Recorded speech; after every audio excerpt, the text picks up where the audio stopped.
Chapter 1 starting over. Chapter 1 starting over. Underscore. Underscore.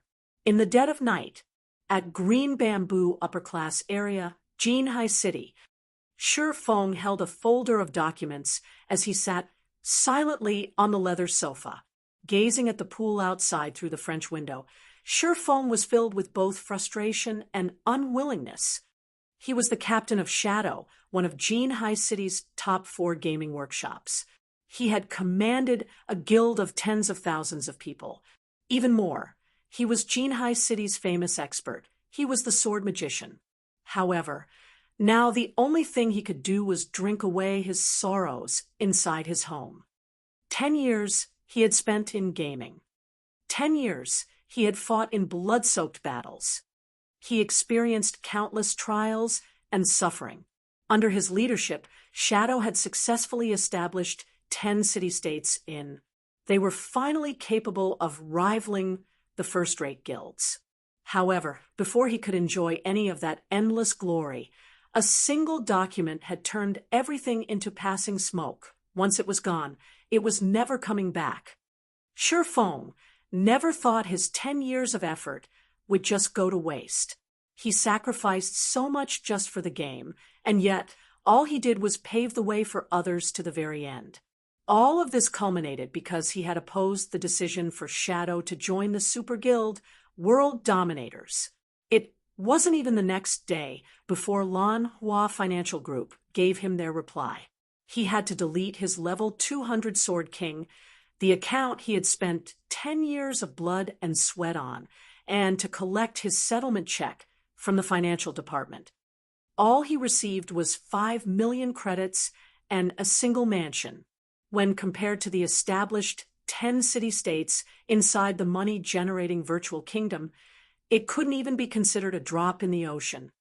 Shi Feng thought about how much he had contributed to Shadow. He thought about how his efforts had turned Lan Hua groups into a large financial group. Then, he thought about how they still threw him away, as if he was no different from garbage. Shi Feng swore he would take revenge for their actions. I won't just let this go. At worst, I'll just start over. Shi Feng's eyes flashed with confidence and resolution. His hands tore the termination contract into little pieces. Grabbing the bottle of wine from the tabletop, he gulped down several mouthfuls. Even if he no longer had his Sword King account, even if he no longer had his team support, the skills and knowledge he obtained from the game would not betray him. As long as his skills remained, he could still rise once more within God's domain. He could rebuild a virtual kingdom of his own.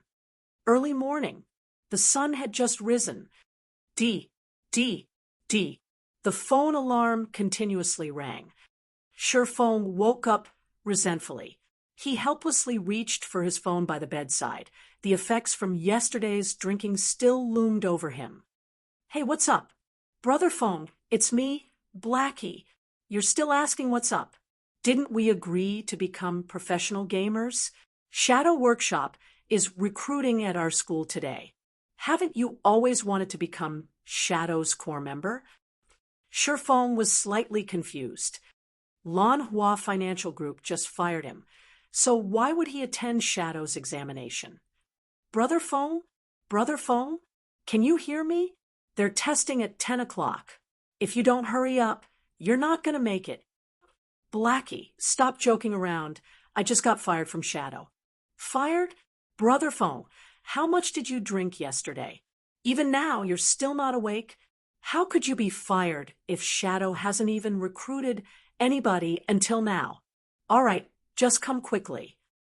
Blackie had cut the call before Shi Feng could respond.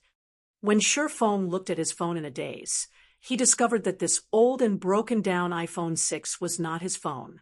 His phone was the latest iPhone 12.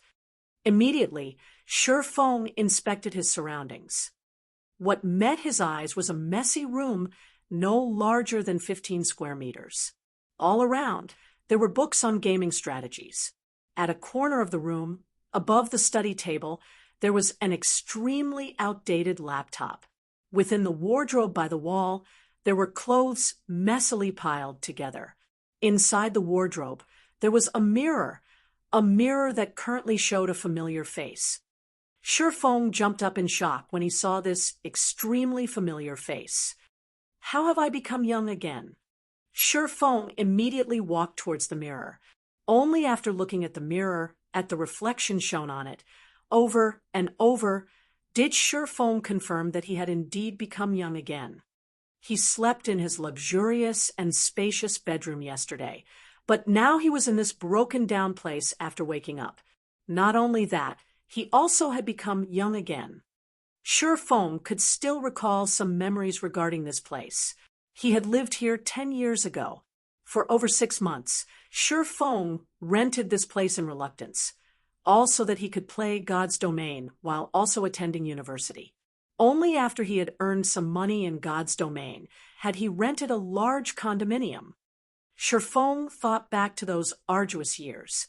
His family circumstances at that time weren't in good shape. For Shifeng to attend university, his parents had racked up some debts. Even so, Shifeng's parents still made sure to send him sufficient living expenses every month, taking on the suffering themselves in return. Shifeng wholeheartedly wanted to change his family's circumstances. However, finding a well-paying job while the streets were filled with university graduates was tremendously hard, so he thought of the highly profitable virtual reality games. Setting professional gamer as his goal, he even bought a virtual gaming helmet, training arduously within the game to improve his skills. During that time, bread and instant noodles became his daily meals. To save money, he had also avoided participating in social gatherings held by his classmates, causing him to become an invisible existence in his class. The boys would look at him with disdain, while the girls would distance themselves from him. Every time Shifeng went shopping for cup noodles, his wallet would have no more than 10 credits. He did not even dare buy a ham sausage that only cost a single credit. In pity, the female salesperson there had offered him the ham sausage at a discounted price. However, the feeling of his empty wallet made Shifeng refuse with great reluctance. Is someone playing a prank on me? Shifeng stared at his younger self through the mirror and at the familiar surroundings. Shifeng couldn't help but shake his head, denying such a conclusion. Even America, as the world's most developed country, didn't have such rejuvenating technology. Besides, who would play such a joke with a poor old uncle like him? Shifeng looked at the time on his phone. April 19th, 21:29. Don't tell me I have been reincarnated. Shifeng's face revealed a bitter smile. He remembered today was the 5th of August in the year 2139. It couldn't possibly be April of 2129, the year he was still attending university. Shifeng shook his head, trying to wake himself up. Yet deep down, he still held on to a thread of hope, wishing that he could be reincarnated, returning to the time 10 years ago. He walked towards the desk, powering up the laptop. Even if the time on his phone could be faked, the information on the internet definitely couldn't. After surfing the web for several minutes, Shifeng was utterly devastated. All the information he found on the internet showed that today was 19th of April, 2129. Even the highly anticipated official release date of God's domain was clearly displayed on its official site, counting down to 6 days from now, the 25th of April. I really have been reincarnated. Did I really come back to 10 years ago? Shifeng firmly stared at the news report of God's domain, emotional tears leaking from the corners of his eyes.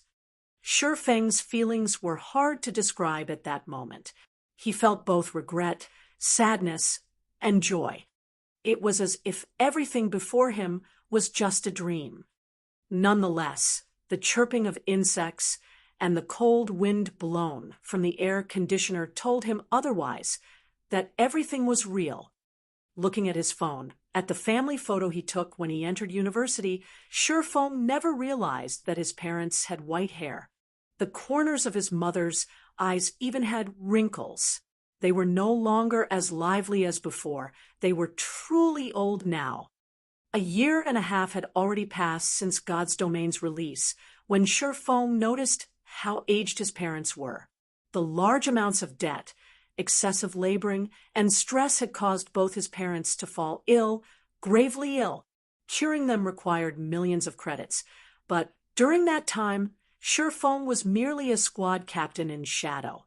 The money he earned was far from enough to foot such expensive costs. Feng tried everything to collect enough money, yet it was still not enough.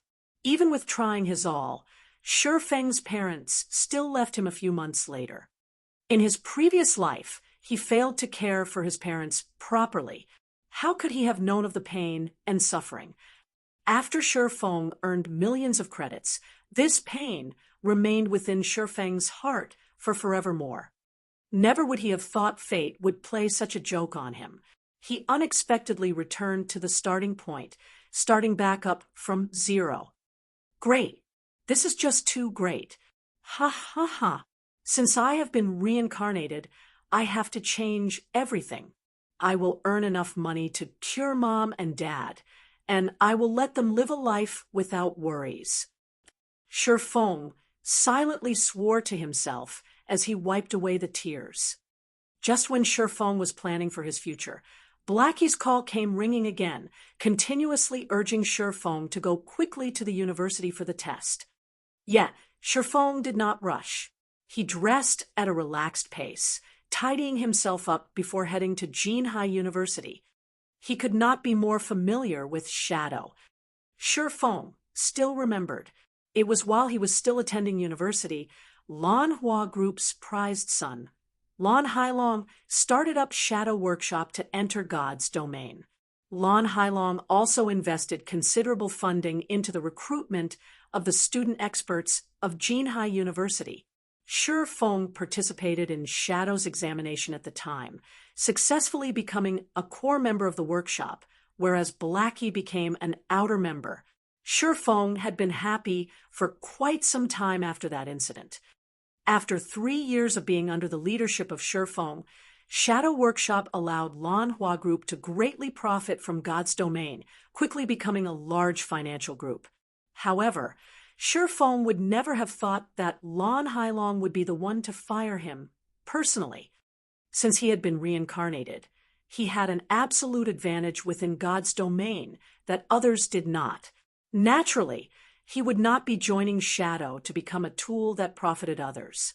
He wanted to walk a different path, a path where he fought not for others, but for himself.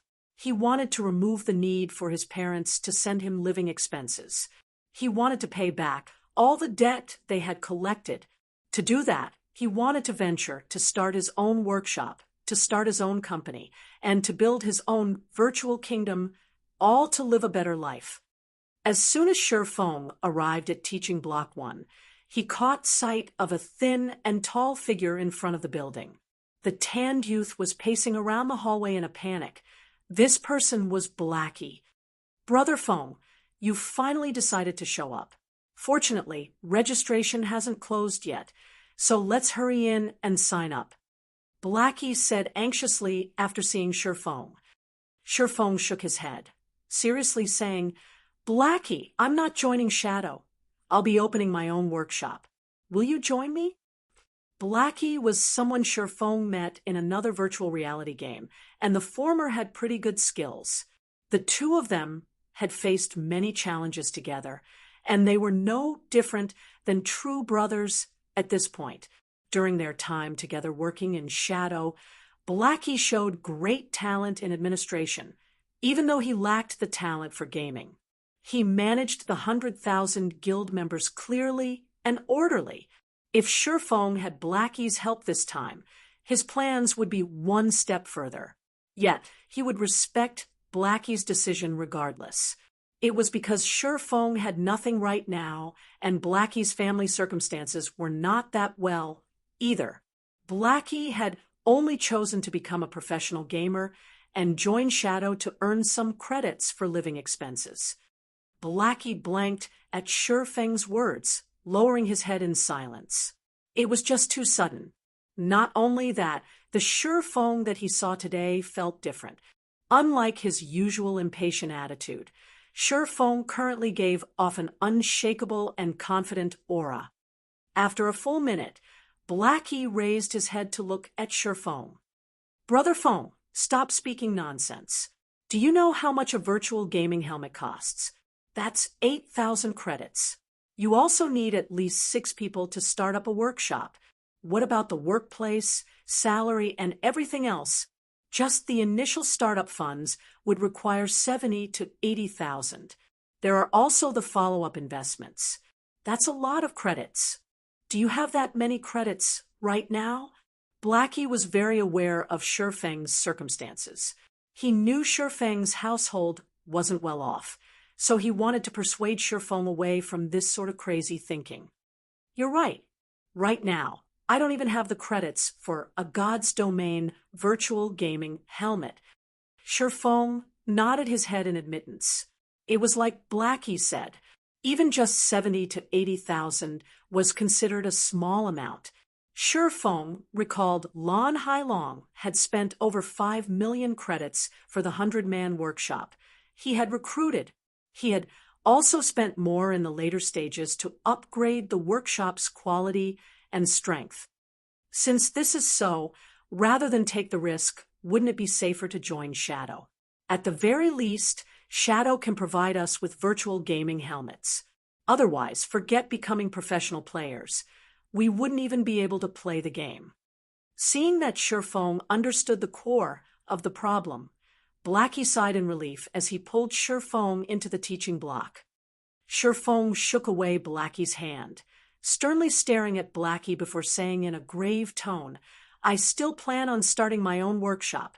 I don't want to be controlled by others. So, Blackie, will you join me? Sure Feng would not insist to Blackie, since he did not have any guarantees. He also couldn't reveal the secret that he had been reincarnated. He could only hope that Blackie would believe in him. Seeing Sure Feng's serious expression, Blackie felt Sure Feng was acting weird today. This was madness. Everyone knew you couldn't earn money during the initial periods of virtual games. Did Sure Feng have some way to make money in God's domain? Even if they did make money, it would be after a few months. They did not have that much time to waste. After hesitating for quite some time, Blackie reluctantly answered, I get it. You're the boss. I'll start a workshop together with you. But what about the virtual gaming helmets? We can't play the game without them, right? Sure Feng's tightened brows immediately relaxed as he happily clapped Blackie's shoulders, saying, Now, this is my good brother. Don't worry about the gaming helmets. I recall that God's Domain had a trial period available for university students. Every university has a distribution point, and as long as you show them your student identification, then for 10 days, you can obtain a gaming helmet for free. Let's go and take a look. What do we do after 10 days? Blackie's tanned face turned ashen, suddenly feeling his future was pitch black. Why did he have to believe Sure Feng? Could it be Sure Feng's confidence and steadiness? There wouldn't be a problem venturing together with Sure Feng, right? What could you do with 10 days in God's domain? They would definitely miss out on the recruitment period of workshops after 10 days. In the end, they still had to buy the gaming helmet, but where would the money come from? Not even a professional gamer with a group would be able to earn 16,000 credits within 10 days of God's Domain's opening. Leave the money problem to me. Sure Feng revealed a confident smile as he clapped Blackie's shoulders. Earning 16,000 credits in 10 days was indeed a pure fantasy. However, he had his spirit as a reincarnated person. No matter what the challenges were, he would break through them all, and the release of God's Domain was the starting point of his rise. Afterward, Sure Feng brought Blackie to retrieve the virtual gaming helmets. He then used all his money to buy 2 large boxes of instant noodles, placing them under his desk in his rented house. They were enough to last him for over 10 days. After briefing Blackie on some things in God's domain, Sherfone quietly waited for God's domain's opening. 25th of April, 9 p.m. Within the dark and silent room, a few glimmers of light flickered alive. Sherfone laid on his bed, gently pushing the start button as he closed his eyes. God's domain, here I come. Chapter 2, Sherlock's Request. Chapter 2, Sherlock's Request. To accommodate the majority of players, God's domain could be played while sleeping. Also, the time within the game was different than in reality, where 2 hours within the game was equal to 1 hour in reality. Each day within the game was made up of 48 hours, consisting of 30 hours daytime and 18 hours of night. Not only that, to allow the bulk of working-class people to enjoy the game, nighttime, in reality, was daytime in the game. Sherfone passed through a multicolored tunnel as soon as he arrived in God's domain, arriving at a solemn, golden temple. A female angel with 4 pairs of wings flew towards Sherfone. She was only about palm-sized. Hello, adventurer. Welcome to God's domain. I am the navigation angel, Gabriel. I will be introducing to you the 4 main categories and 12 main jobs. Please choose the job that you like most. With a wave of Gabriel's small hand, an illustration introducing the 12 main jobs appeared in front of Sherfone. These 12 jobs were categorized into 4 main classes: Warrior, Shield Warrior, Guardian Knight, Berserker; Weapons Specialist, Swordsman, Assassin, Ranger; Healer, Cleric, Druid, Oracle; Mage, Elementalist, Summoner, Cursemancer; Warriors specialized in defending against monsters; Weapons Specialists focused on physical damage output; Healers focused on healing; Mages focused on magical damage output. Every job had their own style of battle, which was one of the main selling points of God's domain. In his previous life, Sherfone picked the Swordsman under Weapon Specialists, and he was even known as the Sword Magician. Sherfone had already invested too much in the Swordsman job, so naturally he would not choose any other job. He chose the Swordsman class he was familiar with without hesitation. Job selection complete. Please designate a name for your character. Yifeng. Sherfone chose the same name he had in his previous life.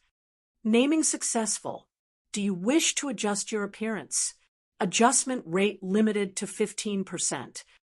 Thinking about it for a while, Sherfone chose to adjust his character's appearance by 15% as to not stand out.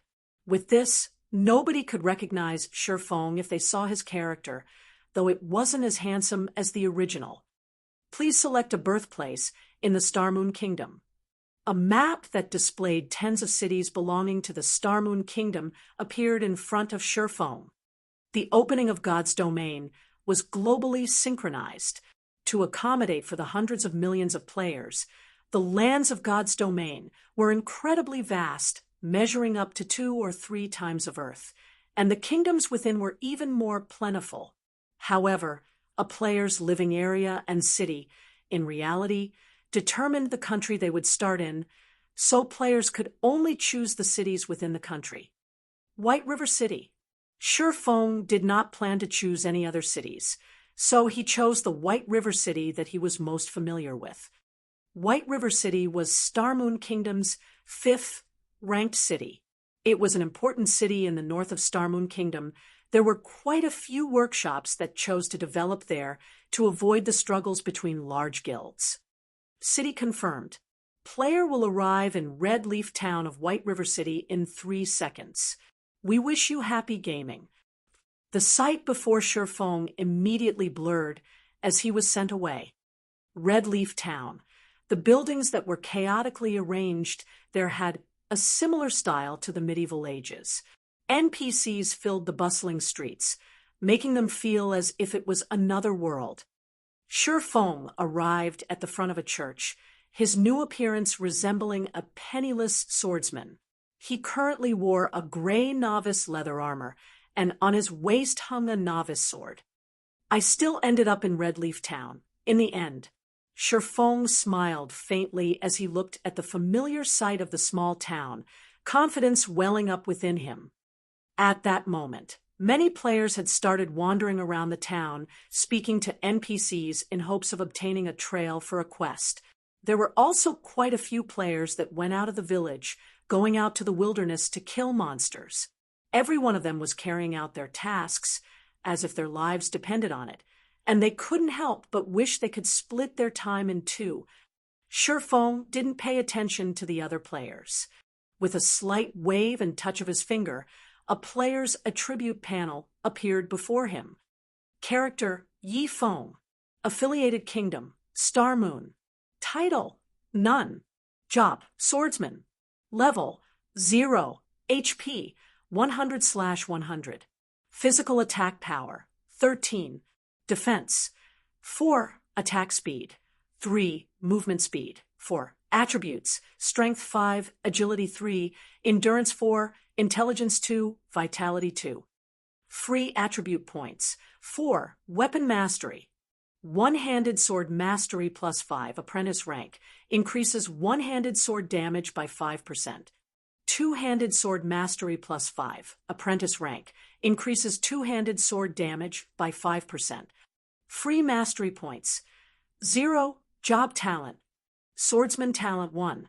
Sword-related mastery +5. Swordsman talent 2.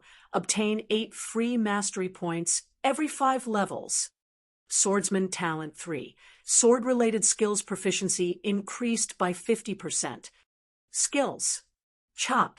Active skill. Requirement. Sword. Additional 8 points of damage. Cooldown 5 seconds. Skill level 1. Proficiency 0/300. Equipment. Swordsman's leather shirt gray trash. Level 0. Defense +2. Durability 10/10. Novice sword gray trash one-handed sword. Level 0. Equipment requirement. Strength 3. Attack power +3. Durability 15/15. Inside his bag, there were 10 pieces of bread and 10 pouches of water. Eating the bread would recover 10 HP per second, while drinking water will recover 10 MP per second, and both effects lasted 10 seconds.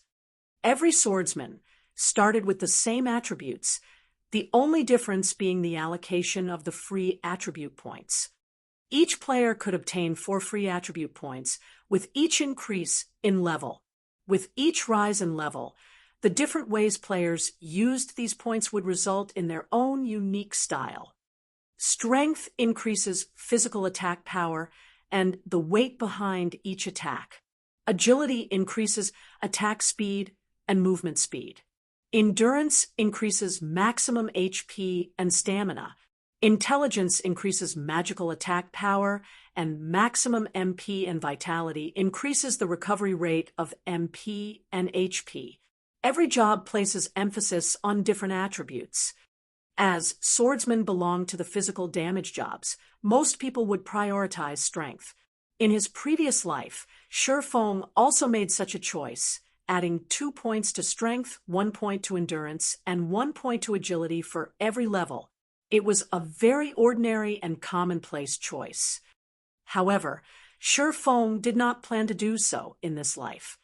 Without hesitation, Sherfong clicked on the plus symbol for agility, placing all 4 free attribute points into it. Sherfeng's agility increased to 7 points, his attack speed changing to 4, and movement speed to 4. This method of point allocation was something not even assassins, who were widely known for their high agility, would do. They would prioritize strength first, as more damage meant an easier time leveling up. Unfortunately, Sherfong didn't think that way. For melee jobs, agility was the best choice at the early stages of God's domain. This was kept a secret, only being discovered several weeks after God's domain's opening. When it was finally made known, countless melee players couldn't help but hammer their chests in regret. After adding the attribute points, Sherfong took a look at his surroundings. Only a while had passed before another large group of players were sent here. Green Rhombus-like symbols belonging to players filled the air of the central plaza, blocking out the yellow symbols belonging to NPCs. Such a situation made looking for an NPC an even greater challenge. D. Shifeng's voice communication rang, the caller's name showing Black Cloud. It was Blackie calling. "Brother Feng, I chose Kurtzman, sir, and was sent to Falling Moon Town. Where are you?"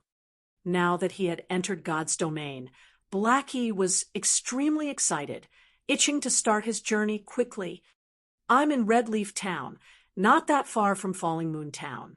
I'll help you level up, so come to Red Leaf Town." Shifeng said, "Brother Feng, you must be crazy. Do you know how far Falling Moon Town is from Red Leaf Village? The map says that it'll take me 7 hours to get there. I'll fall behind all the other players by a lot if I go there. We should just level up on our own and meet up at White River City after reaching level 10. Blackie nearly coughed out blood in anger. Earning 16,000 credits in 10 days was already madness. Instead of frantically leveling up after entering God's domain, he was asked to waste 7 hours? He wasn't going to do that, even if he was beaten to death. "Don't worry. You should just come over. You'll get back the time you waste very quickly," Shifeng said dully. When Blackie heard Shifeng's confident tone, he asked excitedly, "Brother Feng, could it be that you have a beta tester's information?" God's domain had invited quite a few people to test the game before it opened, and these people were called beta testers. These beta testers could get a hold of first-hand information for God's domain, and although changes would be made to the game, the beta testers would most definitely know more than regular players. "What do you think? Just hurry over here," Shifeng answered in a mysterious tone, laughing. Hearing Shifeng's words, Blackie knew Shifeng had reliable information, and he couldn't help but get excited, saying, "Okay, wait for me, Brother Feng. I'll go there right this instant." Ending Blackie's call, Shifeng walked towards a small dark alley of the town. There were hundreds of NPCs in Red Leaf Town. However, NPCs that gave quests only numbered in the tens, while hidden quests numbered 5, and unique quests numbered only 1. A unique quest would no longer be available once completed by a player. The unique quest in Red Leaf Town was only discovered 2 months after God's domain's opening, and it had caused a sensation throughout the entire White River City the last time. As the quest was unique, the lucky player revealed the method to obtain it, earning the envy of many players. Unfortunately for them, the quest was no longer available, even if they wanted to do it. Of course, Shifeng wouldn't let this unique quest go in this life.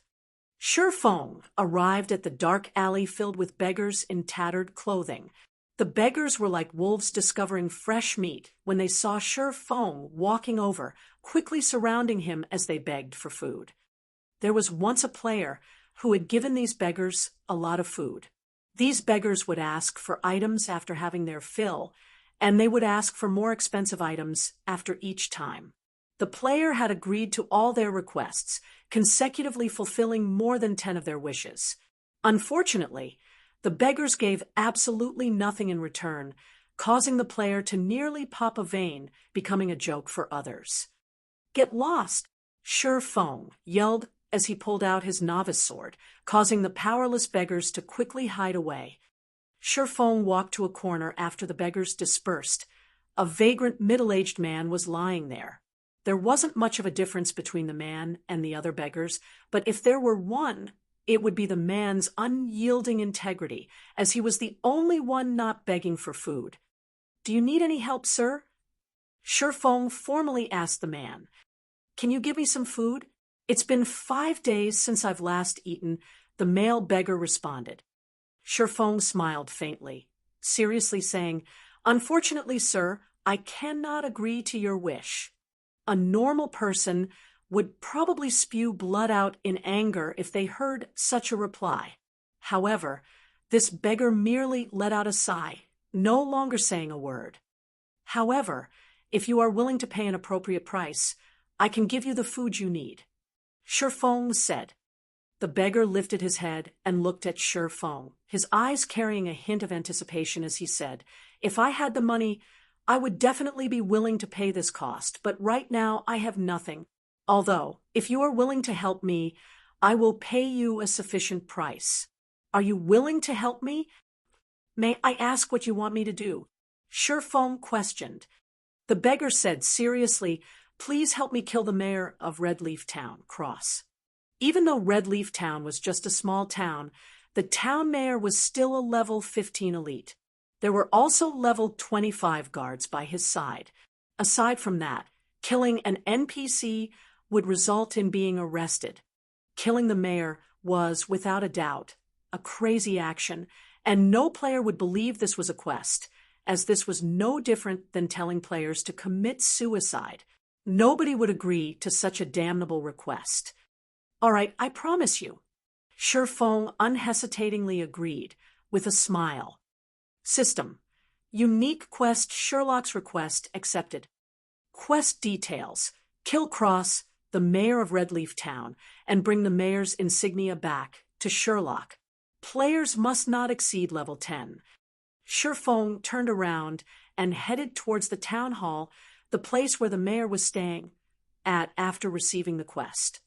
Chapter 3, Lonely Snow. Chapter 3, Lonely Snow. Shi Feng walked on the path towards the town hall, crowded with people. The less than spacious road was filled with players. They were conversing with the NPCs, taking the chance to obtain a quest. Such a scene gave one a feeling of arriving at a market. Unfortunately, it was not an easy task obtaining a quest in God's domain. The main reason being, the NPCs had high intelligence, giving them the capability to hold one-to-one conversations. Also, players must watch what they say or risk being given the cold shoulder by the NPCs. And there was a tide of players as competition. Obtaining an easily found normal quest was truly difficult. After more than 10 minutes since God's Domain started, there had yet to be a single player within Red Leaf Town to receive a normal quest. In comparison, Shi Feng's advantage as a reincarnated person was truly great. Not only has he received a quest, but it was a unique quest, albeit a slightly damnable one. However, a unique quest's reward was incredibly generous. Even top-tier players who had played God's Domain for a month would drool at the reward of this unique quest. As a person who had been reincarnated, Shi Feng had the experience of leading thousands of people while he was in Shadow Workshop. They had even built 10 city-states. The amount of information on God's Domain that was within his grasp far surpassed what the average player knew. It was especially true when it came to strategies on leveling up and earning money. These were the must-have essentials for a workshop with thousands of players to grow in strength. Now that he had been reincarnated and was playing God's Domain again, Shi Feng wanted to use this information to accumulate a significant amount of advantages. It was all to build a better foundation for his future development, so naturally he would not be imitating the average player, wasting hours on the streets just to fight over a single normal quest. Even more so, he would not be emulating those skilled players, using their refined techniques to kill monsters in the wild, because at this moment, there were probably more players than monsters in the wild. What Shi Feng wanted to do was to avoid these piles of players, hence why he chose the unique quest, which had an absurd difficulty. However, completing this quest required money, something Shi Feng did not have right now. Every player would receive 10 copper coins at the start of the game. Although it was not enough to buy a weapon or equipment, purchasing HP or MP replenishing refreshments was not a problem. When Shi Feng arrived at the front of the two-story town hall, he was met with a scene of hundreds of people queuing up into a long line. Regardless of which game it was, the village head or town mayor was unquestionably a target to receive quests from. Naturally, no player would let this chance go. "Hey, newcomer, queue up if you don't want to cause a public outrage. From within the queue, A simple and honest-looking male warrior looked at Shifeng. The warrior held up his hand, pointing towards the back of the line of people. "I'm not here to receive a quest," Shifeng said indifferently as he looked at the long line in front of the town hall. Compared to the other locations, this place had great order and efficiency. Although it would take more time to receive a quest, it was much better than some who could not receive one at all. The male warrior cautiously looked at Shifeng. Everybody was frantically trying to receive a quest right now, but there was someone who actually said that he wasn't interested towards it. Not even a ghost would believe that. "I'm honestly not here to receive a quest." Shifeng looked at the male warrior. Seeing the person's hostile eyes and how he thought Shifeng had wanted to jump queue, Shifeng said with a smile, "However, I advise you to receive a quest somewhere else. You'll just be pointlessly waiting here." Why would it be pointless? There were already a few people who came out after receiving a quest. After determining that Shifeng had no intention to jump queue, the male warrior let out a sigh of relief. He had already been in the queue for over 10 minutes now, and he definitely would not want someone to cut in line. However, hearing Shifeng's firm tone made him curious as to why he would be waiting for nothing. Shifeng smiled, but did not elaborate. Instead, he changed the topic, saying, "Seeing as you're not a bad person, I'll point you towards a brighter path. Kill mobs in the fields. You'll have a better future than remaining here." "I'm not going. There are too many monsters in the wild, and I can't compete with those other people. This place is still better." The male warrior shook his head. He was not an idiot. At this moment, there were definitely tides of people out in the field area. With just his skills, he probably couldn't even snatch a monster, so he was better off just waiting here. "That's because you went to the wrong place. If you go somewhere with few monsters, naturally, there wouldn't be anybody to compete with you. Compared to the areas packed with both players and monsters, the leveling efficiency there is several times better. Not only that, the respawn rate of the monsters there is slow, so a single person could easily handle themselves," Shifeng said with a smile. "Is there really such a place?" The male warrior was excited after listening to Shifeng. He was extremely interested in such a location. He still needed to wait for more than an hour to receive a quest, and the rewards he could obtain would only be EXP and some meager amount of money. If he could grind on monsters for an hour unhindered, the EXP he could obtain would far surpass that from the quest. "Of course there is. I'll give you a preferential price of 20 coppers if you want to go to such a treasured location. Don't mention EXP after grinding for a day. The materials you could obtain would earn you more than 40 coppers. If you're lucky, you could make a ton more if a piece of equipment drops." Shifeng walked closer to the male warrior, whispering into his ears. "You're not tricking me, right?" The male warrior looked at Shifeng with hesitation in his eyes. If there was such a treasured location, he could definitely surpass the other players by a lot, but 20 coppers was not a small amount. The monsters in God's domain rarely drop money or equipment, so copper coins were incredibly precious. "If you don't believe me, you can pay 10 coppers up front first. You'll know just from trying after you arrive at the spot. If it's true, you can then pay me the other 10 coppers. I'm only telling you this because I see that you're a good person. Just forget it if you don't believe me." Shifeng turned and left after saying his piece. Shifeng wouldn't be doing this if he didn't lack money. At worst, he'll just use some other method to earn money. Just after walking a few steps away, Shifeng was stopped by the male warrior. "Expert, hold on a moment. Let's talk about it, all right? Isn't it just a deposit of 10 coppers? Here, take it. I trust that an expert like you won't trick me." The male warrior revealed an honest smile, resolutely trading 10 coppers to Shifeng. "Seeing your performance, I'll give you a good location. Although this place is slightly far off, there is only a single mage type, level 0 green gnome. It has low defense and a quick respawn rate. Chances are also greater of money dropping. A berserker would be great at killing there. Surefong gave the warrior a good grinding location after happily receiving the 10 coppers. The male warrior was relieved when he noticed how familiar Surefong was with the wild monsters, even to the degree of knowing the amount of money dropped. He never imagined he would be so fortunate as to meet an expert of God's domain, and not just any expert. Surefong might even be a beta tester. The male warrior became even more excited as he thought of this possibility.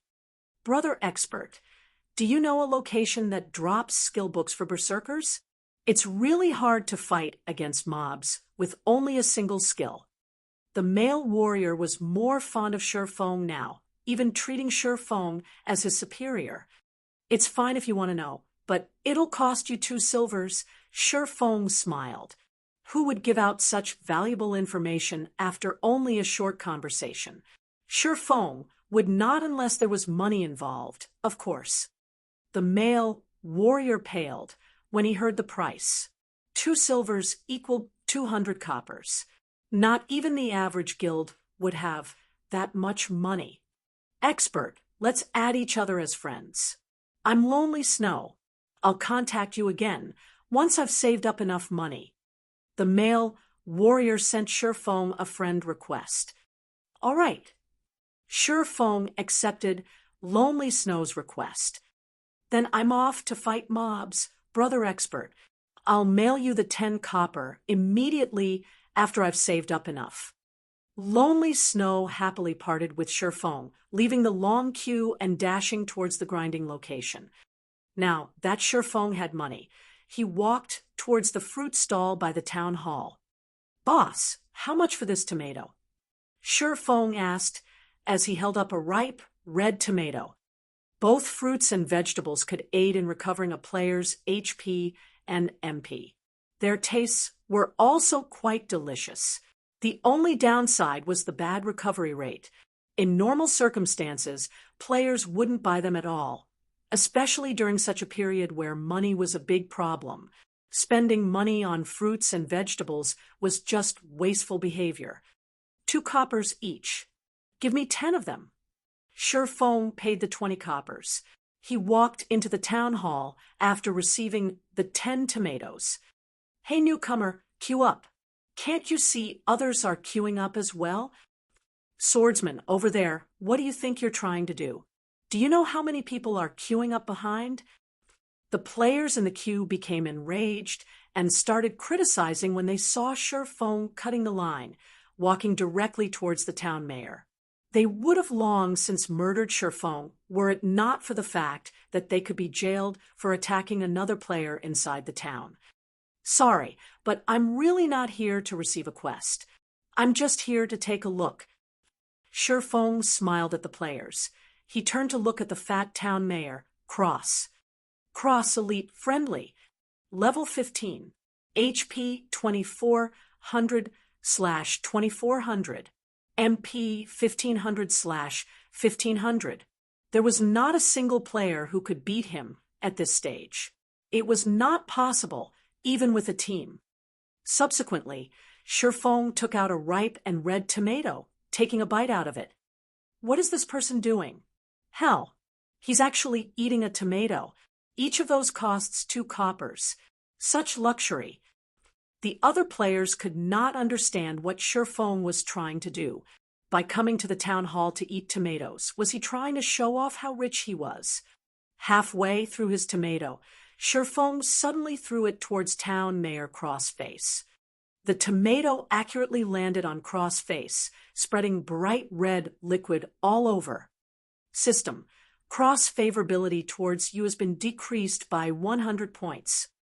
Unsatisfied, Surefong took out another tomato from his bag, throwing it at Cross. Hypocrite. Fatty. Bloodsucker. You're not fit to be the town mayor. Surefong kept cursing as he threw tomatoes, whereas Cross favorability kept decreasing. Cross body turned bright red as tomato juice kept flowing down his body. Adding to his enraged expression, It created an incomparably funny sight. However, nobody within the town hall was laughing. It was exceptionally quiet. All of the players became slack-jawed and dumbfounded at Shifeng's actions. Just after 20 minutes since God's Domain's opening, there was a player that dared to actually attack an NPC, and not just any NPC. He was attacking the leader of a town, the boss of the beginner's area. This person was insane. Wasn't he afraid of being jailed until his death? Did he no longer want to stay in Red Leaf Town? Even taking your revenge on society shouldn't be done in such a way. Just when the other players were expecting the guards to detain Shifeng or for the town mayor to kill off Shifeng in a rage, none of these things actually occurred. None of the players knew that insulting an NPC was not considered an attack. Hence why neither the guards nor Cross attacked Shifeng. Shifeng's actions would only lead to the NPC hating him to the bones, and he could forget receiving quests from the NPC in this lifetime. As Shifeng's last tomato landed on Cross' face, Cross' favorability fell towards hostile. Cross' level became question marks, and the yellow marker above him quickly turned a crimson red. Damnable insect, I'll send you down to hell. The bright red cross roared loudly as he rushed at Shifeng. Chapter 4. The Sensation Caused by Death. Chapter 4. The Sensation Caused by Death. Town Mayor Cross' furious roar reverberated throughout the entire town hall. With a high speed, Cross instantly arrived in front of Shifeng, his fist stretching out towards Shifeng. The other players were currently reveling in Shifeng's misfortune, taking the chance to gauge Town Mayor Cross' strength. Cross was a level 15 elite, and a single slap from him was enough to swat the current players to death. However, Shifeng was foolish to the degree of actually angering the mayor. Not a single person in the entire Red Leaf Town could save him now. He would be jailed until he was on his deathbed, or he would be chased out of Red Leaf Town. However, Shifeng's surprisingly calm attitude puzzled the other players. Was he already prepared for death? When Cross was about to hit Shifeng, the stationary Shifeng finally moved. Like a hunter waiting for his prey, Shifeng immediately unsheathed his novice sword. With swift motions, he used the sword to defend his body. Pung! Cross fist landed on the novice sword, sending Shifeng's entire person flying. Just as Shifeng was about to fall, he flipped his body, landing steadily on the ground with the flexibility of a cat. However, his HP had instantly decreased by 84, and the novice sword in his grip trembled uncontrollably. The sword's durability had even reduced by 1 point. The weapon would become useless once its durability dropped to 0. See, all the players drew in a cold breath. Seeing Shifeng's troublemaking, they had initially thought of him as a mere rookie. However, after Shifeng's recent performance, anybody with a discerning eye could tell he was a very skillful person. Even if Cross had low physical damage as a mage, as a level 15 elite, he could still kill any of the current players in a single strike. Yet, Shifeng was alive. He had used his weapon to block the attack, reducing the damage to a minimum. He's clearly a mage, and yet his strength and speed are truly shocking. Shifeng silently marveled as he had looked the lamenting novice sword in his grip. Fortunately, he had added all his points to agility, increasing his attack speed to 4. Otherwise, he would surely be dead by now, having to start his quest all over again. Die, insect! After failing his strike, Cross was further enraged. Suddenly, his clothes were ripped apart, revealing a body covered in pitch-black fur. Cross had turned into a werewolf with sharp fangs. Every player was shocked at this moment. Never would they have thought the mayor was an evil werewolf. Cross arrived at Shifeng's back in an instant, raising his bright, snowy claws and slashing them at Shifeng's heart. However, Shifeng revealed a cold grin, even though he only had 16 HP remaining. Cross claws suddenly stopped, they were only a few centimeters away from dealing with Shifeng. Unfortunately, Cross was hit by a level 25 guard's charge, entering a fainted state for 1 second. Shifeng took this chance to quickly move away. Just when Cross was about to rush Shifeng after awakening, he was interrupted once more by another guard. Both of the guards were level 25 warriors. Although neither of them was elites, the damage they dished out was relatively high. A charge, coupled with a normal attack, had quickly taken 300 HP away from Cross. 2 guards had taken away a total of 600 HP, causing Cross HP to fall to 1700 in an instant. As expected of the guards, their attack power sure is high. Shifeng chuckled as he looked at Cross' sorry state. Guards were the protectors of the town. They were specialized in protecting the town's civilians and resisting against the invasion of evil beings. At this moment, the mayor had transformed into a werewolf, proof that he was not a human but a spy for the powers of evil. The guards would naturally not let him go, killing him as if he were no different than the monsters in the wild. On the surface, the conditions of Sherlock's request seemed harsh. In reality, however, players only needed to actively attack the mayor, subsequently surviving the mayor's first strike. Afterward was just smooth sailing. The guards would handle the rest after the mayor revealed his true self. In Shifeng's previous life, the reason this unique quest could shock the entire White River City was because the town mayor was a spy for the forces of evil. This quest had allowed players to have a new perspective towards God's domain. The NPCs were not entirely reliable, as they might be one of the forces of evil in disguise. Simultaneously, the player who completed the quest had shocked everyone with his method of baiting the town mayor. The player had racked his brain to complete the quest, and naturally, he wanted to show off his efforts by revealing his strategy. Now, though, it was being taken advantage of by Shifeng. As such, Cross was now being attacked by the 2 guards. Although the damage dealt by the guards was very high, Cross' target had never shifted away from Shifeng. He continuously aimed to kill Shifeng, but unfortunately for him, the 2 guards stuck to him like glue. One of the guards used Bone Crusher, while the other used Thundering Strike, causing Cross movement speed to plummet. Fortunately, Shifeng was able to escape death with his 5 points of movement speed. Just like that, Cross over 2000 HP was nearly depleted. When the other players saw Cross dying, many of them started becoming restless. They wanted to land the last strike on the mayor. They did not understand why the guards were attacking Cross instead of Shifeng, but a town mayor who was also a level 15 elite. If he died, he would definitely drop some great items. Hiding someplace far away, Shifeng smiled in disdain in regards to their thoughts. Was the town mayor someone they could have ideas about? Although the mayor had become one of the forces of evil, this was only a part of the quest's plot. In the eyes of the other players, the mayor was still in a friendly state. It was not possible to attack the mayor at all. When Cross only had 100 HP remaining, all the other players started moving. All of them simultaneously rushed towards Town Mayor Cross. All of them wanted to give the final strike, snatching away the dropped items.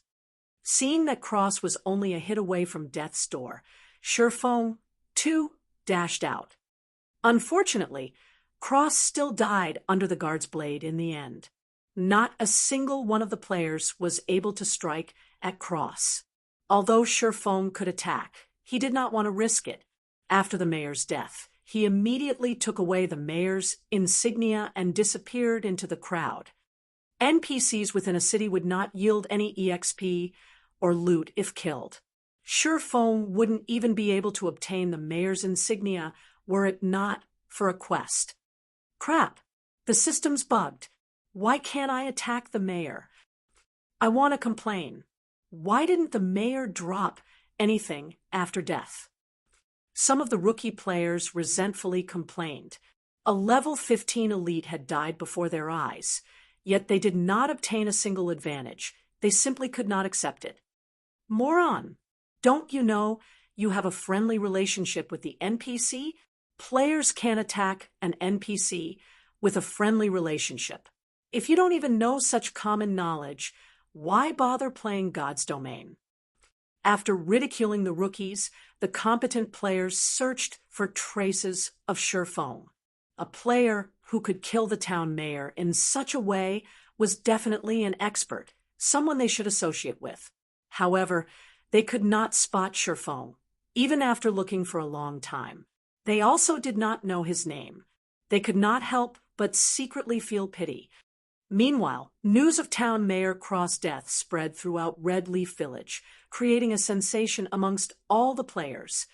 At this phase of the game, where players were still worrying over grinding monsters for levels, the leader of a town was toyed to death so simply. This was just too mind-blowing. Not even 30 minutes since God's Domain's opening, a news thread appeared on the official site's forums. Mysterious swordsman kills off level 15 elite, Red Leaf Town Mayor. The leader of a town was actually a werewolf in disguise. Exactly what kind of game is God's Domain? This news thread instantly caused a sensation amongst the players. It only took a moment for the number of clicks to the page to go past 10 million.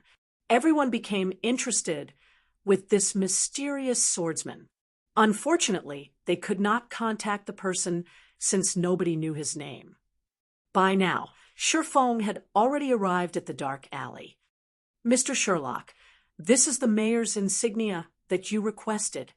Shurfeng passed silver-colored mayor's insignia to the beggar, Sherlock. With the quest completion, bad news came to both the players who had already received a quest and for those who were currently trying to receive one from the mayor. This was because Cross would not respawn. They would have no place to submit their quest even if it was completed. Red Leaf Town would also no longer have a mayor, though Shurfeng could care less about that. Thank you. Thank you so much. I have finally attained revenge for my friend. These things should be of help to you. Sherlock passed Shurfeng a delicate little box. Subsequently, Sherlock took the mayor's insignia and left the dark alley. System. Unique quest. Sherlock's request completed. Rewarding 2,000 EXP, 20 free mastery points, 1 luxurious ornament box. With a wah sound, Shurfeng became level 1, and he was only 1,000 EXP away from level 2.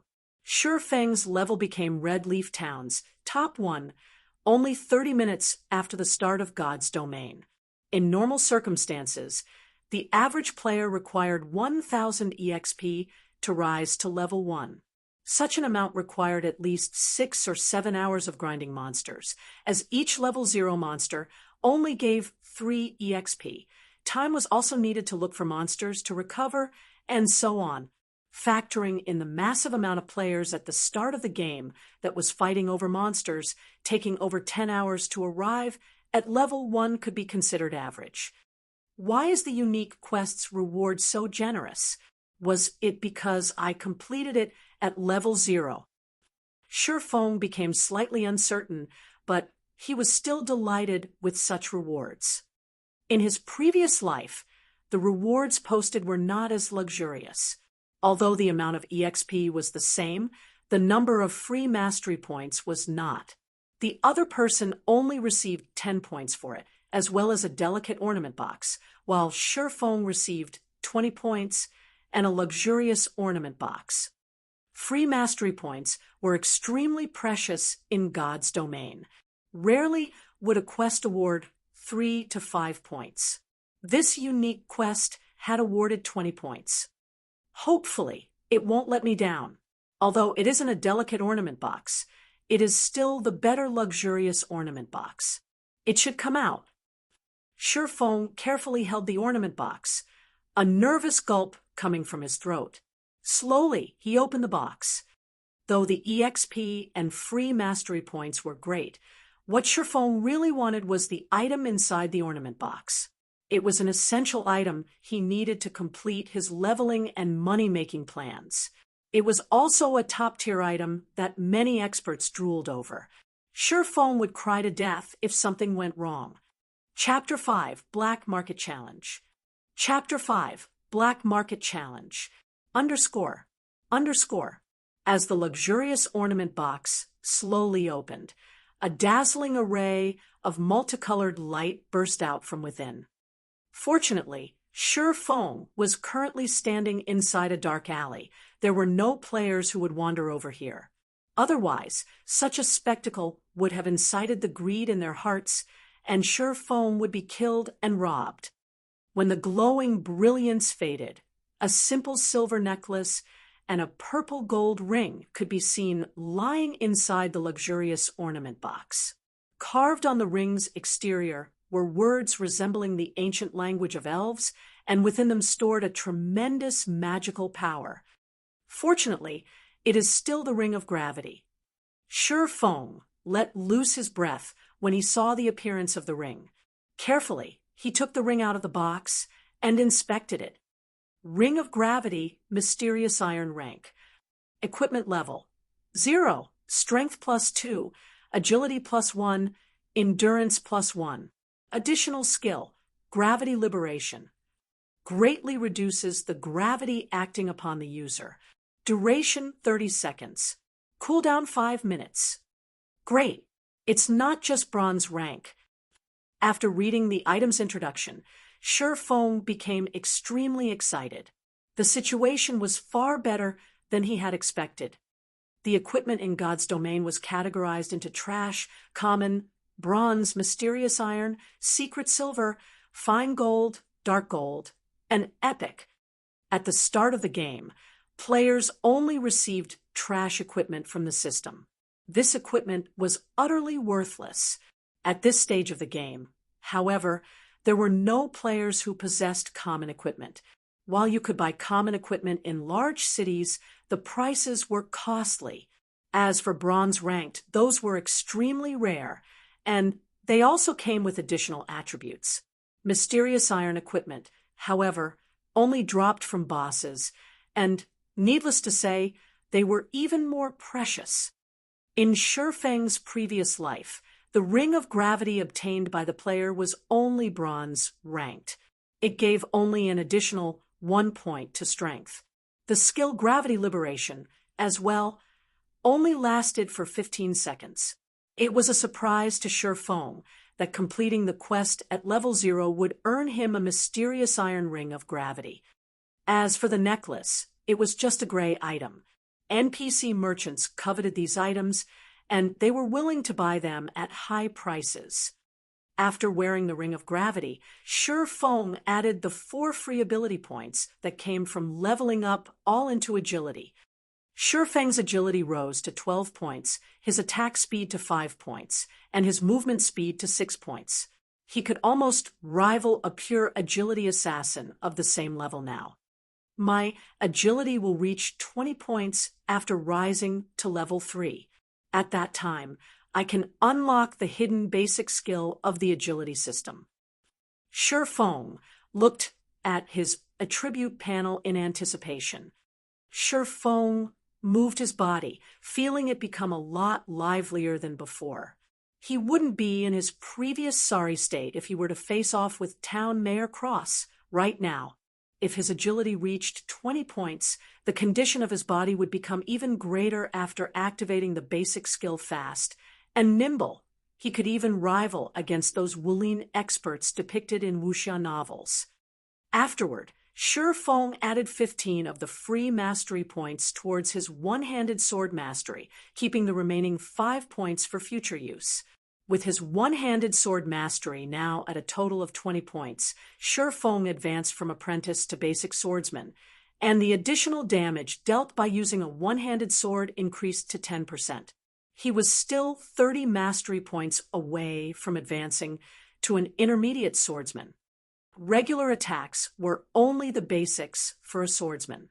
If one wanted to become an expert with the sword, skills were a must-have. The more, the better, as this would create more flexibility when in battle. thereby allowing the swordsman to dish out greater damage. Sure Feng was both an expert of the sword and a person who had been reincarnated. Now that he had a special tool, such as the Ring of Gravity, he needed a large amount of swordsman skills to display the true potential of a swordsman. He could then level up at a fast pace. Otherwise, it was impossible to increase the efficiency of killing monsters by relying on normal attacks. I recall there being a black market challenge in Red Leaf Town's trade area. Players who cleared the challenge for the first time would be able to obtain a skill book for swordsmen. Most skill books dropped from monsters around levels 3 to 5, and their drop rates were pitifully low. At this stage of the game, there were still no players capable of grinding those monsters. It would be a big waste of time if Sure Feng wanted to obtain the other skill books for swordsmen. He also did not have the time for it. So, the Black Market Challenge was the only way for Sure Feng to quickly obtain a skill book in Red Leaf Town. Trade area of Red Leaf Town. Shops filled both sides of the street. There were pharmacies, smithies, bars, and more. It was extremely flourishing, just like a small market. However, the current trade area wasn't as lively as it should be. It hasn't been long since God's Domain started its operation, so most players were busy leveling up instead of enjoying what God's Domain had to offer. As a result, there was only the minority of lifestyle players staying here. They were here to learn auxiliary jobs such as enchanter, forger, pharmacist, chef, engineer, alchemist, etc. Buying herbs at a high price. Contact me directly if you have any. Buying ores, rip-offs can stay away. Sincerely buying high-ranking equipment. Price is negotiable. Willing to pay with credits. Many logistics staffers of workshops and guilds had set up a small stall by the roadside of the trade area. They were mainly here to buy items and equipment. Sure Feng quickly headed towards a 2-storied building without halting. High-ranking gnomes guarded the building, and above the building read Black Market. This place was the dark side of Red Leaf Town, and it was a place of entertainment built by the greedy gnomes. The gnomes' auction house could be seen just after entering the Black Market. Going down along the basement staircase led to 2 empty fields. One was the battle arena, while the other was the field for the challenge race. At the moment, several players were standing in front of the field. They were receiving the gnomes' challenge. Good luck. You have to succeed this time. Good luck. Stomp those gnomes. A few players were currently cheering with all their might for an assassin player that stood on the field. Their reddened eyes made them look no different than crazed gamblers. The challenge race could be considered a testing grounds for a player's capabilities. Once a player entered the trial grounds, all their attributes would be fixed at 10 points, their skills disabled, and their equipment rendered useless. Within the 30 yards long and 10 yards wide field, players were only allowed to block or dodge the incoming shots from the gnomes' muskets. A victory would ensue once players arrived at the finishing point. The gnomes gave out 3 ranks of challenges: copper prize, silver prize, and gold prize. After a challenge was completed, there would be a 3-day cooldown. There was a fee of 5 coppers for the copper prize, 5 silvers for the silver prize, and 5 gold for the gold prize. Naturally, the higher ranked the challenge, the greater the prize. There was even the chance of obtaining a dark gold equipment. However, if a player obtained the first clear for the challenge in Red Leaf Town, the reward of copper prize may be comparable even to the silver prize. In Sure Feng's previous life, this first clear was obtained by a swordsman named Fierce Gale, and the person had received a rare skill book for swordsmen. After a short while, the assassin on the field was struck. His body lay at the 20 yards mark, still 10 yards away from the final point. Despicable. Just a little bit more. Do you guys still have money? I'll definitely clear it the next time. The male assassin said after reviving from the field. A male cleric shook his head, saying, Boss Stabbing Heart, the 5 of us have already given you all our money. We don't have any more. By the side, Sherfong shifted his sight towards the assassin. He was shocked after hearing the 2 words stabbing heart. The person's body was covered in black clothing. He had a short and skinny stature, just like a monkey. Sherfong could hardly believe that the monkey in front of him was Stabbing Heart, the assassin who ranked at number 10 on Starmoon Kingdom's assassin leaderboard. The assassin named Stabbing Heart shifted his gaze onto Sherfong. After sizing Sherfong up, his eyes revealed a gaze as if they had just found prey. With a smile, he walked up to Sherfong and said, "Nice to meet you, friend. I'm Stabbing Heart, Assassin Squad leader of the Assassins Alliance. Lend 5 coppers to me, and I'll return 20 coppers to you tomorrow. How about it?"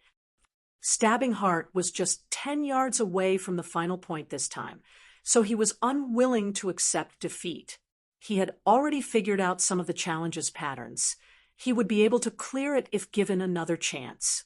Hence, he thought of using his guild's name to shock and awe Sherfong into lending him 5 coppers. The Assassins Alliance was a large guild that was well known in the world of virtual gaming. Any veteran gamer would know this name. Someone capable of becoming the squad leader for assassins was definitely a great expert, a figure that was respected by many players. Instead of lending, the average player would definitely just give the 5 coppers to gain some favors. 5 coppers, is it? After some thinking, Sherfong answered, "I can lend you the 5 coppers, but you have to pay back 50 coppers tomorrow." Stabbing Heart was surprised. He was Stabbing Heart, the Assassins Alliance's famous assassin squad leader. However, Sherfeng's uncourteous reaction was completely different than what he had imagined it would be. Could Sherfong be a rookie gamer? Seeing Stabbing Heart staying silent, Sherfong asked, "Still borrowing?" "I'll borrow." Stabbing Heart wanted to weep. Other players would be going, "Expert, expert," when they met him, yet Sherfong showed no such reaction. However, when he thought about the bountiful reward awaiting him, even 50 coppers was worth it. "Here's 5 coppers. Let's add each other as friends. Don't forget to return 50 coppers to me tomorrow."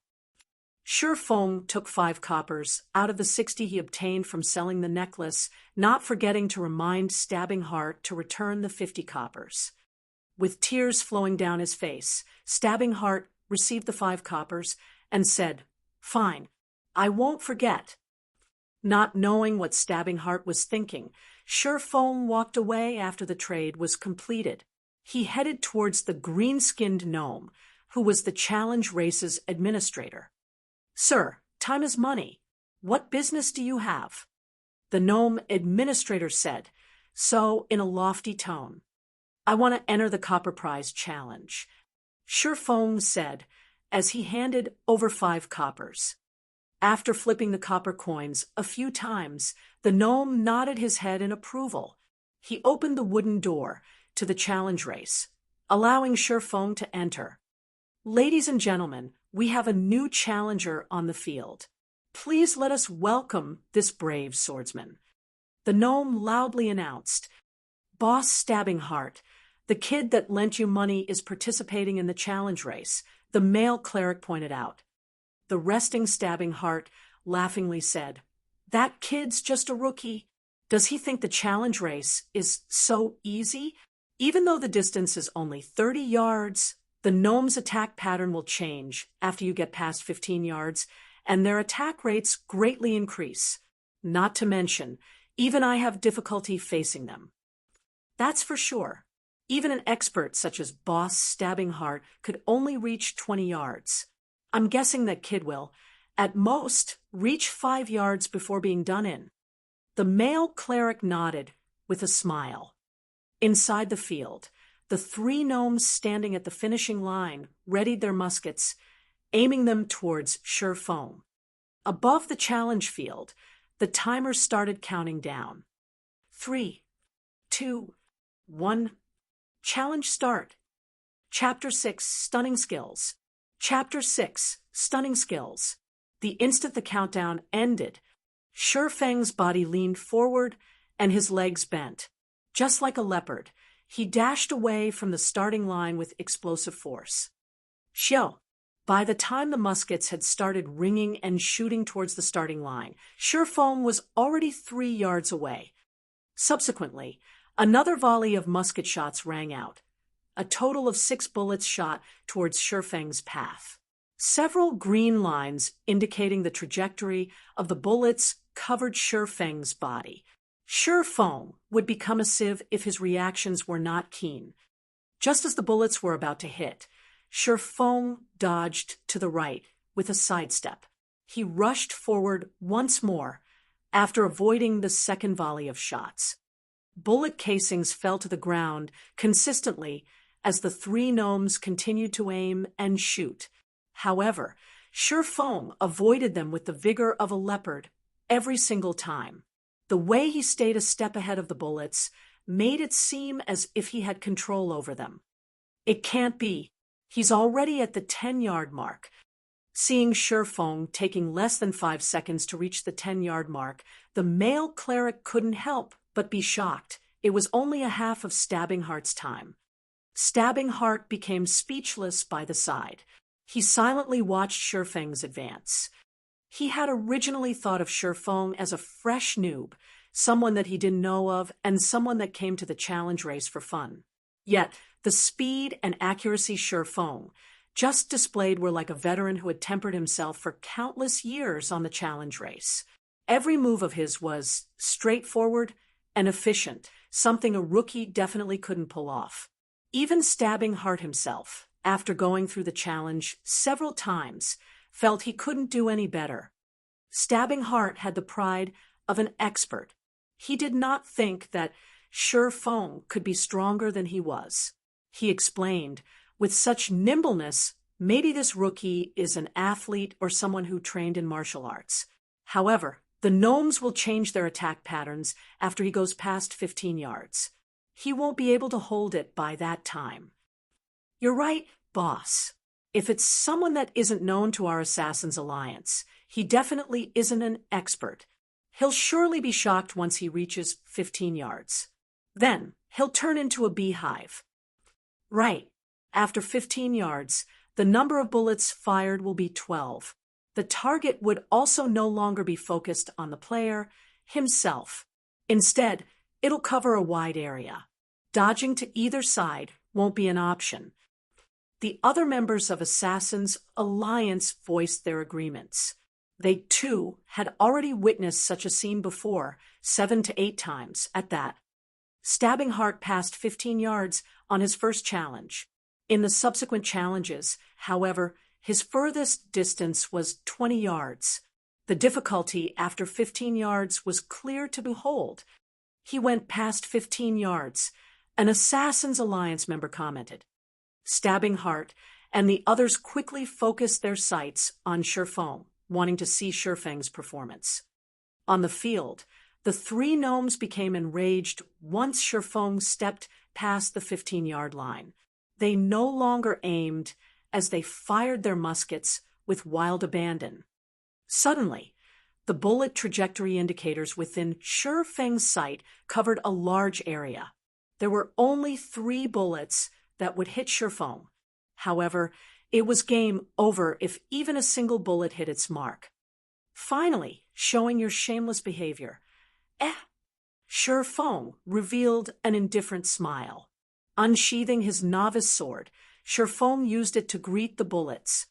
In his previous life, Shifeng was always busy with work, and leveling up as the captain of Shadow, he had no time to play the challenge race. However, he had seen it quite a few times, so he still had a clear understanding of the challenge race. He knew the gnomes would change their attack patterns after the 15-yard line. The 15-yard distance of the Black Market's challenge race was a bar that tested a player's operating skills. Only those who passed it could be considered to have entry-level operating skills. However, a majority of the players required 2 or 3 months before being able to reach this level. A minority took a month. There were only a scant few experts capable of passing it in one try. Stabbing Heart was one of those few experts. 3 bullets were about to hit Shifeng's head, chest, and arm, 3 locations. As expected, this kid's no good.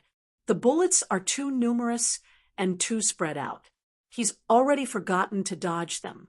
He's even dashing ahead like an idiot. Stabbing Heart knew it was foolishness when he saw Shifeng rushing towards the bullets. Did he think the challenge would continue if he were just shot by 1 or 2 bullets? Right this moment, Shifeng's head shifted. He waved his novice sword, creating a white streak of light. Pung! A spark was created. Shifeng had waved the novice sword just at the right spot, effortlessly hitting the bullet that aimed at his chest. The threat of the 3 bullets was simply resolved by Shifeng. He had, once more, advanced another section of the distance. Yet, the 3 gnomes did not stop firing. The muskets in their hands were like machine guns, firing volley after volley of bullets. Within an instant, Shifeng faced off with another 5 bullets. There were also bullets all around that prevented him from dodging. Dang! Dang! Dang! Shifeng swiftly moved his body while waving his sword to deflect the unavoidable bullets. As the bullets passed by his body, his ears could even hear the air being split. Only 3 seconds went by, and Shifeng had passed through the 20-yard mark. He was only 10 yards away from the finishing point. Crap! Boss, who is this kid? He actually used his sword to block the bullets. The male cleric widened his eyes in surprise. Shifeng had given him an indescribable sense of shock. Although the bullet trajectories were indicated, accurately blocking them was easier said than done. Such an action required extreme precision and skill to carry out. Not to mention, the margin of error allowed was a damnable one. Stabbing Heart suddenly became speechless. Deflecting bullets with a weapon was like walking on a thread of wire high up in the sky. A single misstep would send you plunging into the abyss. As if he was enjoying it, Shifeng blocked the oncoming bullets over and over. Whereas the bullets seemed to have a life of their own, intentionally avoiding Shifeng's body as they flew past. Boss, that swordsman has run past 25 yards. He'll definitely pass the finish line at this rate. The male cleric's heart became a chaotic mess as he watched Shifeng dance forward, sparks occasionally flashing in front of his body. I have eyes.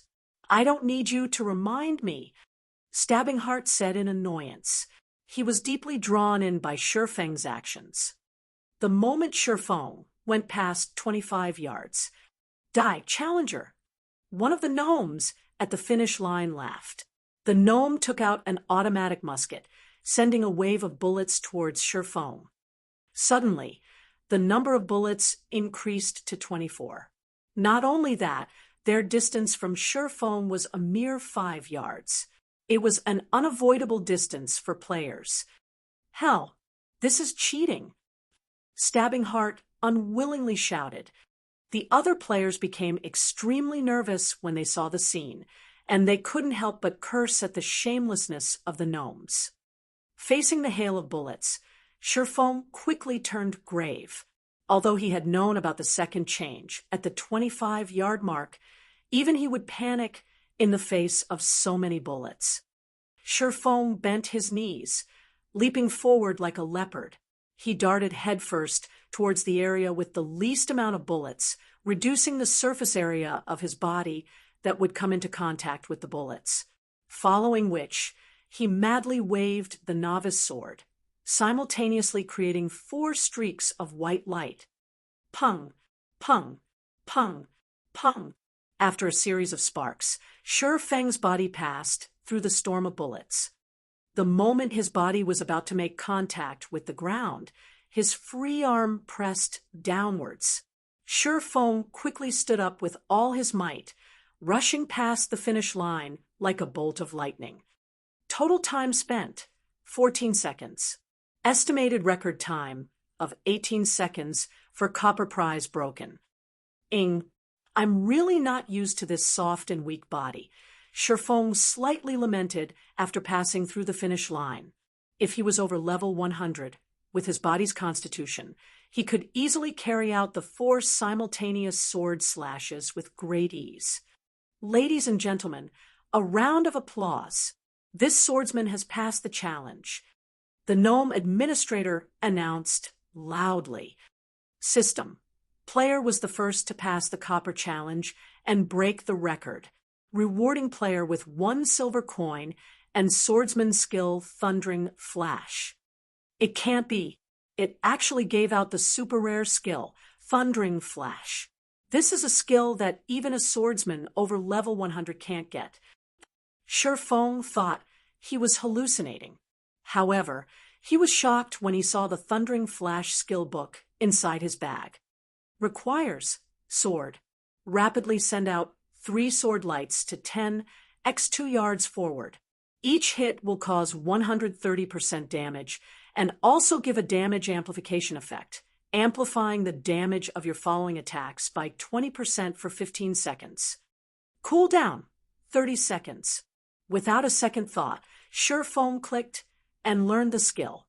Swordsman was a job that mainly focused on dealing damage to single targets. It didn't have many powerful AoE skills. Thundering Flash was one of the few powerful AoE skills a swordsman possessed. If it were learned during the early periods, it would definitely create a huge gap from the other swordsmen.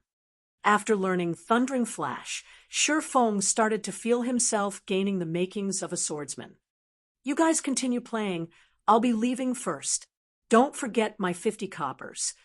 Shifeng looked towards the dumbfounded Stabbing Heart, leaving the black market after calling out to them. Stabbing Heart indifferently nodded his head. Boss, he's gone. He took away the prize as well. Should we chase after him? The male cleric asked. Stabbing Heart's shock gradually faded after Shifeng left. He stared at the male cleric, scolding, "Are you an idiot? We'll be lucky if we have time to even curry up to such an expert swordsman. Making enemies of him? Are you courting death?" Not good. I have to tell this to guild leader. Luckily, I added him as a friend. Is he called Yifeng? I can't believe I've never heard of such an expert. Could he be some sword expert in disguise? Stabbing Heart acknowledged that he could not pass the challenge in such a magnificent way, especially the last bout after the 25-yard mark. That was just cheating. It was impossible for players to block or dodge. Yet, Shifeng had done it. At the trade area, Shifeng met with Potion Master Kevin. He spent 120 coppers purchasing 20, instantly shrinking his wealth down to 30 coppers. However, he still spent it, all to level at the speed of a rocket. Shifeng took the exploding berries and left Redleaf Town, running westward. At that moment, all players were at level 0, and all of them were killing level 0 monsters around Redleaf Town. There were also a few with good techniques killing level 1 baby wolves in a party, a warrior tanking at the front and a damage dealer and healer behind, fighting together in an orderly manner. Although the EXP was shared between several people, the efficiency was a lot higher, and there were fewer competitors. However, Shifeng did not plan to compete with these people. Passing through the level 1 monster area, followed by the level 3 monster area, Shifeng headed straight towards Red Leaf Forest, a level 5 monster area. There were no players who would go there. There were still no players who dared to challenge level 5 monsters at this stage of the game. Not only was there the suppression due to the difference in levels, but there was also the significant disparity in HP and attack power. A level 5 monster could easily steamroll over a level 1 player. Even a 6-man party was no match for a level 5 monster. There was a heavy penalty whenever a player died. Not only would they lose an entire level's worth of EXP, but their skill proficiency would also be decreased. There were simply no players who would take the risk. Otherwise, hours of their hard-earned EXP, and proficiency would become pointless. Chapter 7, Leveling with Ease. Chapter 7, Leveling with Ease. Red Leaf Forest was made up of beautiful maple trees. Level 5 monsters roamed around the woods. To a player below level 3, this was a restricted area. Shurfeng, as well, was no match for these level 5 monsters, even though he had reached level 1. However, Shurfeng ran into the Red Leaf Forest without hesitation. Cautiously, he advanced towards the inner reaches of the forest. Level 5 forest wolves could be seen patrolling around the woods from time to time. Shurfeng was currently just level 1. If he did not stay a sufficient distance away from them, the forest wolf's sensitive nose would smell him out. A level 5 forest wolf had 400 HP. It also had high attack power. It would only take 2 bites from the wolf for Shurfeng's 120 HP to meet its end. Shurfeng's only option was to stealthily avoid the forest wolves, taking a big detour around them. Aside from the forest wolves, Shurfeng also met with adorable bear cubs. The little cubs fumbled and tumbled around on the grassy plains, giving an innocent and cute look. However, they were still level 5 monsters, and they were hated by melee players. This was because of their high HP and defense, making a fight with the cubs very exhausting. As Shurfeng used a tree to route past a bear cub, he heard a wolf's howl coming from behind him. Damn, a wolf den! As calm as Shurfeng was, he still couldn't help but call out. In his previous life, many players came in parties to the Red Leaf Forest. Most of them were level 4 or 5. Aside from grinding a large number of monsters, the main reason players came here was because of the bountiful loot. Skill books, leatherworking materials, and equipment were such examples. There were also a large amount of herbs that were attainable in the forest. However, a single mishap could still cause a party wipe in the Red Leaf Forest. One of the dangers that caused such situations were wolf dens. A wolf den was hidden and hard to notice. If players did not pay close attention, a pack of forest wolves would pounce forth once the players entered the wolf den's area of alertness. If less, there would be 3 to 5 wolves. If more, 6 to 8. It was a party wipe trap. Shurfeng's luck was bad. All at once, 7 forest wolves rushed out of the den. The meat on Shurfeng's body wasn't enough for them to share. The speed of the forest wolves was fast, but Shurfeng wasn't slow either. With his attribute points all going into agility, his movement speed was at 6 points. He was still a level 1 swordsman, in the end. Even if he was a pure agility 1, his speed was still a notch slower than the forest wolves. Seeing the wolves catching up, Shurfeng stopped caring as he activated the life-saving skill, Gravity Liberation. Shurfeng suddenly felt his body becoming as light as a feather. His speed increased by a massive leap, easily shaking off the forest wolves behind him. In the end, a common monster was still a common one. They gave up after chasing past a set area, allowing Shurfeng to keep his life. After running for over 10 minutes, Shurfeng arrived at a range of mountains and hills. Several mountains stood over 100 meters, located in the central region of Red Leaf Forest. The top of the mountains was surrounded by clouds and mist, creating a scene of immortal lands. Finally arrived, Shurfeng looked towards the towering mountain and its surroundings. Discovering a waterfall, he walked towards it. In his previous life, players were mostly over level 20, so their attributes were naturally high. They could do much more than they could while they were low-leveled. Many loved exploring the myriad of places in God's domain. The central region of Red Leaf Forest was one of the famous places. So Shadow Workshop had sent a small party of assassins to investigate. Never would they have thought to find a treasure mountain there. On one of the mountains, they discovered many items, rare ore, herbs, and even treasure chests. At the peak of the mountain, there was a secret silver treasure chest. There were many secretive places in the wild of God's domain. Most of these places housed treasure chests, awaiting to be discovered by players. The items within treasure chests varied considerably, ranging from copper coins to dark gold equipment. The quality of treasure chests could be categorized into common, bronze, mysterious iron, secret silver, fine gold, and dark gold. However, even the loot from a common treasure chest could rival the drops of elite monsters. Not to even mention how good the loot from a secret silver treasure chest could be. This secret silver treasure box quickly allowed Shadow to become a well-known workshop in White River City.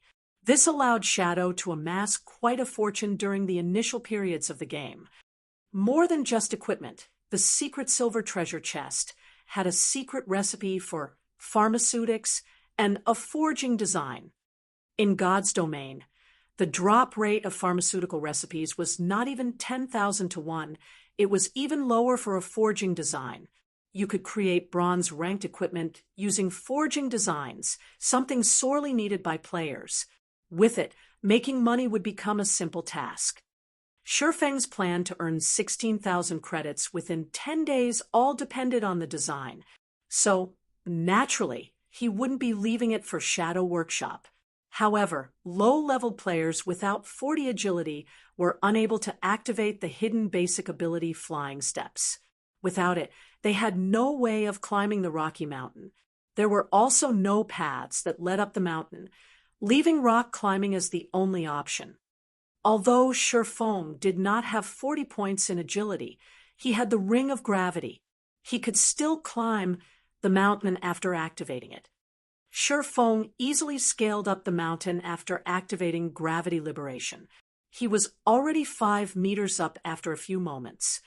When Gravity Liberation had 5 seconds remaining, Shifeng found an empty spot of land to rest while waiting for Gravity Liberation's cooldown. Not long after Shifeng sat down, the rock wall suddenly shook. A rock giant appeared with bursts of roaring. Rock Giant Common Monster. Level 5. HP 550. That was quick. Shifeng had long since been ready when he saw the rock giant walking over. He took out an explosive berry from his bag and threw it towards the rock giant's feet. Sticky orange-colored juice erupted all over the ground. As a level 5 monster, the rock giant had extremely high attack power, HP, and defense. However, it had low attack speed and reaction time. Its body's turn rate was even slower. A player only needed 20 points in agility to easily toy with the rock giant. There were plenty of assassins who loved dealing with such dumb monsters. They could easily be killed without wasting a single HP. Although Shifeng did not have 20 agility, he had the explosive berries. Each had an effective area of 3x 3 yards, reducing movement speed by 30%, and turn rate by 70% for 1 minute. It was a godly tool used to counter dumb monsters. 2 months after God's Domain started, a lot of players would use such a method to kill high-leveled monsters that were slow-moving. However, such slow-moving monsters existed in limited numbers in God's Domain, so grinding on them for quick levels was not possible. The rock giant's speed sharply reduced after being hit by the explosive berry. Shifeng pulled out his novice sword and rushed towards the rock giant's back, chopping down at it. Above the rock giant's head, 3 points of damage appeared. It was a hardly mentionable damage when compared to its 550 HP. The rock giant also regenerated 1% of its HP every 5 seconds. That was 5 HP every 5 seconds. It was very challenging to kill it within a minute. The rock giant tried to turn around when Shifeng attacked it. However, its body's turn rate was slow to begin with. Now that there was an extra 70% speed reduction, it was just abominably slow. Shifeng attacked it twice more. Following up with another chop, causing a series of -3, -3, -6 to appear. The effect of Chop was not that great due to the level suppression. However, because the rock giant was 4 levels higher, there was an additional bonus towards skill proficiency. Coupled with one of the swordsman's natural talents, a single usage had increased Chop's SP by 3 points. This was an absolute location for raising skill proficiency. After much trouble, the rock giant turned around to face off against Shurfeng. However, Shurfeng did not give it any chance, quickly circling to its back where he continued attacking. Thundering flash. Suddenly, a single sword light caused 4 damage, followed by another that dealt 5 damage, and the last one that dealt 7 damage. After all 3 streaks of thunder hit its mark, Thundering Flash's SP increased by 3 points. Another few slashes followed. A series of -4, -4, -4 damage was dealt. Though each strike only had an increase of 1 damage, the totaled up damage would still be great. Although the effect of Thundering Flash lasted only for 15 seconds, it had greatly increased the speed of killing the rock giant. The battle could be ended within a single minute now, saving up a precious explosive berry. Even if the rock giant had high HP and attack, it was no different than a practice dummy if it couldn't land a hit on Shurfeng. It was just giving Shurfeng EXP and SP. Skill proficiency could not be increased just by using the skill. When using it on a monster of the same level, there was a 20% chance to increase it by 1 point. For monsters of a higher level, there was a 40% chance if it was 1 level higher, 70% for 2 levels, 100% for 3 levels, 150% for 4 levels, and 200% for 5 levels. The maximum limit was 200%.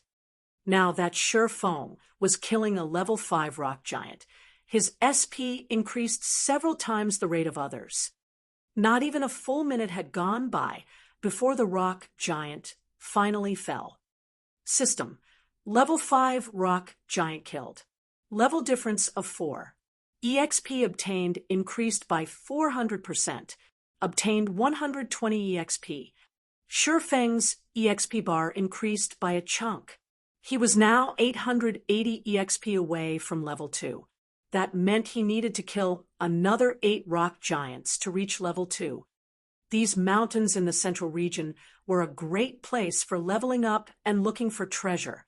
Unfortunately, 2 months had passed before people discovered them. Shurfeng searched the rock giant's body after killing it, obtaining a bronze Oregon. It was a material used to make bronze equipment. He also acquired a piece of hard stone. Subsequently, Shurfeng searched around the empty land. A few moments later, he found a rare herb called 100 Souls flower. It was one of the core materials used to make.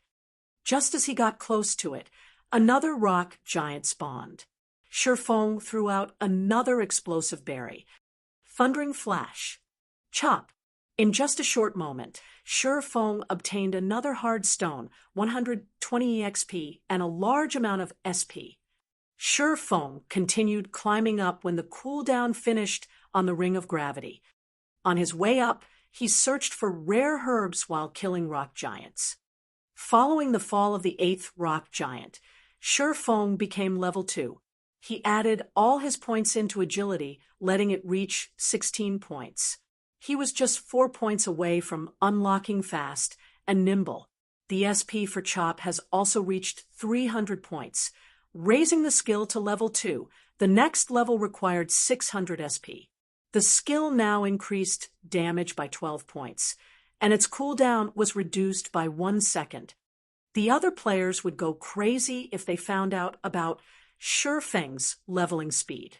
Just going from level 0 to level 1 required more than a handful of hours. As for going from level 1 to 2, at the very least, doing so would require 7 or 8 hours. Shurfeng spent less than 20 minutes to reach level 2. His leveling speed was like a rocket launching. Feng walked towards a dead rock giant and searched it. Seems like my luck isn't bad at all. It even dropped equipment.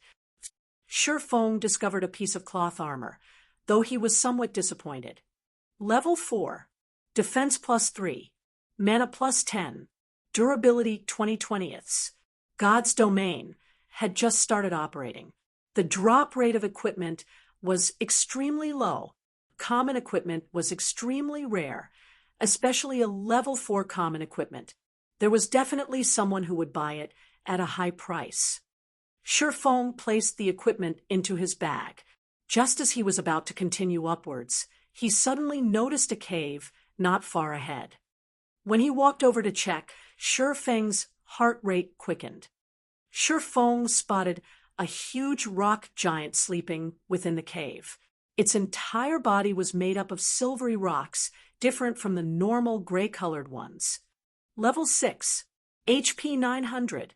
Special elites were a lot stronger than normal elites. A regular elite monster could decimate a 6-man party of the same level.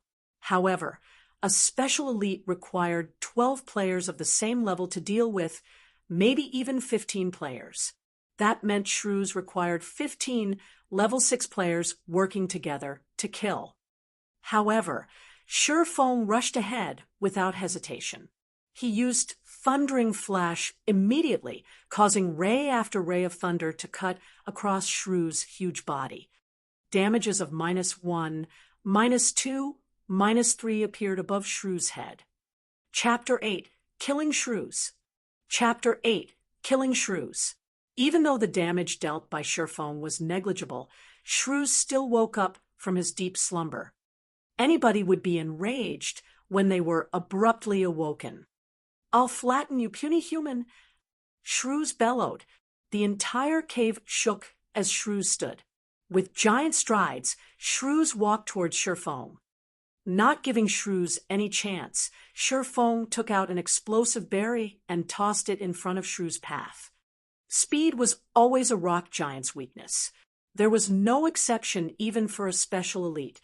Shrews only had a larger size, a stronger attack, and more attack methods. Though his movement speed and attack speed were slightly faster, under the slowing effects of the explosive berry, he was still as slow as a turtle. On the other hand, Feng's movement speed and attack speed were very fast due to his 16 agility. Feng immediately circled to Shrew's back and began his fierce assault. A series of damages appeared above Shrew's head. -2, -2, -2-2. They were followed by another chop that dealt 6 damage. It had to be said, Shrews had a frightening defense. Even with the amplified damage from Thundering Flash, a level 2 chop had only dealt 6 damage. A level 1 chop would probably only deal 4 damage. Shrews only turned around after receiving a series of attacks. It lifted its mountain-sized foot and stomped down towards Feng. As a reincarnated person, Feng had experienced countless battles in God's domain. He did not have a thread of panic in him when facing against shrews. With a step, Feng nimbly evaded towards Shrew's back, avoiding Shrew's sluggish attack. Feng then followed up with a series of mad cuts. When 5 seconds passed, Shrews regenerated 18 HP, leaving him with a remainder of 886 HP. Half of Feng's efforts had gone to waste within an instant. Compared to common ones, elite monsters or above would regenerate 2% of their HP every 5 seconds during battle. Shrews had 900 HP, so it was 18 HP every 5 seconds. This regeneration had exceeded the damage Feng could deal using normal attacks. Even so, Feng still calmly waved his sword, continuously reaping away Shrew's HP. An average player would have already given up when seeing such high HP and regeneration. Feng would not, though. 16 points of agility allowed Feng to avoid and attack with ease. His high attack speed also allowed the damage he dealt to mitigate Shrew's regeneration completely. However, killing Shrews required a lot of time. It was very dull, just avoiding and madly attacking. Dealing out strong attacks was very tiring, both physically and mentally. With each passing second, Shrew's HP continually fell. 15 seconds later, once Thundering Flash's amplifying effect disappeared, the damage Sherfong caused sharply reduced. Each strike of his sword only dealt 1 damage, and Chop only took away 4 HP from Shrew's.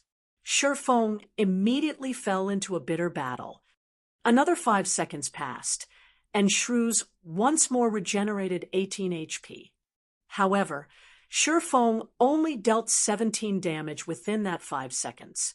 It wasn't even enough to even make up for Shrew's regeneration. Sherfong wrinkled his brows. As expected, it was hard to kill off Shrew's. It was just a pointless endeavor without sufficient damage. Do I give up? Just as Sherfong was thinking so, I want to flatten you. Shrew's roared as he stomped his foot. Suddenly, the entire cave shook. Sharp stalactites fell from the cave's ceiling one after another, covering the entire cave. It even has a party wipe skill. Seeing the bad situation, Sherfong moved quickly away from Shrew's side, dodging the falling stalactites. The stalactites continuously fell in great numbers. Their speed was quick as well. If a party came into this cramped space, there wouldn't be any place to dodge. They would definitely be party wiped. If it weren't for his nimble body and the somewhat spacious area, Sherfong would be hard-pressed to avoid these falling rocks. Shrew's revealed an exhausted expression after finishing his skill. Sherfang's eyes shone. He quickly rushed ahead. Thundering Flash. Chop. -4, -5, -6, -10. Suddenly, a series of terrifying damages were caused. Fatigue state. It was a period of weakness that appeared after a boss used a powerful skill. In this state, the boss would have both its attack and defense greatly reduced. With this fatigue state, Sherfong could see the hope of killing Shrew's. Sherfong took the chance to attack even more fervently. -4, -4, -4. Each sword strike took away 4 HP, while Shrew's was under both states of fatigue and damage amplification. During this weakened period, Shrew's regeneration also fell to 1%. By the time Shrew's returned to his normal state, Sherfong had already taken away 15% of Shrew's HP. The subsequent battle was filled with persistence. Sherfong would repeatedly attack to make up for Shrew's regeneration. Every 30 seconds, he would deal a burst of damage with Thundering Flash, following which he would await Shrew's use of his big move. This party wipe skill was a nightmare to player parties. To Sherfong, however, it was a chance. As expected, Shrew's would again use his big move after a period of time. Sherfong took this chance to take away 16% of Shrew's HP. Time passed bit by bit. After using 5 explosive berries, Shrew's had 32% HP remaining. When Shrew's activated his big move once more, Sherfong took away another 16% of his HP. Shrew's was quickly left with 16% HP remaining. Just as Shrew's HP fell to 15%, a sudden change occurred. Shrew's body continuously shrunk, his attack and defense reducing as well.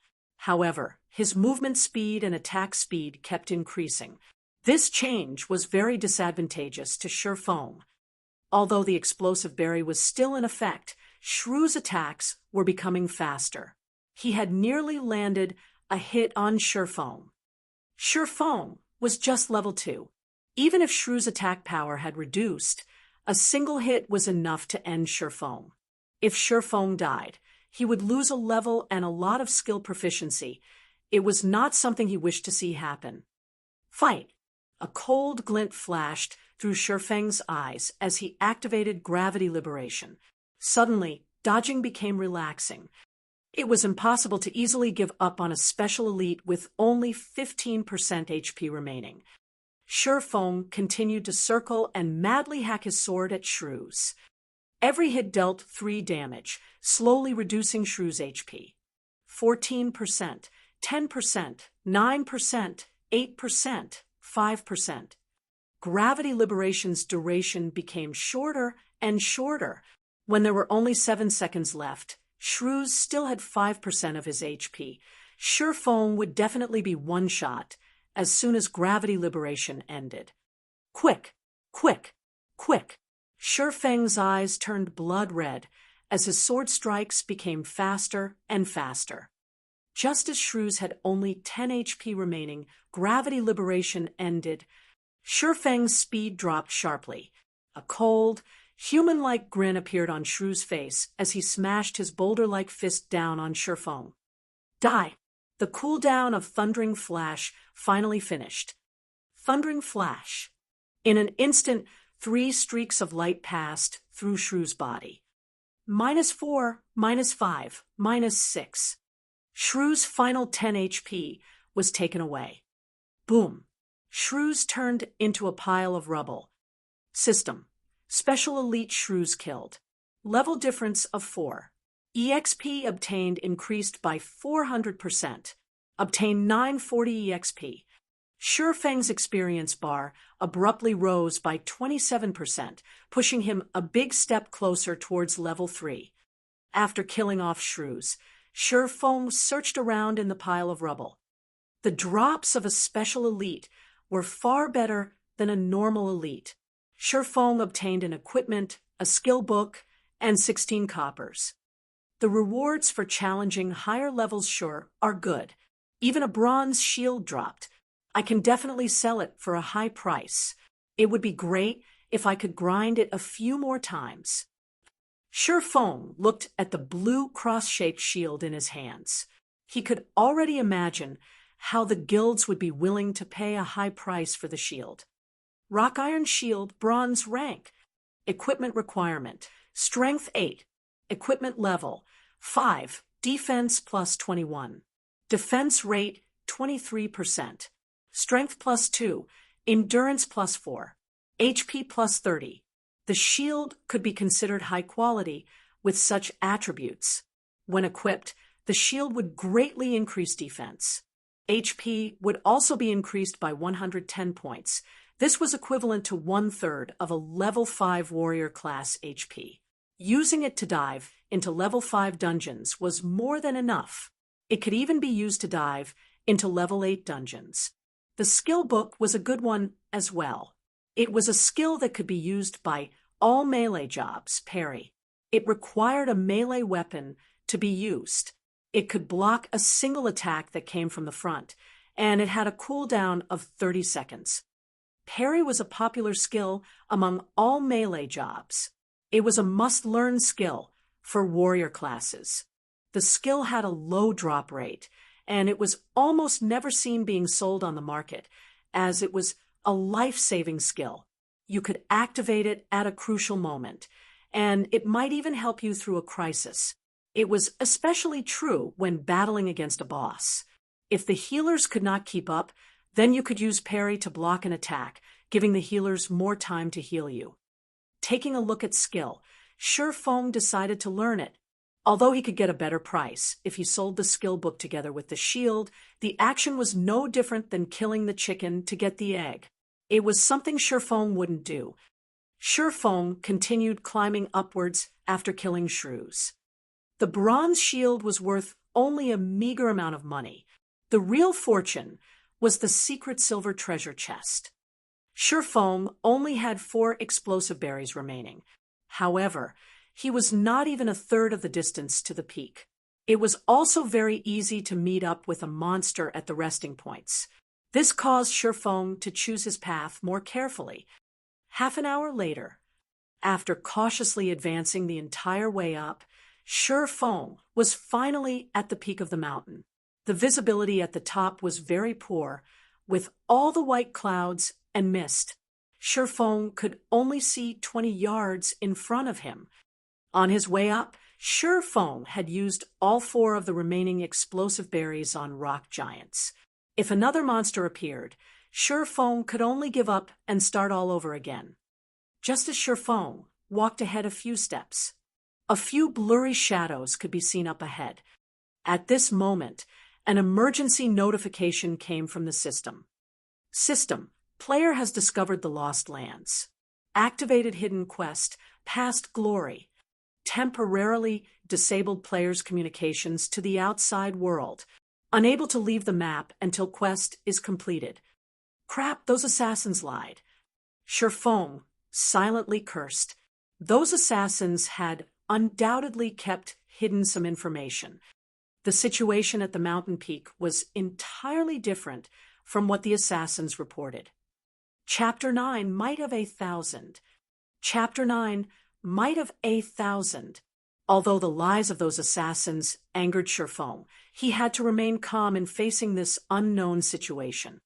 Even members of a workshop would have their own selfish motives. They would definitely hide some of their important discoveries, silently empowering themselves and making a fortune. There were plenty of such people in a workshop, be they outer members or core members. After some time, there were always some exceptionally strong people who suddenly appeared, their social statuses abruptly rising. Sherfong was one such example.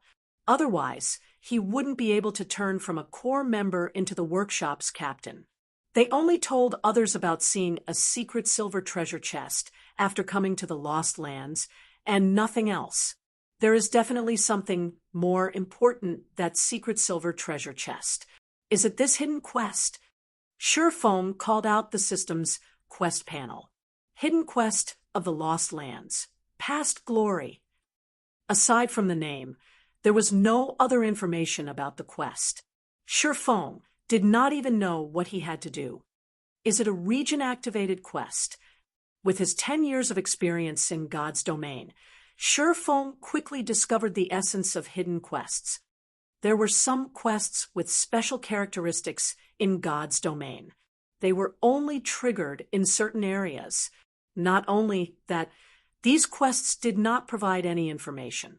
Players were required to search for it themselves. After the quest was completed, it would no longer be triggered again, even if another player came to this place. It could be called as a special kind of unique quest. At the same time, it was a quest filled with extreme danger. Searching for the method to complete the quest in an unknown region also meant dealing with the unknown monsters of the region. For such special quests, the region's monsters were usually several levels higher compared to the surrounding areas. An average player had no chance in completing the quest. There were 6 assassins over level 20 that came to this place last time. The quest was also triggered in this region with level 5 monsters, so the assassins could complete the quest. There's no point in bothering. Since I can't get out, I might as well look around. At worst, I'll just die and be sent back to the town. Sherfong advanced in large strides after thinking it through. A few moments after walking through the mists, Sherfong spotted a few blurry figures up ahead. It was a city which had been abandoned ages ago.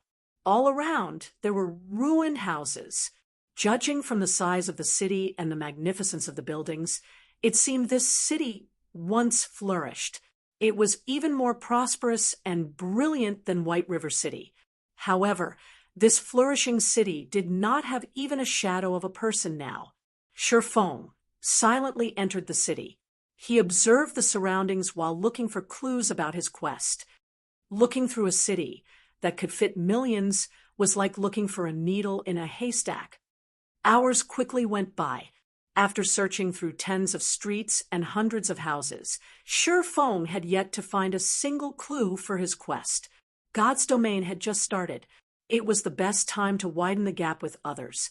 Yet Sherfong had wasted hours exploring this place. There were plenty of players who had already reached level 1, but Sherfong was still paused at 34% of level 2. Sherfong hesitated. Should he continue looking for clues to the quest, or should he just end himself here and revive back at the town?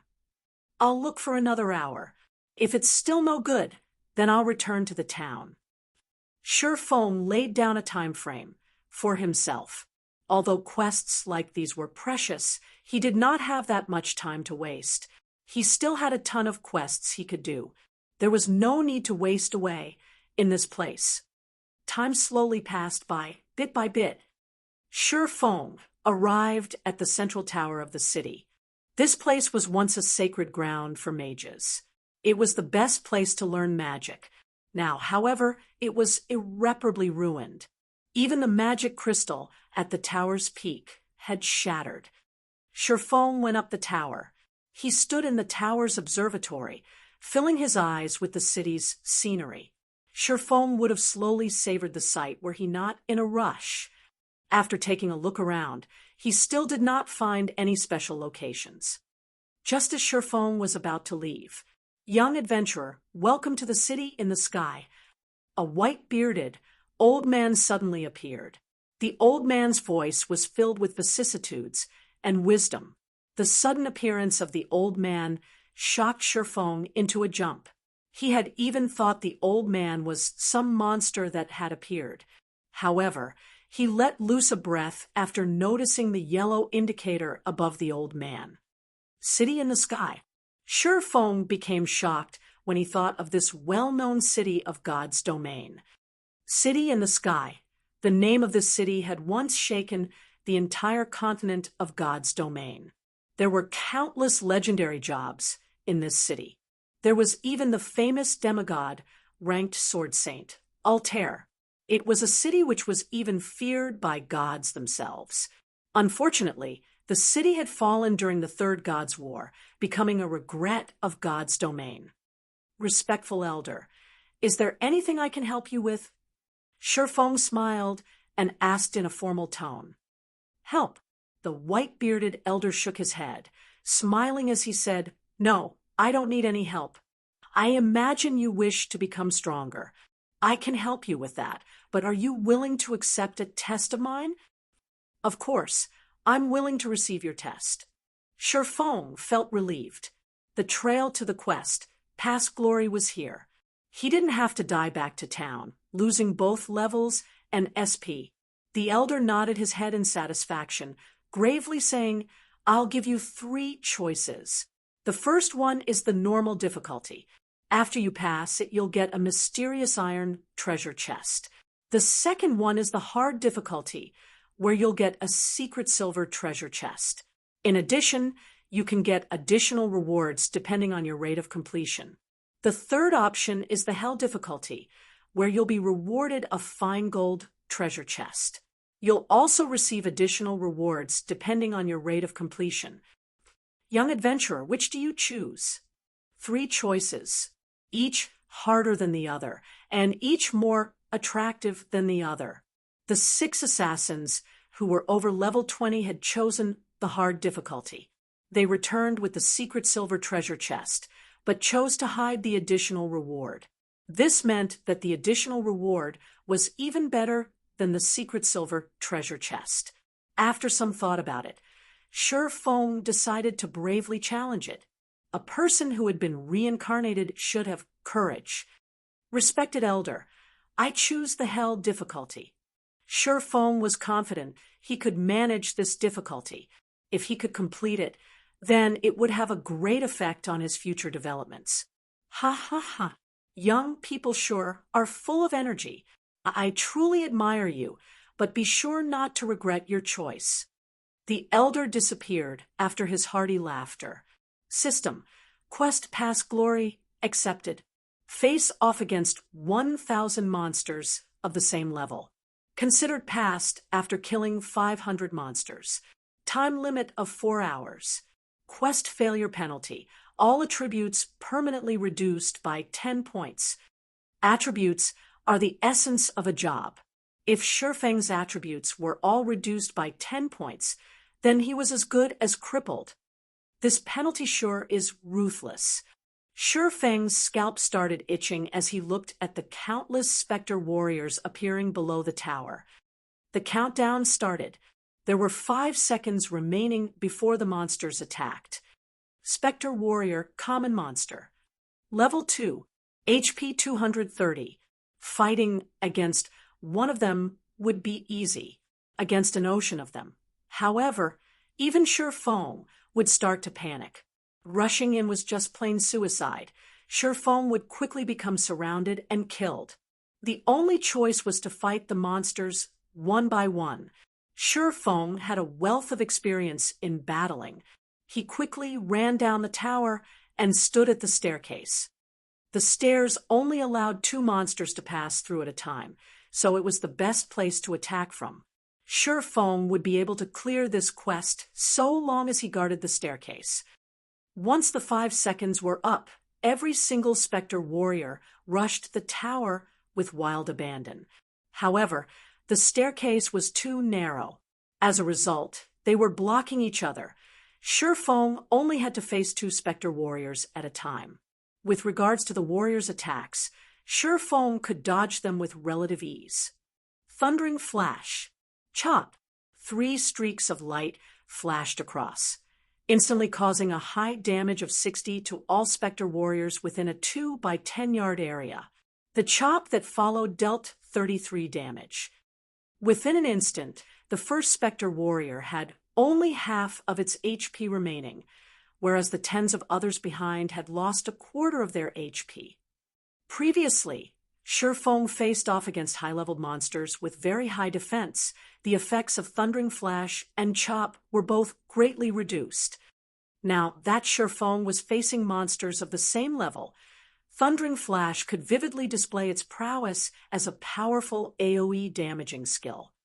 With Thundering Flash's damage amplification effect, Sure Feng only needed 5 strikes from his sword to finish off the first Spectre warrior. In order to increase his killing speed, Sure Feng activated Gravity Liberation to increase his attack speed. Coupled with the damage amplification, each warrior only needed 3 seconds to be dealt with. Unfortunately, the Spectre warriors did not give any experience. Instead, skill proficiency had a 100% chance to increase by 1 point. With every death of a Spectre warrior, Sure Feng's SP continuously increased. Sure Feng became very happy after seeing such a sight. The elderly NPC probably had not imagined that a level 2 swordsman would possess such a powerful AoE skill. With such a skill, Sure Feng feared crowd tactics the least. Sure Feng could also easily dodge attacks in a 1 versus 2 scenario. Other players would have most likely failed the quest, yet Sure Feng was able to complete it with perfection. After 2 hours had gone by, Thundering Flash had reached level 2 after its SP increased to 300 points. The skill's damage increased from 130% to 135%, and its cooldown reduced from 30 seconds to 28 seconds. Chop's SP had also increased to 426/600. It would reach level 3 with just a little more. Sure Feng's monster grinding speed increased once more after Thundering Flash reached level 2. The Spectre warriors fell in batches. When there were only 20 over warriors remaining, there was still an hour and a half remaining for the quest. With another use of Thundering Flash, the last remaining 20 Spectre warriors fell as well. Not bad. Here's your reward, youngster. The elder appeared once more with a chuckle, looking at Sure Feng. The elder took out a fine gold treasure chest and a pitch-black longsword. System: Quest Pass Glory completed. Rewarding 1 fine gold treasure chest, 1 magic weapon job-related. Obtain title, Might of 1,000. Might of 1,000 title. When this title is in use, allies in a 30-yard radius will receive an attribute increase of 10%. Simultaneously, title user will obtain an additional effect of Strength +5 and Endurance +5. I've given you your reward. You can go now. The old man waved his hand after finishing his piece. Sure Feng's vision blurred. When he opened his eyes once more, he was back in the plaza of Red Leaf Town. D. Sure Feng's system communication continuously rang. Blackie was contacting him. Brother Feng, you've finally picked up. How come I couldn't contact you before? What should I do now? I'm already behind others by a level. Blackie was extremely panicked. However, he still patiently asked because he believed in Shurfong. He had wasted 7 hours just to run to Red Leaf Town. While he was still at level 0, the players that filled the streets were already level 1. How was he to make up for this gap? Nobody would want him in a party now. Their minimum requirement was level 1. A level 0 noob like him would just be pushed aside. My bad, I was doing a quest. Come to the Central Plaza, I'll take you with me to level. Shurfong apologized. It had already been over 8 hours since God's Domain started, and Shurfong had spent over 5 hours doing his quest. At this stage of the game, most players had already risen to level 1, while some professional players were already close to level 2. As a person who had been reincarnated, helping Blackie level up was an easy task. It wouldn't take long before Blackie would catch up to the professional players. Chapter 10, Abyssal Blade. Chapter 10, Abyssal Blade. Shurfong observed his surroundings after hanging up on Blackie. Seeing that nobody paid attention to his sudden arrival, he quickly entered an empty alley. Opening a fine gold treasure chest would definitely cause a commotion. Opening and showing off a fine gold treasure chest at the crowded plaza was a bold action. It was something only noobs would do. Compared to the real world, there were no constraints within the game world. It went without saying, the great powers in the game hungered for great treasures. If a player did not have the capability, one of the best-case scenarios was one being killed back to level 0 for the treasure. However, if the treasure did not drop out, then congratulations, you can only live in the city for the rest of your life. While other players were out in the wild, leveling up, the only thing you could do was to hang around in the city. After a few months, you could proudly be promoted to city guide. Shurfong was not an assassin who was capable of stealth, hiding, and assassination. Currently, he did not have the sufficient strength to protect himself, so keeping a low profile was necessary. Shurfong quietly observed the empty alley for some time. After he made sure nobody followed him, he took out the black longsword. Shurfeng's brows wrinkled when he looked at the black longsword. Abyssal Blade, magic weapon. Job requirement. Swordsman. Do you wish to bind the equipment? Should I equip it or not? Shurfong became frustrated when he looked at the Abyssal Blade. Shurfong was very familiar with magic weapons. Magic weapons were different from normal equipment. They did not have any rankings to differentiate them, and they were even rarer than legendary equipment. Its power was without question. However, a magic weapon was a double-edged sword. This was because the weapon had a side effect called backlash. If the player using the magic weapon was not cautious, a single mistake could cripple their account. In his previous life, there were a few experts in Starmoon Kingdom that became top-tier experts because of magic weapons. Even during his peak, Shurfong could only look up to them.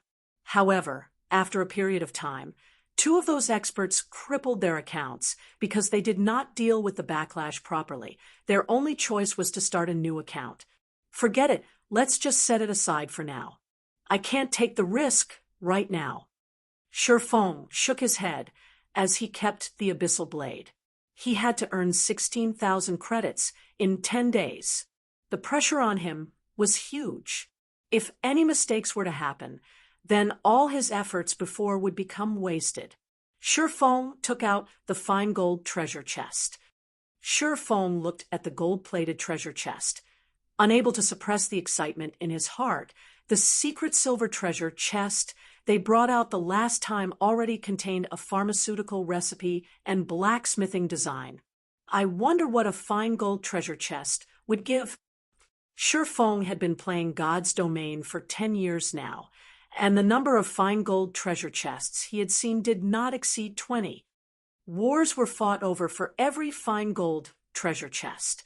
Shi Feng would not even dare to dream that he could be in possession of one. Shi Feng slowly opened the treasure chest. Suddenly, golden rays of light leaked out from the chest, illuminating the small alley. It would definitely be a dazzling beacon of light. If it was nighttime, it would attract everyone's attention. Not daring to take any risks, Shi Feng quickly retrieved all the items from the chest. The dazzling lights slowly faded away after the chest was emptied. Fortunately, it was an empty alley, so nobody would notice the short period of radiance. The settings for treasure chests in God's domain really are damned. Luckily, it's daytime here. Shi Feng glanced at the treasure chest by his side, then shifted his gaze towards the 3 treasures in his hands. There were 2 ancient books and a battle armor. The battle armor was secret silver equipment. It was much worse than Shi Feng had imagined it to be. Sky armor, secret silver rank. Plate armor, equipment requirement. Strength 20, equipment level 5. Defense plus 25, strength plus 6, endurance plus 3, agility plus 3, durability 30/30ths. Additional attribute, power weakening. Reduce physical damage received by 15% after equipping. Shi Feng became shocked after looking at the battle armor's attributes. Although the level of the equipment was a lot lower than the one in his previous life, its attributes were top tier. If it was worn by a warrior class, the high defense coupled with power weakening would make tanking physical bosses no longer a problem. If this armor was sold now, its price would definitely be astronomical. This is too great. Now I have armor for level 5. Shi Feng happily stored the sky armor. Swordsman wore plate armor as well. When Shi Feng wore it at level 5, he could definitely become a shield warrior. Shi Feng shifted his gaze to the 2 ancient books, becoming shocked once more when he saw their names.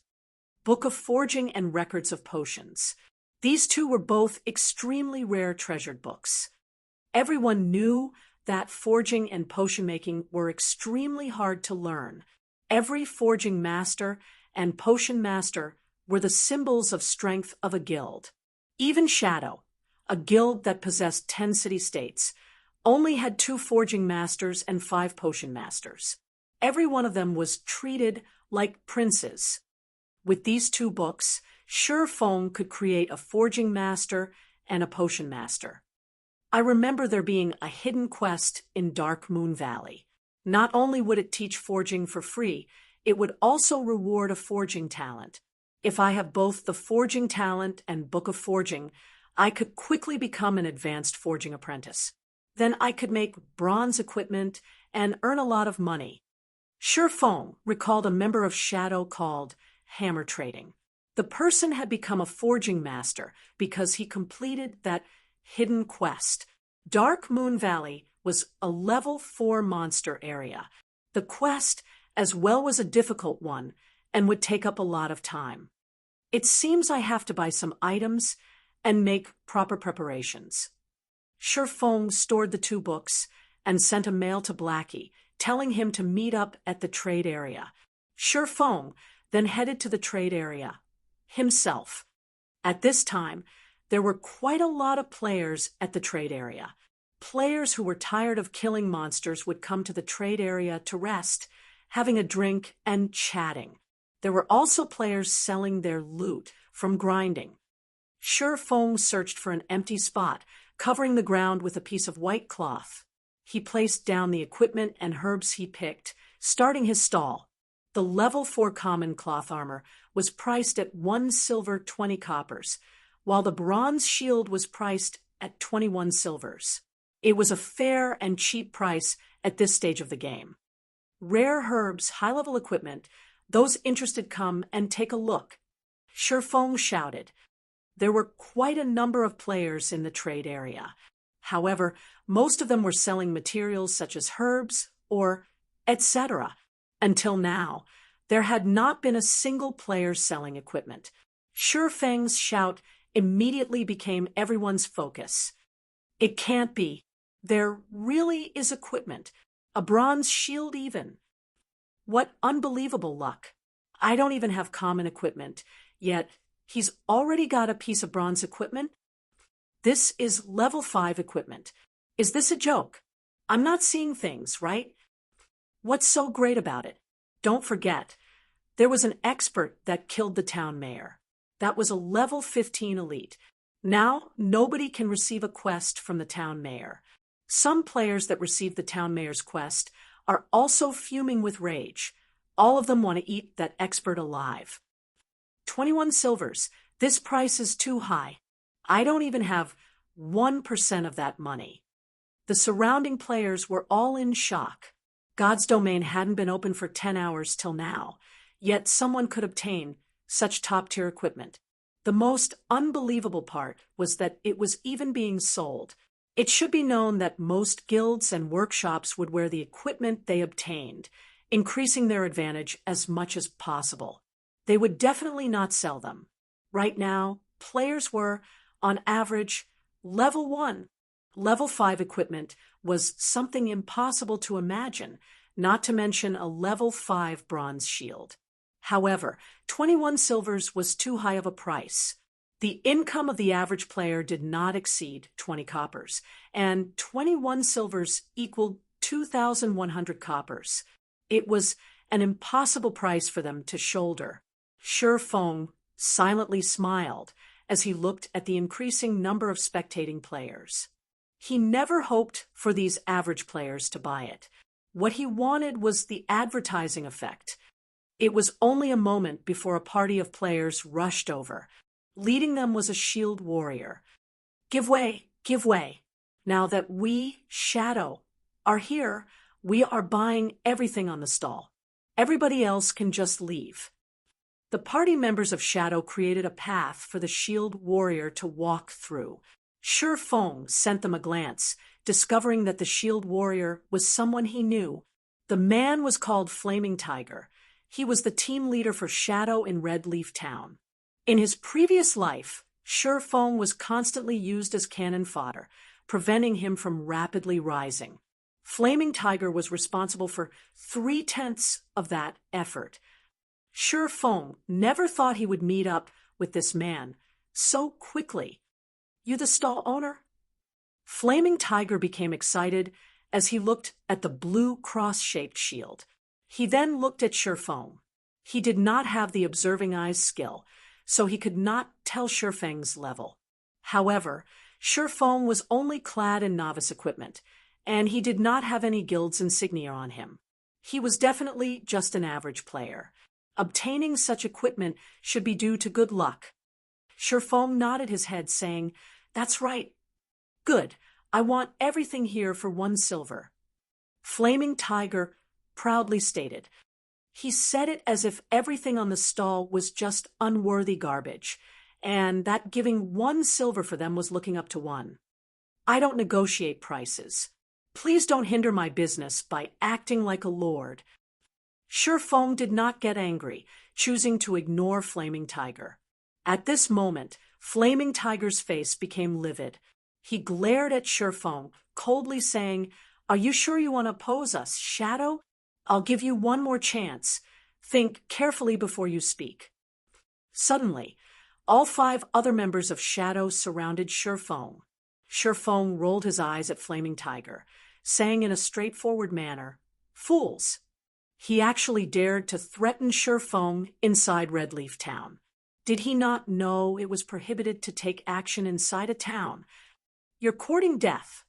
Flaming Tiger raged, both his eyes turning blood red. He couldn't help but want to kill Shi Feng right this instant. Ha ha ha, truly interesting. A level 5 bronze shield. How could us Assassins Alliance be left out? Another group of over 10 players came at this moment. Every player wore the Assassins Alliance's insignia. The person who spoke up was Stabbing Heart. He became shocked when he saw the stall owner. He did not expect to see Shi Feng, the expert who had cleared the bronze prize challenge in a single try.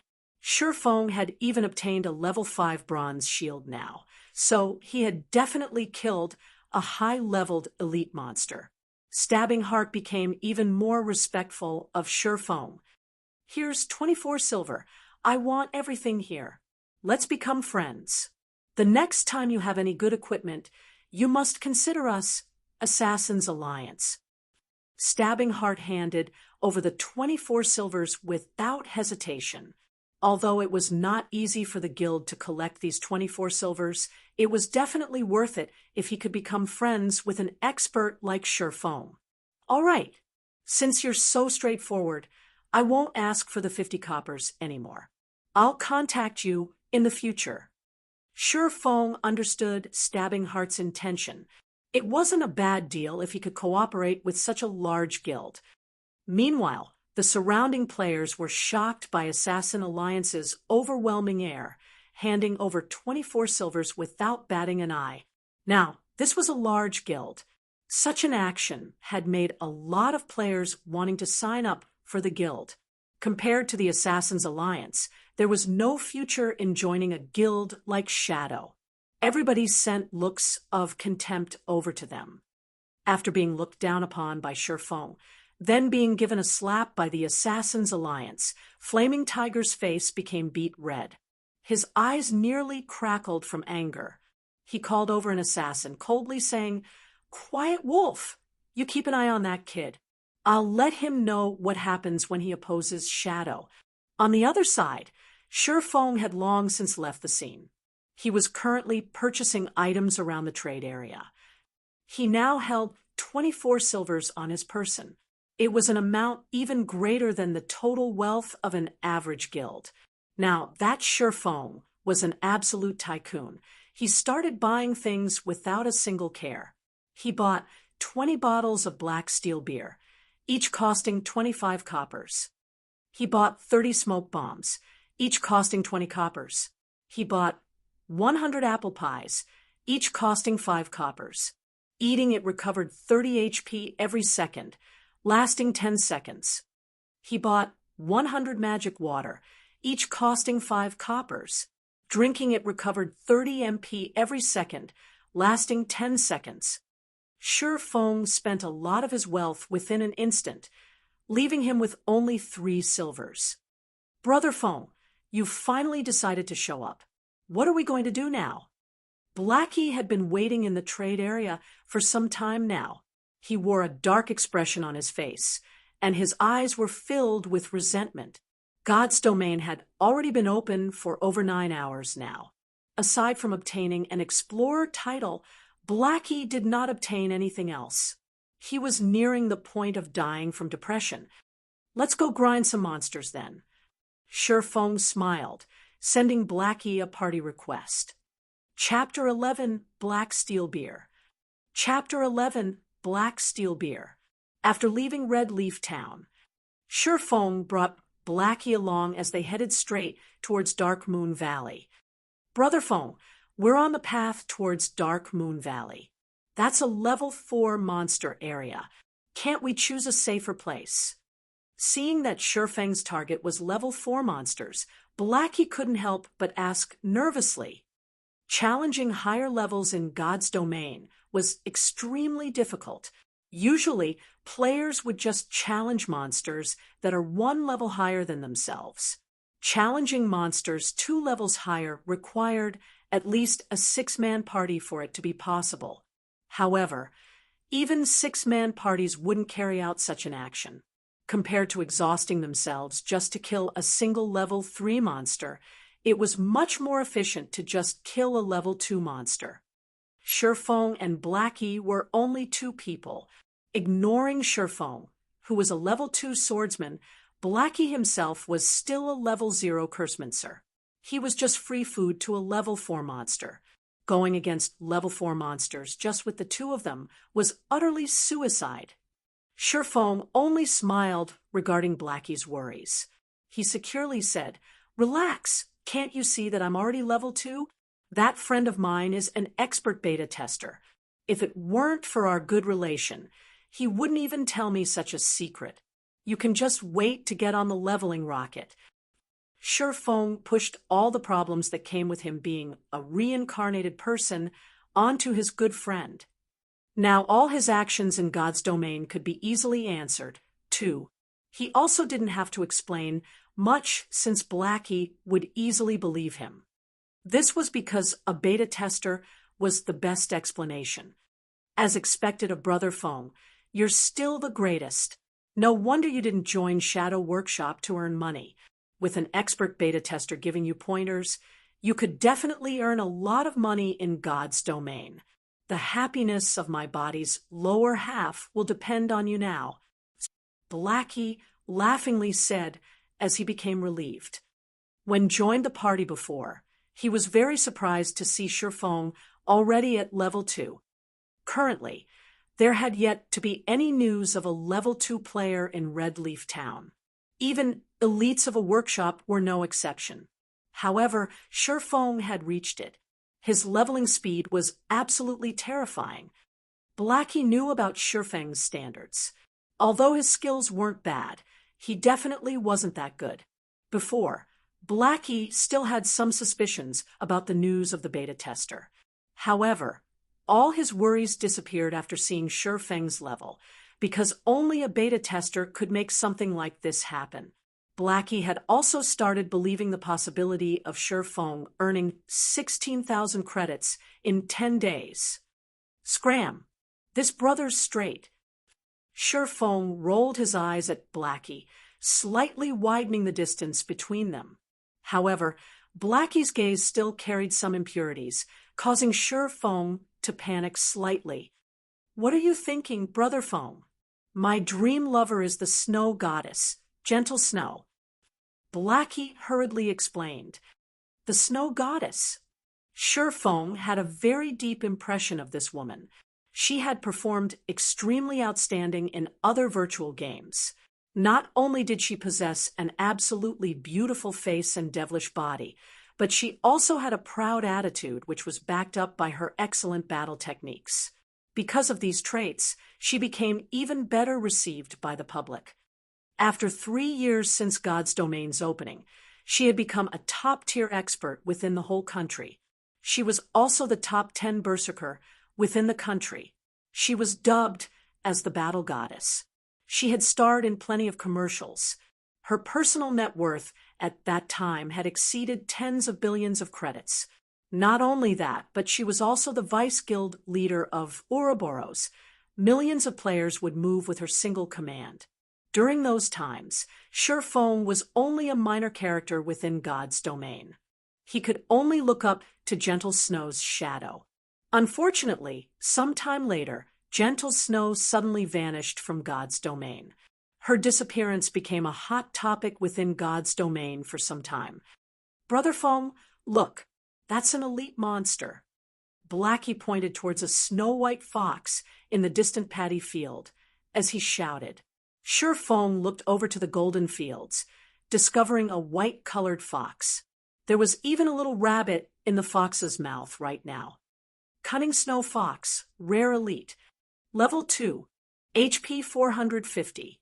Blackie, your eyesight and luck are seriously too good. You even spotted a Rare Elite. We're going to earn a fortune this time. Feng stealthily walked closer to the fox as he directed Blackie. You just attack from a distance and leave the rest to me.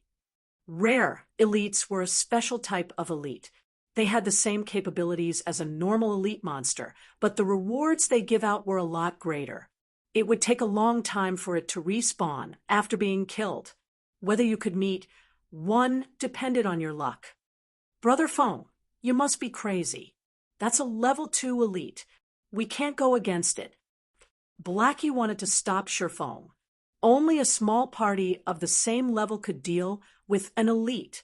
Fighting one alone without any healing would definitely lead to death. However, Blackie was too late. Feng had quickly circled to the snow fox's back, launching a sudden attack.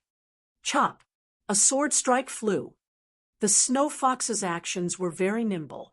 It immediately avoided a vital hit to its abdomen, taking only 32 damage. Such nimble actions. Its defense isn't low either. Feng made a quick judgment after observing how the snow fox dodged and took damage. He had the might of 1,000 title, so all his attributes were increased by 10%. There was also an additional 5 points to both strength and endurance, increasing his strength to 13 and endurance to 10. His agility was also increased to 17 points. Now his attack power was 29 and he had 260 HP. With great speeds, the enraged snow fox bit toward Feng's neck. It activated the skill Fatal Blow. However, with 17 agility, Feng's speed was not any slower than the snow fox. By the time the snow fox had rushed over, Feng's novice sword had already struck down towards the fox's head. Pung! Feng only had 13 points of strength. It was still not enough to block the snow fox's attack. 49 damage appeared above Feng's head, and his novice sword's durability decreased by 1 point as well. On the other hand, the snow fox only received 5 damage.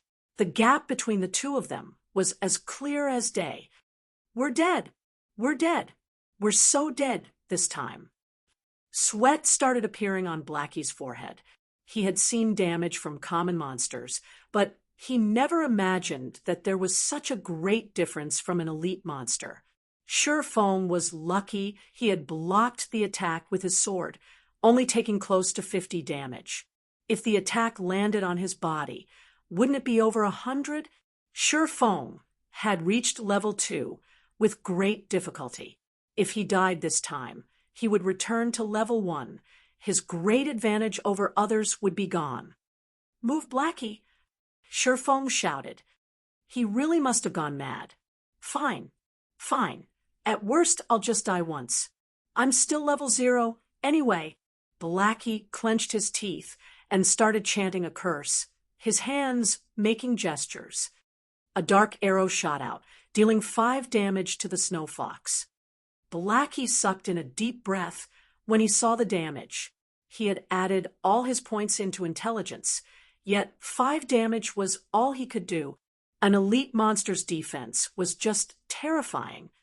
Feng, who was facing the snow fox, was under even more pressure. The snow fox had very high agility. It was able to dodge whenever Feng wanted to use chop.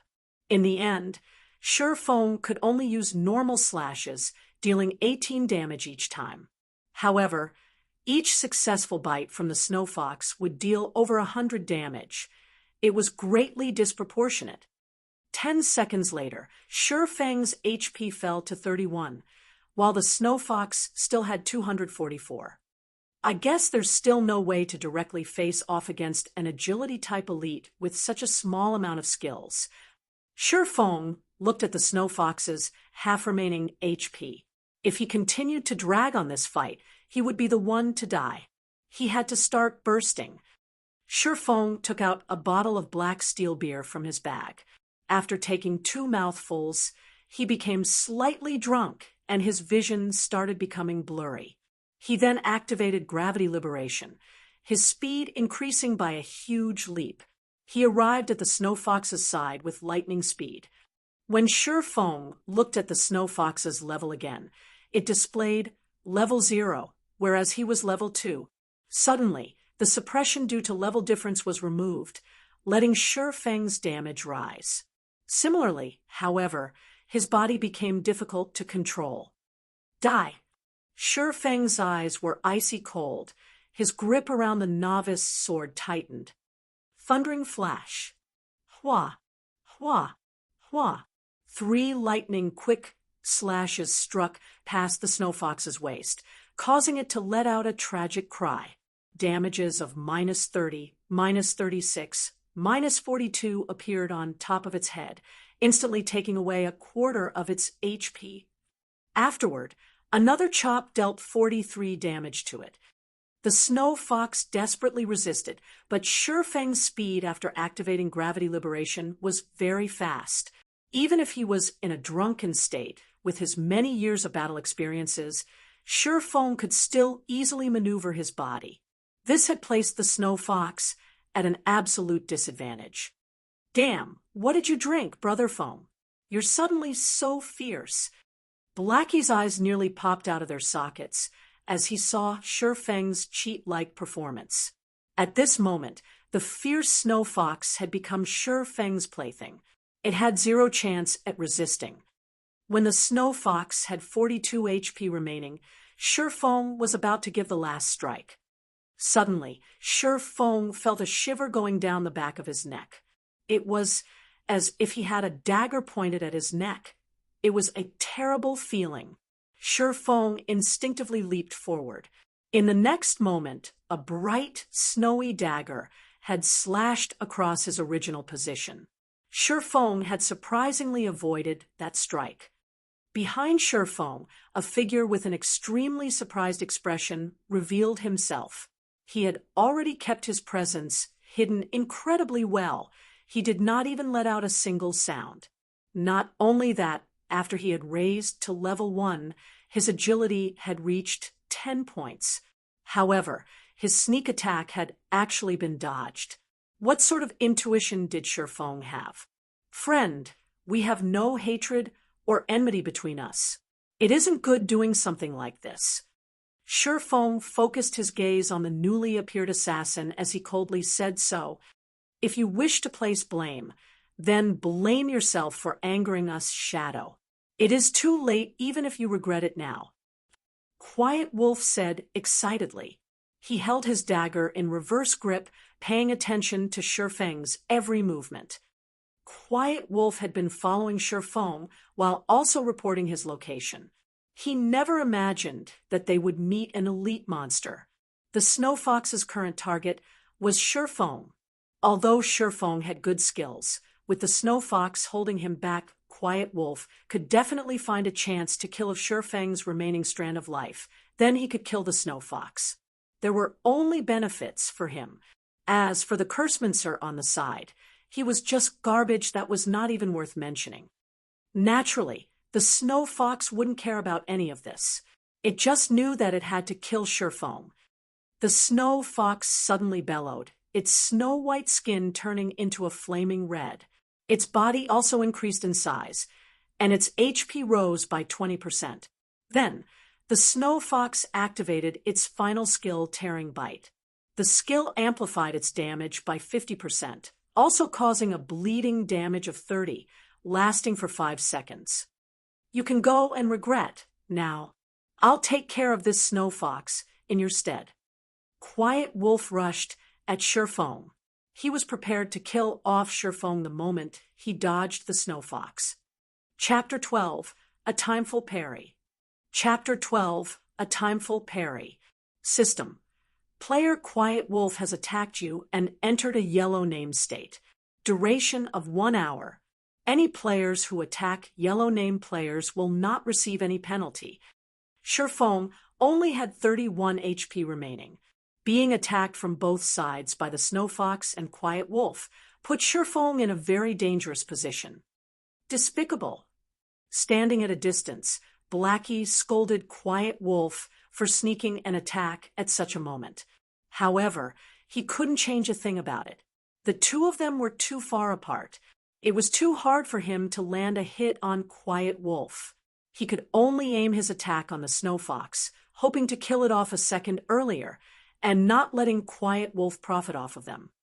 Although mages had high output compared to hitting monsters, it was far harder to land a hit on players unless they stood still without moving. This was because the moment the dark arrow shot out, there would be a prediction line appearing. In a situation where the distance was great, players with good standards could usually dodge it. If it was an expert, then dodging it would be a piece of cake. Just as the Snow Fox and Quiet Wolf were about to rush up, the corners of Sure Feng's mouth revealed a cold smile. He had been interacting with Quiet Wolf in shadow for years now, so he was extremely familiar with Quiet Wolf's strengths and habits. Sure Feng took 2 steps back, forming a perfect triangle between the Snow Fox and Quiet Wolf. Sure Feng gripped the novice sword tightly in front of his chest. He stood there without moving as he awaited the arrival of their attacks. Did he give up? Quiet Wolf started looking down on Sure Fong when he saw Sure Fong preparing to block with his sword. Although players could reduce the damage received by defending the attack, the Snow Fox was an elite. Even if Sure Fong could defend it, the attack would still cause around 50 damage. With just 31 HP remaining, Sure Fong couldn't even take a hit. The Snow Fox was a step ahead, biting towards Sure Fong. Tearing bite, just in time. Instead of retreating, Sure Fong advanced. He rushed towards the Snow Fox. The novice sword blocked the Snow Fox in its mouth. Using the life-saving skill parry, Sure Fong could block a frontal attack once. Sure Fong then continued by lifting the Snow Fox. The Snow Fox had low power, so Sure Fong had easily tossed it towards Quiet Wolf. Everything happened too quickly. Quiet Wolf, who was rushing towards Sure Fong, could not react in time. In an instant, his shoulder was bitten by the Snow Fox. A damage of -164 appeared on Quiet Wolf's head. His HP was instantly cleared down to 0. How? Quiet Wolf was unbelievably shocked. His heart was filled with unwillingness as he stared at Sure Feng's ridiculing smile. He never imagined that players could do such a thing. If he had known about it, he definitely wouldn't rush forward just to get himself killed. At this point, regardless of how unwilling Quiet Wolf was, his HP had turned to 0. His body could only fall and turn into starlight. He had even dropped a piece of equipment. In the distance, Blackie became dumbfounded. He had even forgotten to attack the Snow Fox. Blackie, stop daydreaming. Hurry up and attack the Snow Fox. Sure Fong yelled and rushed at the Snow Fox again. After Blackie started reacting again, he chanted a curse, madly attacking the Snow Fox. Without Quiet Wolf's disturbance, the near-death Snow Fox was just a decoration. Within 10 seconds, the Snow Fox released a wail before falling down. System: Rare Elite Cunning Snow Fox killed. Obtained 130 EXP. Sure Fong was level 2 now, so this amount of EXP was nothing to him. What Sure Fong was concerned about was the loot. Rare elites were the love of all God's domain players because of their shocking drop rates. Furthermore, this was the first kill of the Snow Fox, so the loot must be even better. It can't be. It actually dropped a weapon. Sure Fong obtained a staff, an arm guard. Blackwood staff, bronze rank. Level 1. Equipment requirements. Strength 5. Attack power +8. Intelligence +3. Vitality +1. Mana +30. Durability 2020. This equipment would greatly strengthen a mage. Not only was its attack power high, it even gave an additional 3 intelligence. If a mage equipped it, then their damage might increase up to 2 levels. Fox skin gloves, common rank, leather armor. Level 1. Equipment requirements. Strength 3. Defense +4. Durability 20/20ths. On the other hand, Quiet Wolf had contributed a pair of level 0 common leathered shoes with +3 defense. And here I thought it was some gray trash equipment. It seems Quiet Wolf's luck isn't that bad, being able to obtain a piece of common equipment. Sure Fong had a different view of Quiet Wolf now. Obtaining a piece of common equipment at the starting period of the game definitely depended on luck. However, Quiet Wolf's luck now benefited Sure Fong instead. Swordsmen could wear both plate armor and cloth armor. Now, that Sure Fong had 2 of these new items. His defense had increased by a lot. Blackie, your equipment. Sure Fong passed the Blackwood staff to Blackie. However, Blackie did not receive the equipment. He had a hesitant look on his face. Killing the Snow Fox depended entirely on Sure Fong.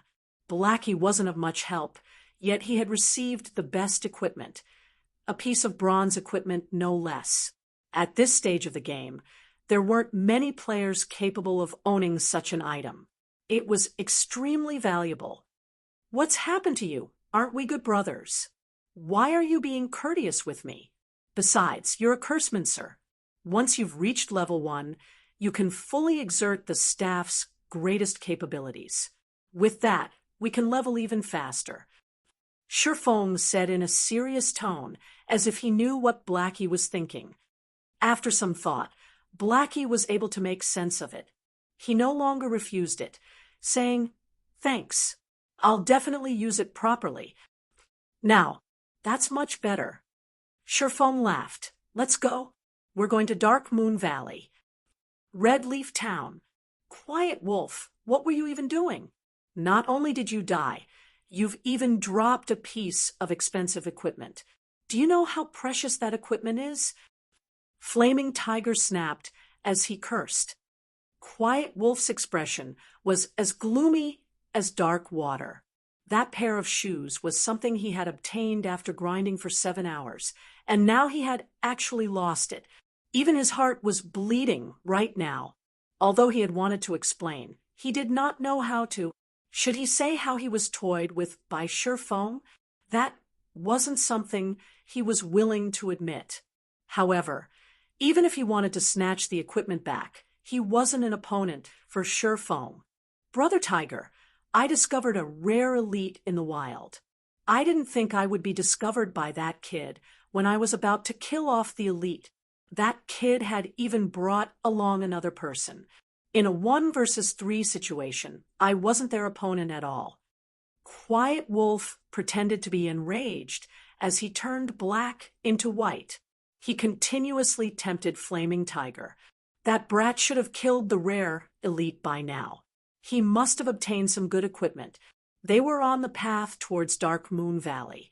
We could still catch up to them if we chase after them. We might even be able to get back the equipment. Rare elite. Flaming Tiger's eyes started to shine. He no longer questioned Quiet Wolf. Instead, he was extremely interested in the loot of the rare elite. He said excitedly, "Let's go. We'll immediately chase after them. They actually dare to steal my equipment. I will make them regret even playing God's domain." Within a short moment, Flaming Tiger gathered all the members of Shadow Workshop present in Red Leaf Town. He brought along 11 workshop members and rushed towards Dark Moon Valley. No matter what, he wanted to kill off Shifeng and obtain his equipment. At this moment, Shifeng and Blackie had already arrived at Dark Moon Valley. There was a smithy beside the flowing creek. Shifeng and Blackie quietly stood in front of it.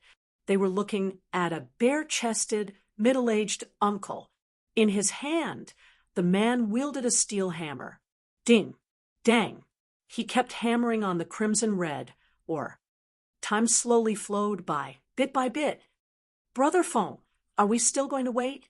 It's already been half an hour now." Blackie said, "We have to wait. Without patience, he won't give us the quest." Shifeng affirmed. In his previous life, hammer trading had passed by this place on accident. He had discovered a smithy here. However, the blacksmith here didn't pay any attention to him, regardless of how hammer trading talked to him. This had enraged hammer trading, so he decided to drag it on with the blacksmith. He kept standing to the side, sending death glares to the blacksmith. He had never imagined that after some time, the blacksmith would actively speak up. Not only that, the blacksmith even gave out a hidden quest. This had allowed hammer trading to learn the forging talent, becoming the forging master of the era. When Shifeng thought about obtaining the forging talent, coupling it with the Book of Forging, advancing into an advanced forging apprentice became a very easy task. When that time came, gold coins would rain into his pockets. After waiting for more than 10 minutes, "Do you too have an interest in forging?" The middle-aged blacksmith suddenly asked. "Yes, sir. We've loved forging since we were young." Shifeng immediately said. The middle-aged blacksmith nodded his head, saying in a satisfied tone, "Then since you love forging, I can teach it to you. But first, could you help me retrieve 100 pieces of meteorite ore? They can be found on the west side of Crimson Star Mine." Of course. We would gladly be at your service. Shi Feng respectfully answered. System. Hidden quest road of forging accepted. Player is requested by Forging Master Jack to obtain 100 pieces of meteorite or from Crimson Star Mine. Crimson Star Mine was the nest of level 4 kobolds. These monsters loved, or the most, they would spend every day mining within the mines. As such, kobolds were born with great strength. However, they had short limbs. Because they stayed underground for long periods of time, their range of vision was short. They could only detect enemies within a 35-yard distance. This distance was also the maximum range of attack for a mage. At the mine's entrance, there were many kobolds walking around. An entire group of them would be attracted even if only one of them was attacked. Kobold, level 4, HP 420. Here, first, some food and drink to fill ourselves. We'll start work after that. Shi Feng brought out a black steel beer and an apple pie. Blackie didn't understand what Shi Feng was trying to do, but since it was Shi Feng's request, he must have his own reasons. Blackie sat down and started eating. 10 seconds after eating the apple pie, all of Blackie's attributes were suddenly increased by +1 points, the effect lasting 30 minutes.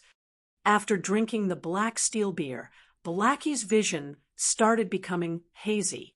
When he looked at the distant level 4 kobolds, their levels were suddenly reduced by 2, becoming level 2. All right, let's start then.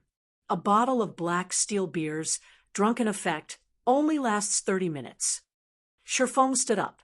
He took out a smoke bomb and walked closer to the mine's entrance. Then, he threw it at the group of level 4 kobolds. There were currently over 10 of them there.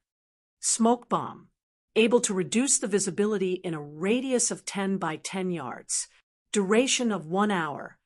The smoke bomb was able to reduce a monster's vision by 10 yards.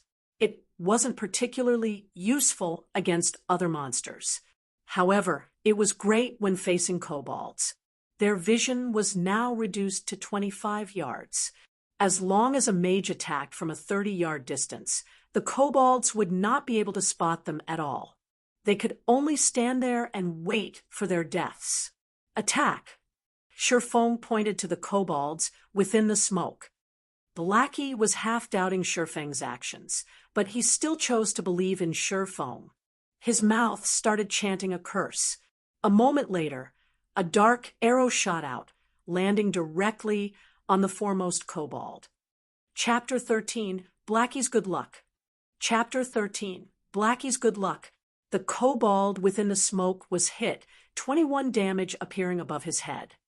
The kobold became furious after being inexplicably attacked.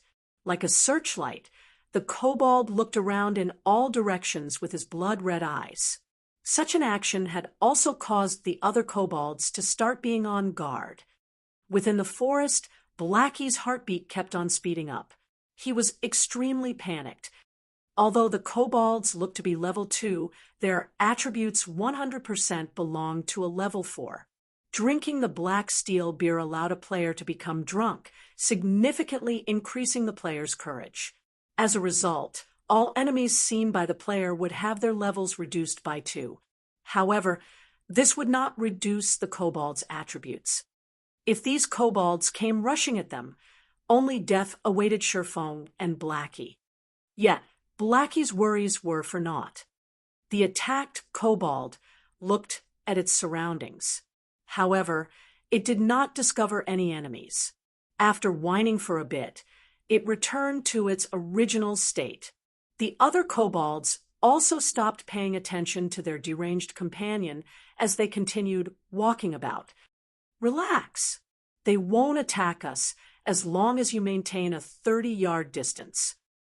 Shi Feng clapped Blackie's shoulders as he confidently commented. He had been planning all this ahead of time.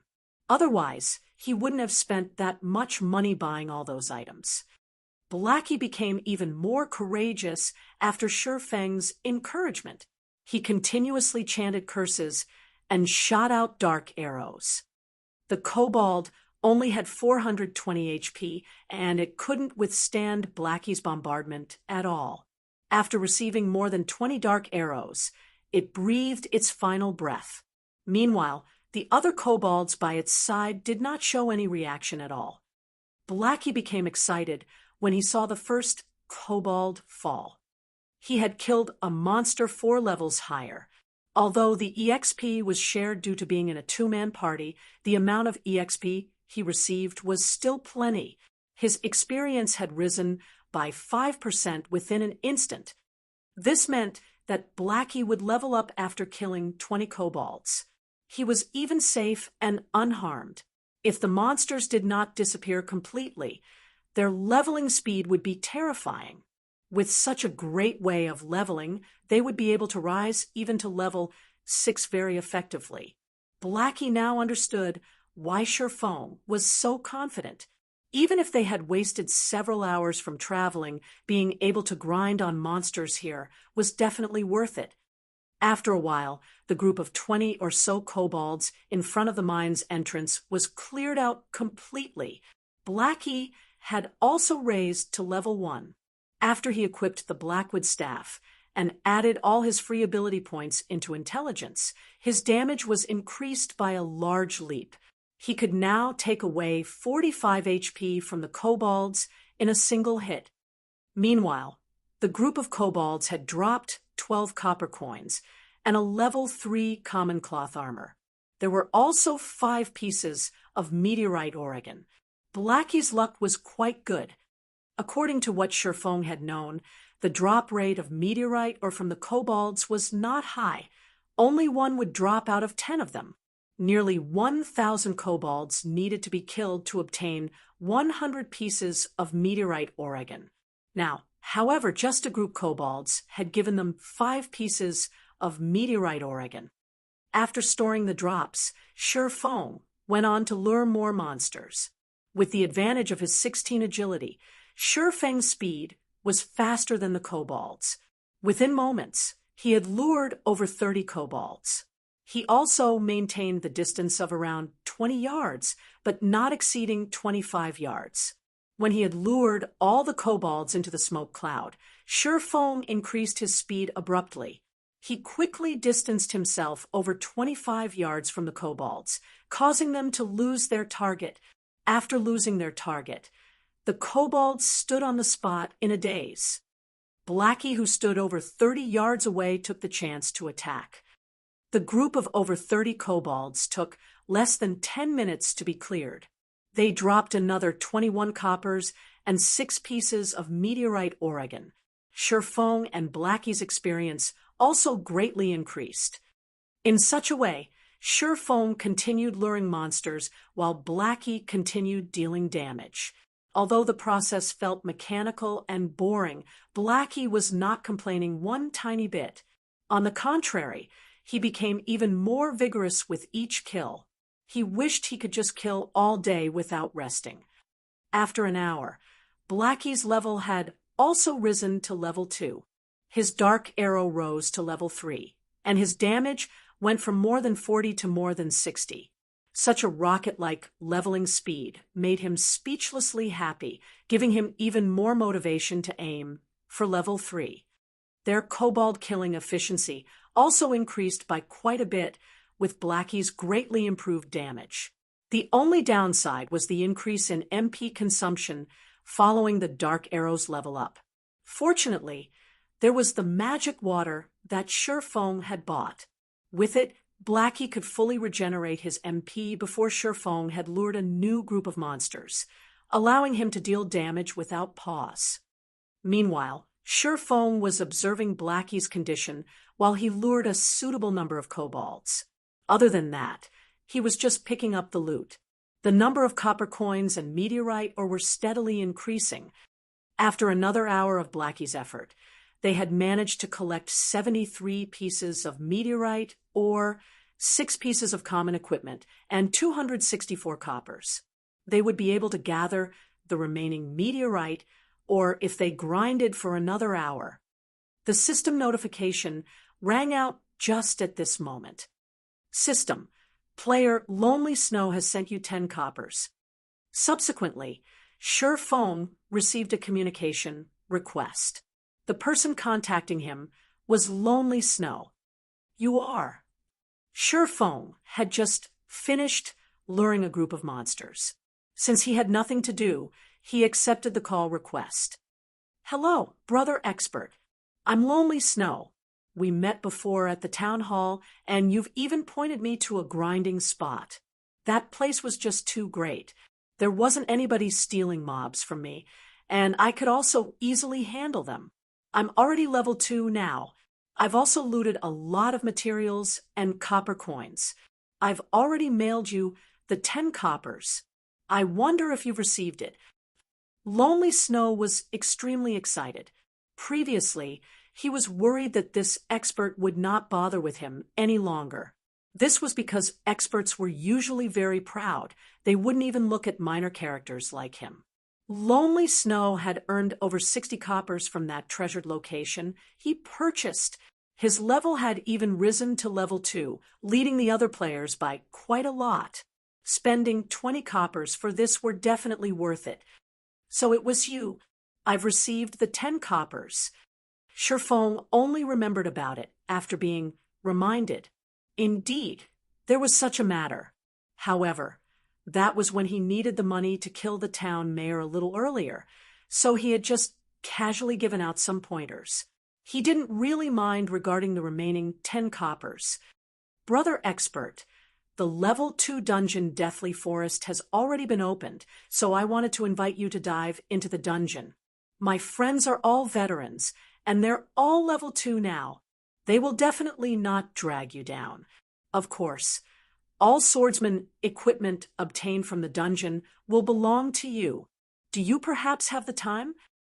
Lonely Snow was slightly nervous. Experts usually disdained bringing along other people, especially rookie newbies.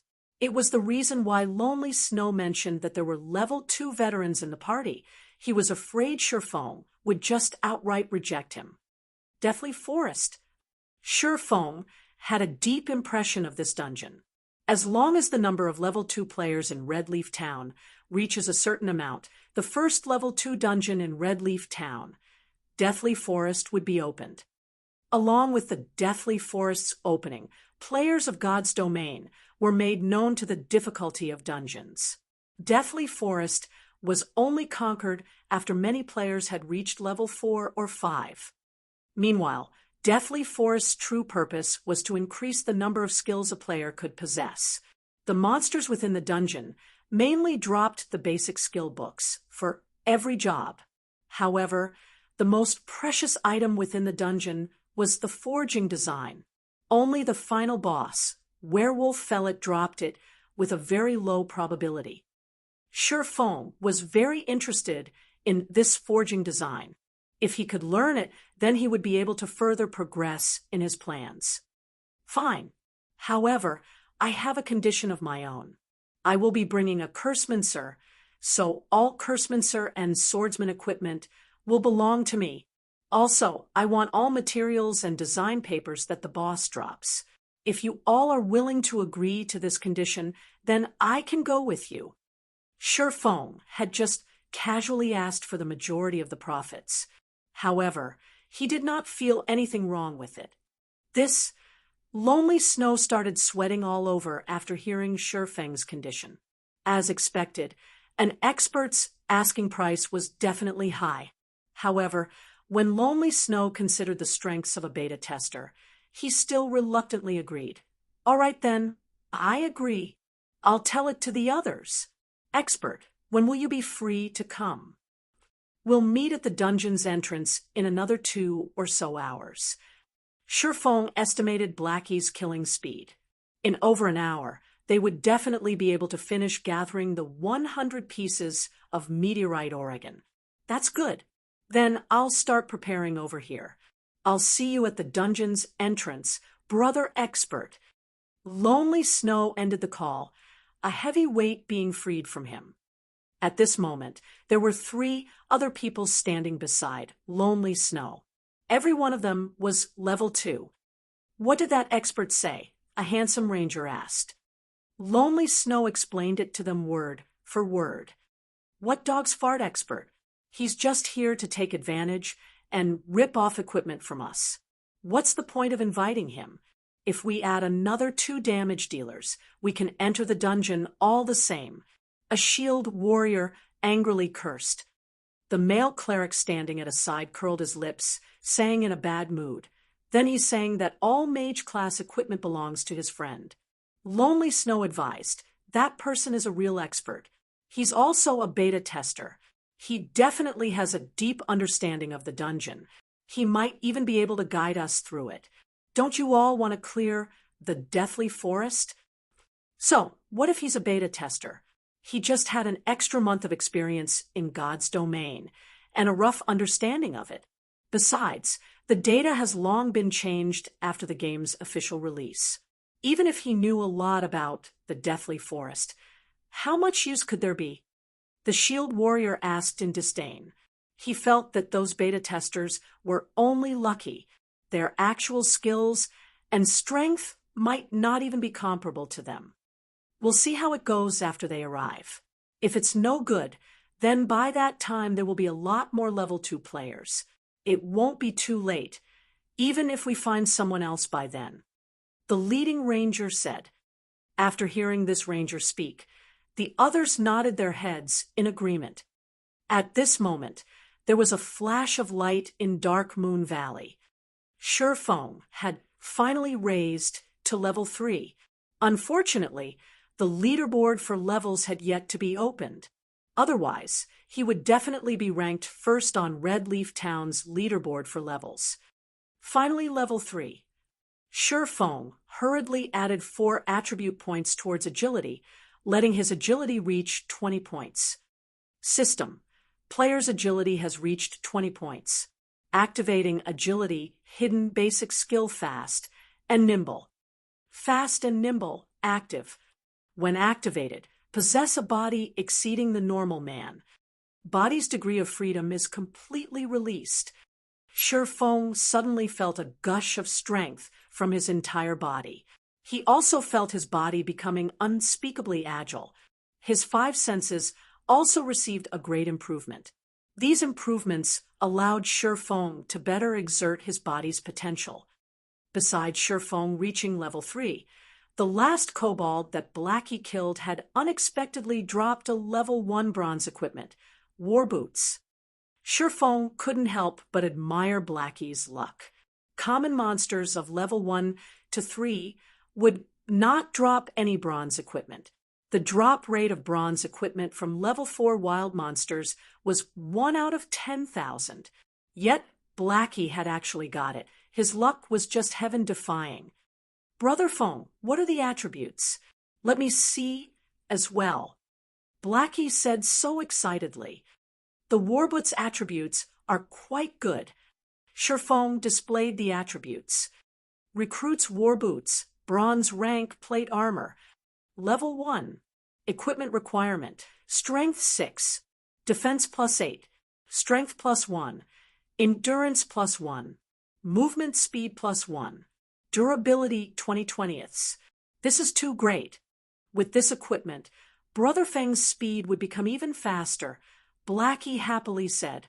Before, it was only him who obtained a bronze equipment. It had troubled him to no end. Now that Shurfong had one as well, his heart became relieved as he said, Brother Fong, how many meteorite or are we still missing? Not many, just 4 more pieces. We'll be okay after another wave. Shurfong looked into his bag. Unknowingly, there were already 96 pieces of meteorite ores in his bag. If someone else had come here to grind, they might have needed 5 to 6 hours to obtain this many. Luckily, there was Blackie. They had gathered most of it after just killing a few hundred kobolds. Just when Shurfong was about to lure more monsters, his keen senses detected 3 blurry figures were closing in from behind Blackie. Blackie dodged quickly. Shurfong yelled as he pulled out his novice sword. With lightning speed, Shurfong rushed over. Blackie remained ignorant of the situation. He was still stuck being happy, unaware of the things approaching him. Only finding out now, you're too late. He'll be the first one. 3 figures suddenly appeared. They were 3 assassin players, and one of them was Quiet Wolf, the person who was killed before. A mage being simultaneously ambushed by 3 assassins would die, without question. There would be no suspense to it, even if Blackie was 1 level higher than them. Chapter 14, Extraordinary Player's Physique. Chapter 14, Extraordinary Player's Physique. The simultaneous attacks from the 3 assassins caused a lot of damage to Blackie. Even though he wore several pieces of common cloth armor, he had still lost nearly half of his HP. System: Guild Shadow has attacked your party. All party members are allowed to attack members of Guild Shadow without penalty. Duration of 1 hour. I'll fight you guys. Blackie knew he was sure to die. His speed was not comparable with an assassin's. However, he also wanted to retaliate before he died. Blackie started chanting a curse, firing a dark arrow towards Quiet Wolf at 0 distance. Quiet Wolf smiled in disdain. Although the arrow was unavoidable, he still had 80 HP at level 0. How strong could a Cursemancer's attack be? Could it possibly instant-kill him? Hung. The dark arrow hit Quiet Wolf. A damage of 76 points appeared above Quiet Wolf's head, instantly leaving him with only some leftover HP. Quiet Wolf immediately became dumbfounded after seeing such damage, his eyes nearly popping out of their sockets. The other 2 assassins were equally shocked. How is this even a Cursemancer? This was just a cannon. The person who dealt the damage was also shocked. Blackie had never imagined that the level 3 dark arrow would be so powerful. In reality, however, it wasn't just the level 3 dark arrows taking effect. There was also the high damage Blackwood staff, the aura effect of Might of 1,000, and the bonus damage from level suppression. Such extreme damage was only possible with all these added together. Crap, let's kill him. Brothers. His staff is definitely a mysterious iron equipment. As a veteran gamer, Quiet Wolf quickly reacted, revealing his greed towards Blackie's weapon. Blackie being able to deal such a high damage was definitely due to a mysterious iron weapon. Otherwise, he wouldn't be able to nearly instant-kill Quiet Wolf. Suddenly, the other 2 assassins became full of energy as they rushed towards Blackie. Not to mention a mysterious iron weapon, they didn't even have a common weapon. If they could get Blackie's mysterious iron weapon, then they would profit beautifully. The 3 assassins attacked again, leaving Blackie with only 6 HP remaining. When they saw that Blackie was about to die, the 3 assassins became even more excited. The mysterious iron weapon was about to come into their hands. At this moment, with unbelievable movement methods, Shurfong appeared in front, blocking Blackie. 3 sword strikes blocked the attacks from the 3 assassins, creating 3 sparks. All 3 assassins were sent flying backward. Before the assassins could get over their shock, streaks of thunder appeared within their vision. 3 streaks of thunder struck the assassins that were still floating in midair. Damages of -32, -41, -50 appeared on all 3 of their heads, all of their HP dropping to 0. Their bodies turned into starlight and disappeared within an instant. Because assassins had low defense and were under level suppression, the effect of a level 2 thundering flash was extremely horrifying. Brother Fong, Blackie became dumbfounded as he looked at Shurfeng's back, dumbly saying, "Are you Brother Fong?" Everything had happened all too quickly.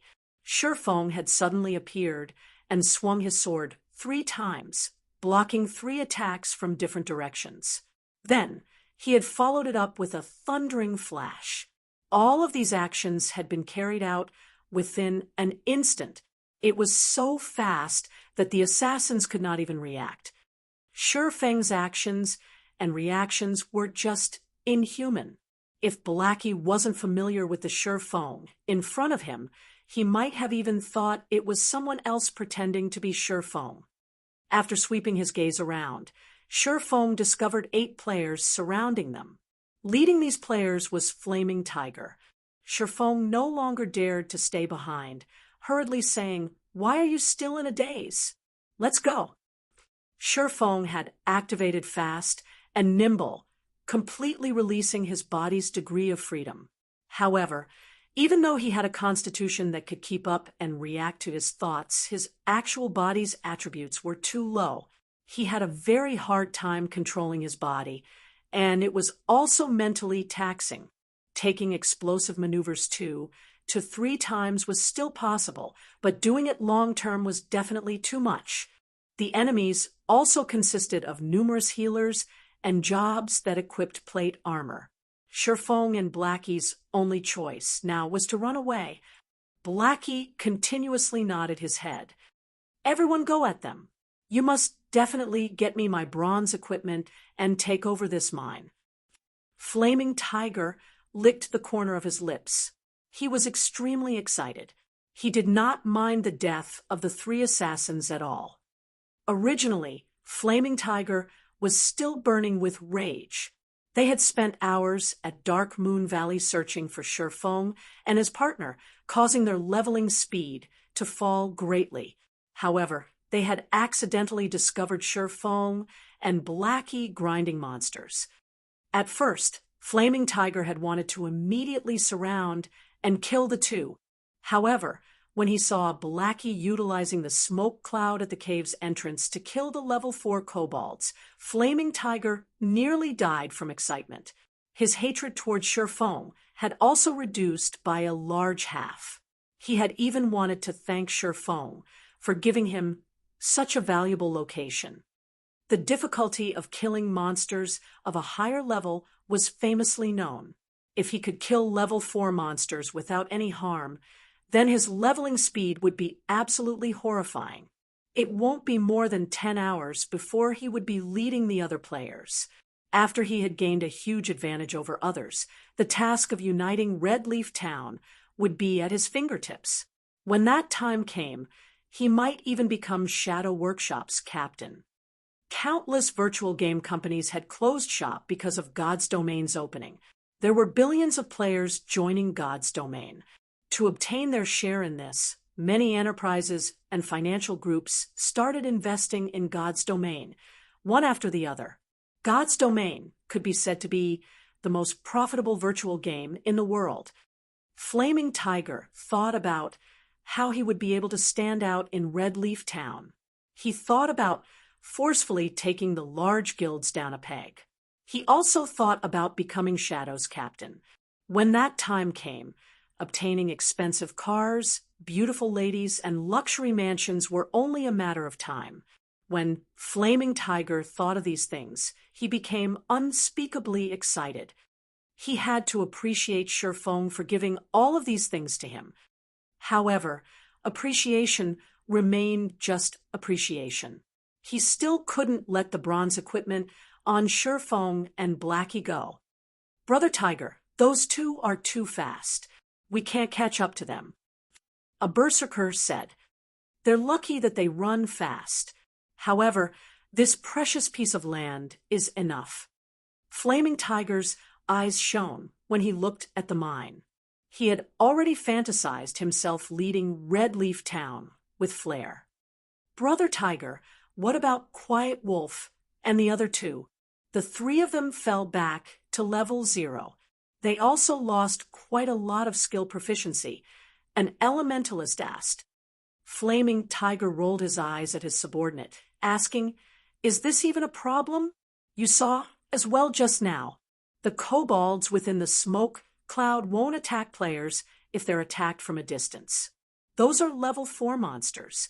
Leveling will be easy, so hurry them over here." Brother Tiger is still the smart one. Being able to find such a precious spot, Brother Tiger will definitely become the number 1 person in Shadow. The elementalist started bootlicking Flaming Tiger. "Scram! Number 1 person in Shadow. I am the #1 person in God's domain. Flaming Tiger angrily responded. The other members of Shadow also agreed, one after another, laughing at the elementalist for licking on the wrong boot. A moment later, 3 mage players started attacking from a distance. As for the other players, they lured the monsters into the smoke cloud. Under Flaming Tiger's command, they started killing the kobolds in an orderly manner. Great, this is just great. Even after sharing a kobold's EXP with so many people, my experience still increased by 2%. Brother Tiger, this is really fantastic. These monsters also drop, and a lot of money. Not only that, but these kobolds also respawn quickly. We can grind here without limits until we reach level 6. By that time, we Shadow will definitely become Red Leaf Town's #1 guild. The members of Shadow started laughing happily. It wouldn't take many hours before every one of them reached level 6. It was already great just imagining how they would suppress the other guilds in Red Leaf Town. Ha ha ha. Consider yourselves lucky for following me. The other team leaders are nothing. When the time comes, I'll become Shadow's captain. Flaming Tiger was in a great mood. With such an increase in experience, it wouldn't take an hour before he rose to level 2, compensating for his previous losses. Meanwhile, at the nearby location of Crimson Star Mine, Blackie was grinding his teeth in anger. Brother Phone, are we just going to let this go? That was hard-to-obtain information that came from a beta tester. But now it's just profiting these people. I get angry just from thinking about it. These people from Shadow are just shameless. Fortunately, I didn't join them. Sure Fong shook his head as he looked at the system panel's clock, smiling indifferently. They dare to steal my things. We'll let them enjoy it for now. In a moment, we'll let them know after happiness comes sorrow. Chapter 15. After happiness comes sorrow. Chapter 15. After happiness comes sorrow. Time passed bit by bit. Sure Fong and Blackie did not just do nothing. They were killing level 4 roaming gnomes in a place not far from Crimson Star Mine. Roaming gnome common. Level 4. HP 400. Compared to the kobolds, the roaming gnomes were much agiler. They were very good at dodging. However, their attack and defense weren't all that good. Moreover, Dark Moon Valley had yet to be developed. The monsters here were more numerous, and there was nobody here to compete with. There was no need to search for monsters to kill. Sherfong was already a level 3 swordsman, while Blackie was a level 2 cursemancer. After activating fast, and Nimble, the roaming gnome's dagger, had no chance of even touching Sherfong. As for Blackie, his damage was even fiercer after drinking a black steel beer, with Sherfong entangling the gnomes in the front, and Blackie dealing damage from behind. Killing off the roaming gnomes became very easy. The efficiency was even better than grinding off the kobolds. In the front of the Crimson Star Mine, groups of kobolds laid still before the mine's entrance. Copper coins and various kinds of ores were scattered all over the ground. Brother Tiger, this place is just too great. It's just been over half an hour, and everyone is already level 2. So much money dropped as well. Ha ha ha, keep up the effort, everyone. You 3 lure more monsters. As long as we continue grinding this way, it will only be 3 to 4 hours before we can rise to level 3. Flaming Tiger excitedly commanded the 3 assassins that just recently arrived to lure the kobolds. The mages were already level 2, so the speed of killing the kobolds had increased by a big leap. Luring a group of over 30 kobolds was not enough for them. Brother Tiger, something dropped here. A berserker held on to a book as he shouted, "Bring it here, let me have a look at it." Flaming Tiger said, while smiling. He licked his dried lips when he saw something dropped. After Flaming Tiger received the book, he suddenly started laughing loudly. Great, really great. Not only has the spot that kid found after much effort been taken over by me, but if he knew a rare skill for swordsman was even in my hands, I really want to see that kid's look of regret. Brother Tiger, I saw that kid when I came here. They were still nearby killing roaming gnomes. I'm guessing that they're still unwilling to leave and still thinking of this place. Why don't we go over and kill them? Save us some trouble. A cold glint flashed through Quiet Wolf's eyes. They were filled with killing intent. He was overcome by a great resentment after being killed twice by Sherfong. Flaming Tiger waved his hand, with a disdainful smile on his face, as he said, "Then let them look. Watch at how fast we level up and earn money, and at how we become the tyrants of Red Leaf Town. Meanwhile, they can only watch from aside with their hearts full of regret and unwillingness. Ha ha ha, I feel great just thinking about it." Although Quiet Wolf still held some resentment over it, when he imagined Sherfang's unwilling appearance and how he could only exhaust himself killing roaming gnomes, Quiet Wolf's heart felt a great gust of pleasure. "Just you wait. The moment I reach level 6 will be your death." Quiet Wolf did not actually give up on killing Sherfong. Instead, when he thought about the pleasure he would feel after killing Sherfong when he was level 6, he couldn't help but look forward to it.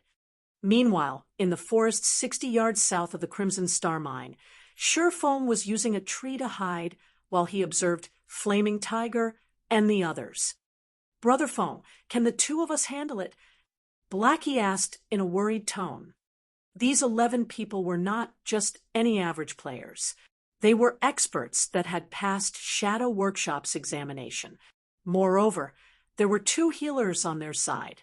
It was impossible to kill all of these people just by depending on the 2 of them. "Relax. The time is almost up. We'll just watch the show." Sherfong looked at the time, indifferently saying, "In a moment, you go stand at the back. Kill whoever has low HP. Don't let even one of them get away." "Time is almost up." Blackie didn't understand what it meant. Sherfong pointed towards the smoke cloud in front of the Crimson Star Mine's entrance, saying with a smile, "That Flaming Tiger must think that killing monsters of a higher level is easy.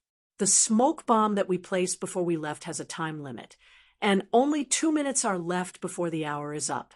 Did they think they could continuously enjoy my domain after stealing it from me? Now, I'll teach them how to be proper human beings." Blackie was struck with a realization. His worship towards Sherfong became even greater now. Brother Fong is still the smartest. Those brats from Shadow are definitely goners this time. Blackie said with a grin, the reason they could cross levels and harmlessly kill kobolds was that of the smoke bombs. They definitely couldn't do without them. If there were no smoke bomb, then the consequences would be horrifying.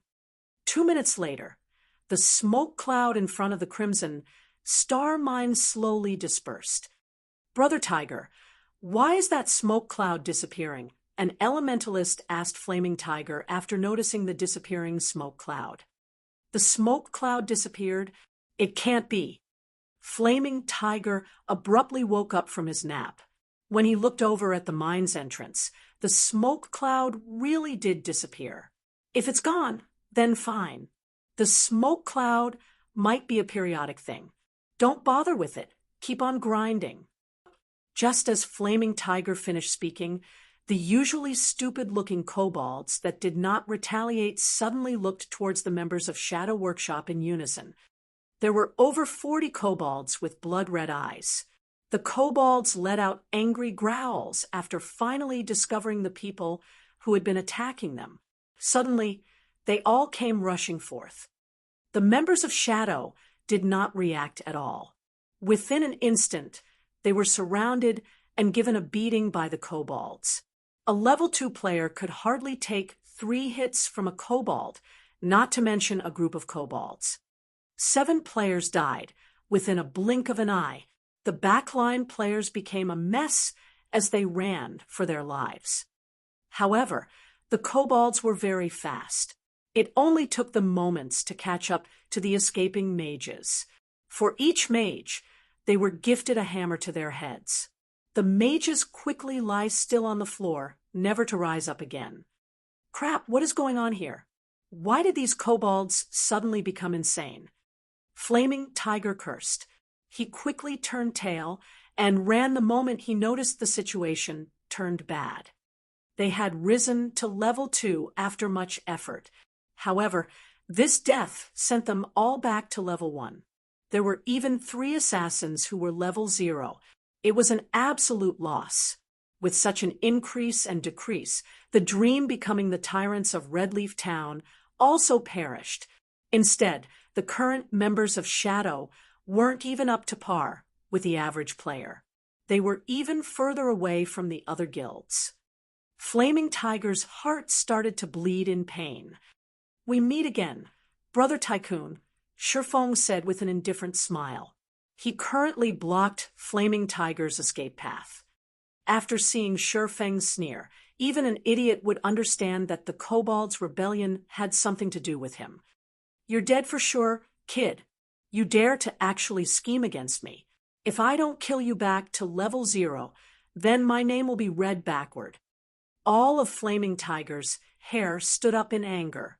He raised his shield and swung it at Shifeng. Compared to the other members of Shadow Workshop, Flaming Tiger's skills were clearly a tier higher.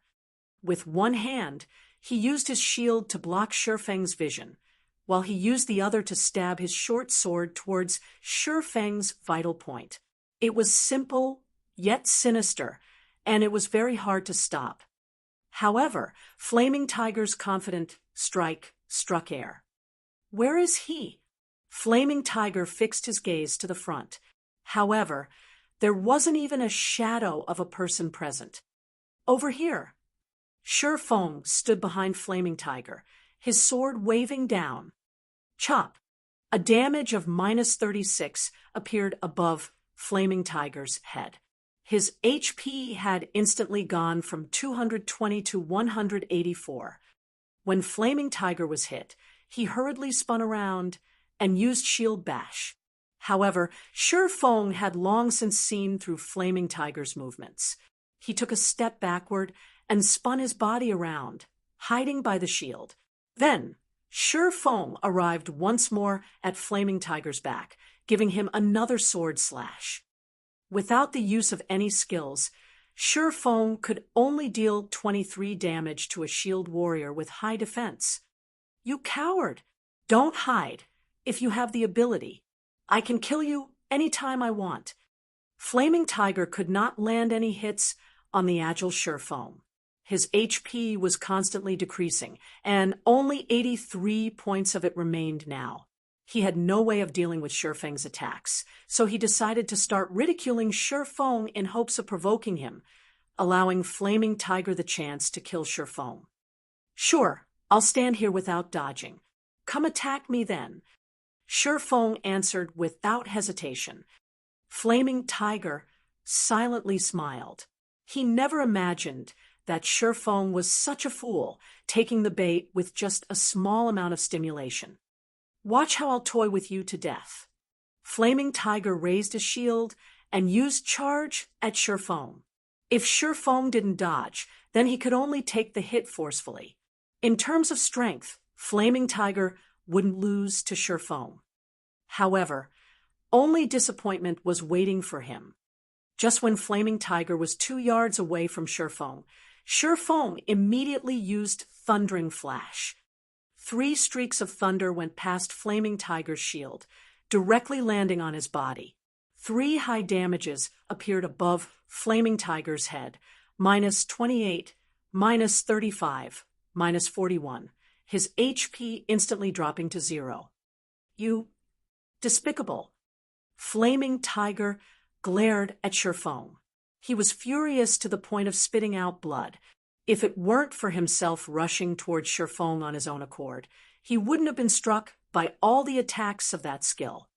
"Are you all right, Brother Tycoon? I said I would stand here without dodging, but I've never said I wouldn't move my hands. How could you be so gullible, even rushing over yourself? Shifeng spread out his arms, showing that it was all a mistake, saying, "Oh, right. I still have to thank Brother Tycoon for earning me so many ores. You've saved me a lot of time." Flaming Tiger pointed towards Shifeng, wanting to say something. However, his body had already turned into starlight and disappeared. He couldn't even utter a single word, only leaving behind a pile of ore and a single book. Chapter 16, Everyone's a Liar. Chapter 16, Everyone's a Liar. In Red Leaf Town's noisy plaza, flashes of white light appeared, following which figures of players appeared, one by one.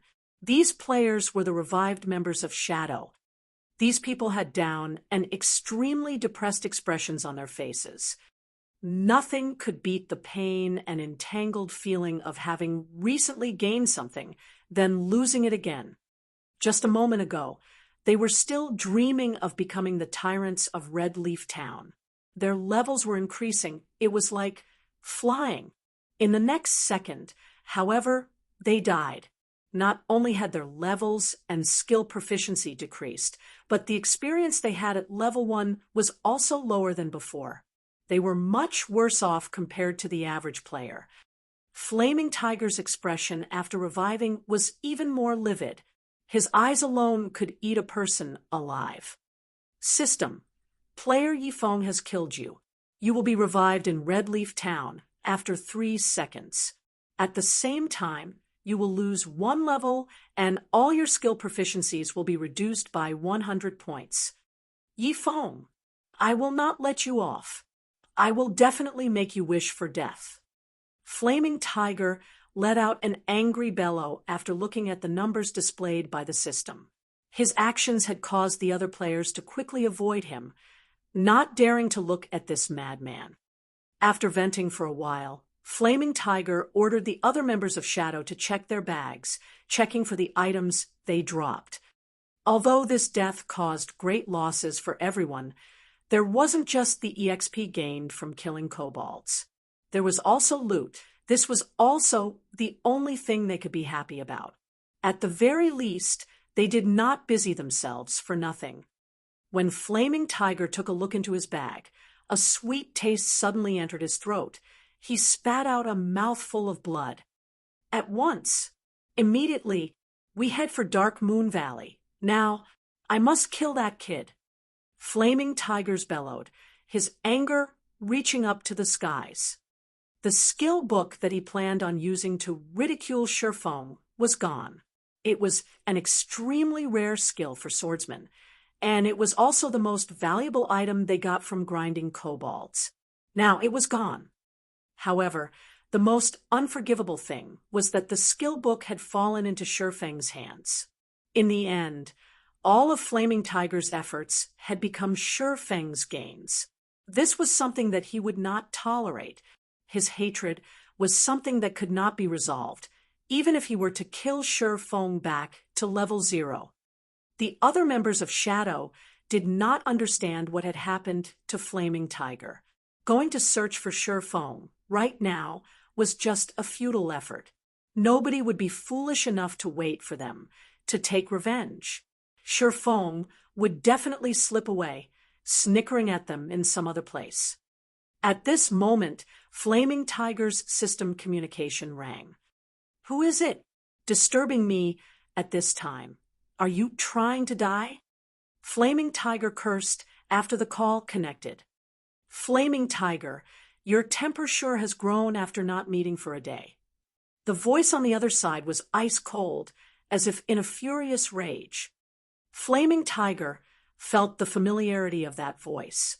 When he found the corresponding identity to the voice, his face suddenly turned extremely ugly. "Brother Jean, it is you. I'm currently educating my subordinates. I never thought Brother Jean would contact me. Brother Jean, please don't mind it. I wasn't speaking about you just now." "Enough. I already know about your problem. Just looking at the damage you've caused towards Shadow's development in Red Leaf Town, looking at what the good you've done has accomplished towards Shadow's development in Red Leaf Town, I'll come to you immediately. From now onwards, you don't have to continue being Red Leaf Town's team leader. Silent Rain. The team's elementalist will take over temporarily. If you're still not level 2 by the time I arrive in Red Leaf Town, then you can just get lost. Shadow doesn't need garbage. Flaming Tiger became spiritless after hearing these words. His hatred for Sure Fong would never be washed away, even by the 5 lakes and 4 seas. Meanwhile, in Dark Moon Valley, Sure Fong and Blackie were picking up the drops from the members of Shadow. Sure Fong was currently holding the skill book dropped by Flaming Tiger. Flaming Tiger really is too generous. He had even left me such an item. Sure Fong chose to learn the skill without hesitation. Windblade action type. Requires sword. Level 1. Proficiency 0/300. Ambush an enemy outside 5 yards and within 30 yards. Movement speed will be increased by 40% when rushing towards the target, and attack speed increased by 20% for 3 seconds. Cooldown 25 seconds. A swordsman mobility would be greatly increased with this skill. It was a great counter to rangers and mages who love to kite. Brother Fong, the meteorite, or we need, are all here. There are also quite a few bronze. Oregon Shadow really helped us big this time. Blackie laughed loudly. As he was collecting the ore from the ground, he noticed a piece of dark green Oregon. Picking it up, he asked, "Brother Fong, what is the star crystal?" When Sure Fong heard about the star crystal, he ignored the meteorite or below his feet, instantly turning around and running towards Blackie. "Damn, it really is a star crystal. Blackie, your luck is really too good. You even picked up such a thing." Sure Fong said excitedly as he carefully looked at the dark green, or after receiving it. Every monster in the world had a chance of dropping a star crystal. The chances were 1,000,000 to 1. Maybe it was trash to other people, but to Sure Fong, it was a priceless treasure. It was also the thing he needed the most. "Brother Fong, what is the star crystal for?" Blackie curiously asked. Sure Fong was usually calm and indifferent. Such an excited reaction from him displayed the preciousness of the star crystal. "It's for eating, but not for players." Sure Fong smiled slightly, but did not continue explaining as he kept the star crystal. "It's for eating?" Blackie was slightly confused. Who would eat a rock? However, Sure Fong must have his own reasons for not explaining, so Blackie did not continue asking about it. A moment later, all the drops were collected. They had received a total of 14 pieces of meteorite ore and 32 pieces of bronze Oregon. Not only had they completed Sure Feng's quest, they even had some leftovers.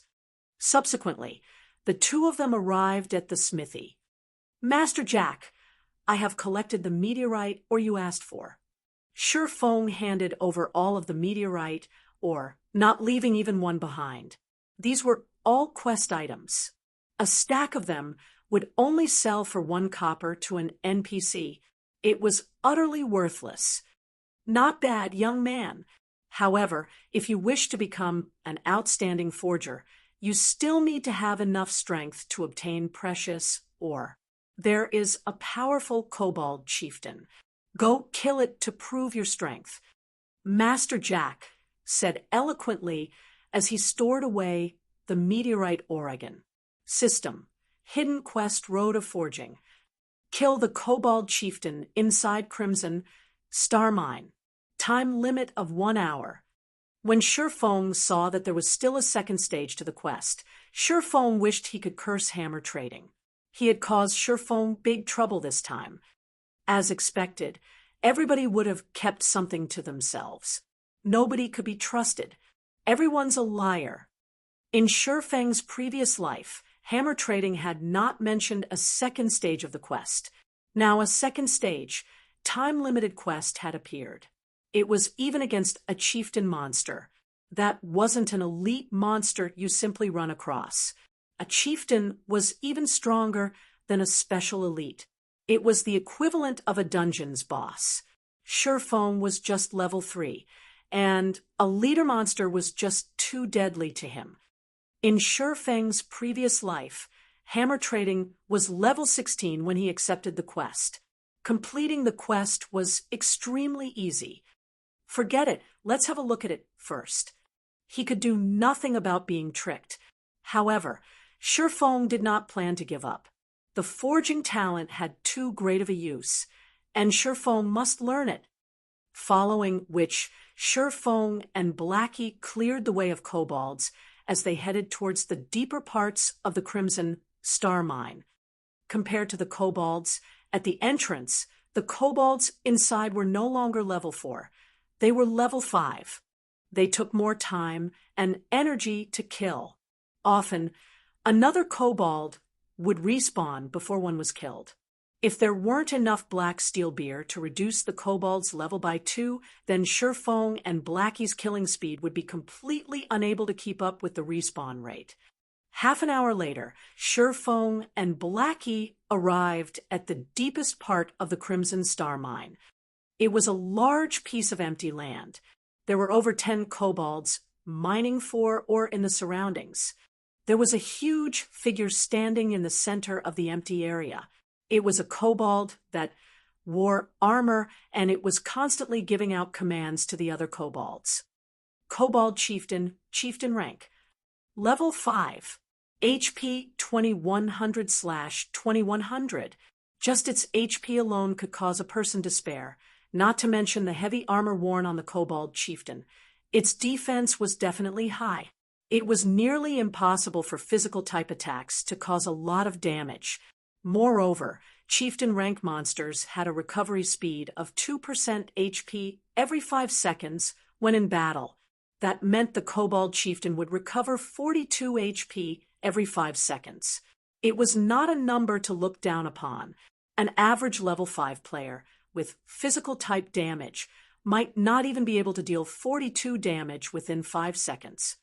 As for using the smoke bombs to kill the Kobold Chieftain safely, that was completely impossible. A chieftain monster's range of vision was extremely wide. Even a kobold would have a vision range of 55 yards. Using the smoke bomb to reduce its vision by 10 yards would still leave it with 45 yards. Even for rangers who had the furthest firing range of 40 yards, it was not enough. Surefeng thought through it again and again as he looked at the Kobold Chieftain before him, helplessly laughing. Do I really have to use that? Chapter 17, Magic Weapon Released, Famed Swordsman Born. Chapter 17, Magic Weapon Released, Famed Swordsman Born. Brother Feng, can we really beat this Kobold Chieftain? Blackie had not an ounce of confidence in him when he looked at the Kobold Chieftain. Ignoring its horrifying amount of HP, the giant axe on its back was enough to terrify someone. If Blackie were hit with that axe, he would definitely turn into meat paste within an instant. I don't know. Surefeng shook his head. Plans can never keep up with change. There was not a single terrain within the mine that could be used. They could only fight the Kobold Chieftain head-on if they wanted to kill it. The Kobold Chieftain was the most powerful monster Surefeng had met up with to this point. If he had enough time, Surefeng would come here when he was level 5, with a full body of bronze equipment. He would have an 80% chance by then. However, there was little left of the time that Forging Master Jack gave him. If he wanted to finish the battle within the 20 minutes remaining, then he would need to send out a small party of level 5 elites to do so. However, there were only 2 of them. Their equipment was also poor. Trying to kill the Kobold Chieftain within 20 minutes was utterly impossible. However, there would be dire consequences if the quest was not finished. There was only one chance to do this hidden quest. If it failed, Surefeng would not be able to receive it ever again. Thus, Feng was even more unwilling to give up this quest. I can only try it. Feng unwillingly took out the magic weapon, Abyssal Blade. In his previous life, the number of magic weapons Feng had personally witnessed could be counted on his fingers. Anybody who had seen a magic weapon's power would be brought to submission by it, whereas those who could properly wield a magic weapon was as rare as a phoenix's feather. Crimson War God was one such person. He had grown to fame within a guild war that had involved over 100,000 people. During that war, Crimson War God held a bloodied magic weapon, the Crimson Ghost Axe. He rushed into groups of thousands of warriors with the axe and slaughtered. There was no one who could block his giant axe. In the end, the enemy guild was forced to retreat in embarrassment. Crimson War God had created the scene of one man defending against 10,000. After that war, he built up the glorious War God Empire. There was also the madman Wind Chaser. He held the magic weapon, Evil Spirit's Roar. With only the bow in hand, Wind Chaser had single-handedly defended a city. Of the thousands of enemy players, not one of them could enter within 100 yards of the city. Using a single arrow, Wind Chaser had even sniped Outstandingly Extraordinary, the guild leader of Imposing Expert. Outstandingly Extraordinary had been standing further than 100 yards from the city at that time. As long as they were a magic weapon user, then they would be famous, top-tier experts in God's domain that were respected by all. System, do you wish to bind the Abyssal Blade? Feng sucked in a deep breath, choosing to bind. He did not care anymore about the backlash of the magic weapon. Since those people could control the magic weapons, then how could he, as a reincarnated person, lose to those newbies that had yet to grow up? The moment the binding was finished, Feng could clearly feel his entire body's strength being sapped away. His levels, as well, dropped one after the other, becoming level 0 within an instant. In another moment, however, a force of strength started flowing through his body. His body's current constitution was even stronger than when he was level 3. When he checked the Abyssal Blade attributes, Feng became even more shocked. Abyssal Blade, magic weapon, one-handed sword. Attack power 24. All attributes plus 10. Attack speed plus 3. Ignore monsters, level by 5. Attacks have a 15% chance to cause 2x damage, 10% chance to induce Doom Curse, reducing all stats by 30%, lasting 20 seconds. If wielder belongs to any swordsman job, all skill levels plus 2. Increase free ability points received by 2 points for every increase in level. Equipment level 0 can be leveled up. Devour 10 level 5 bronze equipment and 1 level 5 mysterious iron equipment to level up to level 5. Can be evolved unknown. Additional skill 1, Phantom Kill. Instantly creates a doppelganger. You can control this doppelganger. Doppelganger will have 50% of original body's attributes and all skills. At the same time, doppelganger and the original body can be swapped. Duration of 30 seconds. Cooldown, 5 minutes. Additional skill 2, Abyssal Bind. Binds enemies and prevents movement, reducing defense by 100%. Duration of 3 seconds. Cooldown, 1 minute. Additional skill 3, 9 dragons slash. Instantly create 9 phantoms of the Abyssal Blade for the wielder to use. Each phantom sword is capable of dealing up to 30% damage. Duration of 20 seconds. Cooldown, 5 minutes. The Abyssal Blade was personally created by Mastersmith Alice's, using the Black Dragon King's fangs as material. It is one of 36 famed swords, and it is ranked 31st.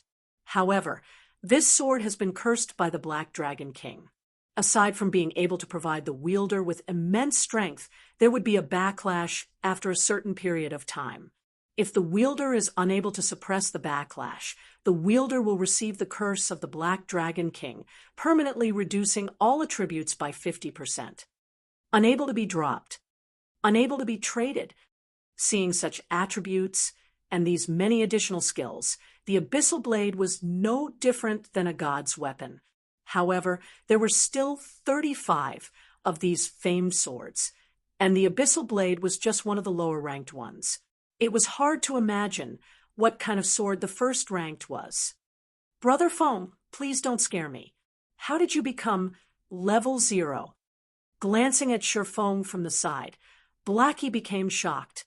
It had already been troublesome, just facing the Kobold Chieftain. Now, that Shifeng had fallen back to level 0. How could they fight it? Relax. Use the smoke bombs to clear off the small mobs first. Leave the Kobold Chieftain to me. Shifeng called up the attribute panel, placing all 6 free attribute points into agility. His agility had reached 20 points exactly, activating fast and nimble. Shifeng was very eager to test his sword on the Kobold Chieftain. Character: Yifeng, human. Affiliated kingdom: Star Moon. Title: Might of 8,000. Job: Swordsman. Level: 0. HP: 460/460. Attack power: 72. Defense: 4. Attack speed: 10. Movement speed: 8. Attributes: Strength: 24, Agility: 20, Endurance: 22, Intelligence: 13, Vitality: 13. System: Strength has reached 20 points. Activating hidden basic skill: Smashing Fists. Able to destroy trash weapons with bare hands.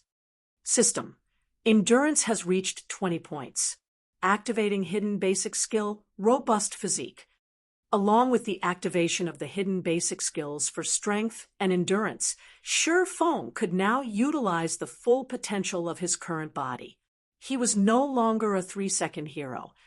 Although he was level 0, his current attack power and attributes were far above that of when he was level 3.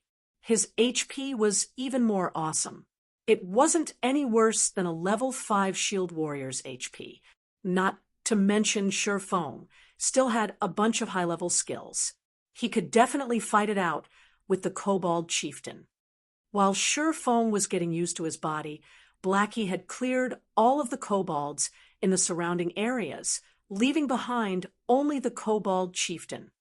Wait for me to pull aggro, then you can start madly attacking. Shifeng instructed. Taking a step forward, Shifeng rushed towards the Kobold Chieftain. Wind Blade.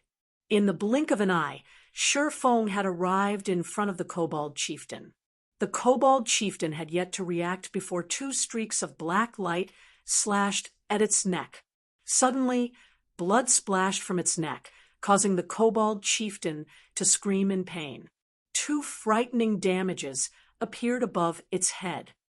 -63-128. The Kobold Chieftain finally reacted.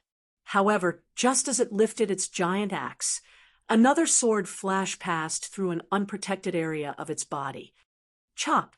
Another -105 damage appeared on the Kobold Chieftain. The power of a level 4 chop was shocking. When the giant axe landed on the ground, it created a large crater. However, Shifeng had long since retreated and followed up by using a level 4 thundering flash. 3 streaks of violent thunder passed through the Kobold Chieftain's gigantic body, creating damages of -84, -101, -123. Shifeng had taken over 600 HP away from the Kobold Chieftain after just a single exchange. The might of the famed sword, the Abyssal Blade, even shocked Shifeng himself. Blackie, who stood a distance away, was even more dumbfounded. Chapter 18, 9 Dragons / Chapter 18, 9 Dragons / The Kobold Chieftain became enraged when he was dealt the heavy damage by Shifeng's surprise attack. The blood that leaked from its wound became its stimulant. the Kobold Chieftain raised its giant axe, bombarding Shurfong with one attack after another. The Kobold Chieftain could not react appropriately towards Shurfeng's previous surprise attack. It could only instinctively attack, so its attacks were aggressive. Against the wild attacks of the Kobold Chieftain, even a level 5 shield warrior or guardian knight would die within an instant. Shurfong could only retreat under such intense attacks. He did not have any chance to retaliate. He also needed to dodge the incoming rubble the size of fists. If they hit him, it would cause quite an amount of damage. A man and a beast exchanged moves at high speeds. If it were an average man, he most likely would not be able to make a single move. He would be halved by the giant axe, becoming very much dead. Blackie, hurry and attack it. I can't hold on for much longer. Shurfong had been dodging for a whole 7 or 8 seconds now. When he saw Blackie having yet to attack, he shouted loudly. They were currently facing a chieftain boss, not a little elite. The attack patterns of a chieftain boss were not as monotonous as an elite's. It had a variety of attacks. The chieftain boss was a monster that possessed intelligence. It would even change its attack pattern for specific players. Couple that with a strength that was 2 to 3 times that of a normal elite, the chieftain boss was stronger than an elite by at least 4 times. Although Shurfong had only exchanged blows with the Kobold Chieftain for 7 or 8 seconds, it felt like several minutes had gone by. Just from blocking attacks and the occasional counterattack had already taken over 100 HP from Shurfong. If this situation continued, it wouldn't be long before his HP reached 0. With the famed sword, Abyssal Blade, Shurfeng's attributes were greatly increased. It allowed 3 hidden basic skills that were most important to a melee player to be activated. With these skills, Shurfong was able to exhibit extraordinary attacks and dodges continuously. If he did not possess the Abyssal Blade, Shurfong would have died long ago. "Ah, I'll come help you, Brother Fong." Blackie realized his mistake as he finally reacted. He hurriedly waved his staff, his mouth chanting a curse. After aiming at the Kobold Chieftain, he shot a dark arrow. The dark arrow landed on the Kobold Chieftain's body, only dealing 17 points of damage. Blackie's mouth became wide open after seeing this damage. He couldn't help becoming astonished by a chieftain monster's defense. Blackie could cause over 50 damage if he attacked a level 5 monster. However, it was only a third of that amount now. It could be seen how shocking a chieftain monster's defense was. On the other hand, Shurfong could deal over 100 damage in a hit. What kind of attack power was that? Shurfong abruptly slashed the Abyssal Blade in mid-battle. Chop! A black light dug itself through a gap in the Kobold Chieftain's attack. Pung! Shurfong took 3 steps backward before stabilizing his body, over 30 damage appearing above his head. On the other hand, only the Kobold Chieftain's giant axe was pushed back, pausing slightly in midair. It worked.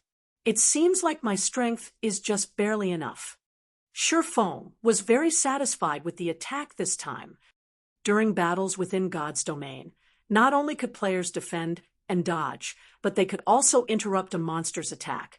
This would cause the monster's attack to stop briefly, ending the monster's offensive. It was a high-level battle technique.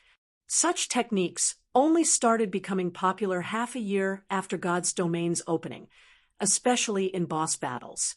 If the MT main tank did not learn such techniques, the end result would be a party wipe. This was because there were no players capable of blocking a boss-crazed and continuous attacks. The Kobold Chieftain's momentary pause had caused it to reveal a weak point. Shurfong rushed in without hesitation. Gathering all his strength into his hand, Shurfong gripped the Abyssal Blade tightly and continuously struck the Kobold Chieftain. For streaks of sword light hit the unarmored parts of the Kobold Chieftain. With the damage amplification effect, Shi Feng's attack instantly took to 300 HP away from the Kobold Chieftain. Adding in Blackie's attack, the Kobold Chieftain only had little over 900 HP remaining. Ayo! Ayo! Ayo! The Kobold Chieftain started going into a frenzy. It threw its giant axe to a side, pulling out 2 machetes from its waist. The change in weapons caused the Kobold Chieftain's attack patterns to change. If the Kobold Chieftain was a berserker when he held the giant axe, then after wielding the pair of blades, the Kobold Chieftain was a dual-wielding swordsman. The Kobold Chieftain now combined strength with agility, no longer just using violence to oppress its opponent. The attack pattern of the pair of blades was no longer monotonous. The Kobold Chieftain's attack speed had a large increase as well. Just after Shi Feng dodged one of the blades, the other came following behind. Shi Feng hurriedly used the abyssal blade to block it. Dazzling sparks were created when the blade and sword intersected with each other. Shi Feng's entire person was sent flying away. When Shi Feng was still in midair, he saw the Kobold Chieftain leaping with all its might, its machete raised high, for a frontal assault. Is it going all out? Shi Feng was shocked, hurriedly using parry. The abyssal blade blocked the machete. However, Shi Feng was like a meteorite as he fell heavily to the ground. Shi Feng had thought the Kobold Chieftain's attack to be over. However, as it fell from the sky, its twin blades plunged downwards as well, with Shi Feng's chest as their target. Shi Feng was unable to move to dodge the attack. Phantom kill. Instantly, a doppelganger of Shi Feng appeared 3 yards away from him. With lightning speed, Shi Feng swapped places with his doppelganger. When the Kobold Chieftain landed, both its blades stabbed into the doppelganger's chest. The doppelganger's HP madly fell, over 300 HP disappearing within an instant. Just as the Kobold Chieftain revealed an excited smile, Shi Feng appeared behind its back. The abyssal blade in his hand was also letting out a faint black glow. 9 dragons / 9 phantoms of the abyssal blade appeared, silently floating in midair and circling Shi Feng. Although Shi Feng could not completely control all 9 swords, using the 9 of them for a simple attack was not a problem. Shashasha! 9 abyssal blades danced as if they were playful sprites, continuously penetrating the Kobold Chieftain's body. Small values that were just over -10 continuously appeared on the Kobold Chieftain's head. Although the damage was very low, the quantity was high. Including Shi Feng's chop and normal attacks, the Kobold Chieftain's HP fell close to 500 HP. Seeing the Kobold Chieftain wanting to turn around, Shi Feng did not dare give it any chance for a counterattack. Immediately, Shi Feng used Abyssal Bind. The Kobold Chieftain could not move for 3 seconds, and its defense was reduced by 100%. In a battle where even blinking would get you killed, 3 seconds was enough to change the results. The Kobold Chieftain could not move after being bound by the pitch-black chains, which came from the Abyssal Blade. The 9 Abyssal Blades continued attacking without stop, creating damages of over -20 with each hit. The Kobold Chieftain's HP madly fell, leaving it with only around 200 HP within a moment. Awooh! The Kobold Chieftain bellowed as it became thoroughly berserk, its body size becoming 2 folds larger. Shi Feng watched as the 3 seconds passed by. The Kobold Chieftain's strength was no joke after becoming completely berserk. Its strength had increased by at least 30%. However, all of Shi Feng's attacks and life-saving skills were still on cooldown. As if having seen through Shi Feng's distress, the Kobold Chieftain's face revealed a mocking expression. 2 large blades came crashing toward Shi Feng, their speeds like that of flying arrows.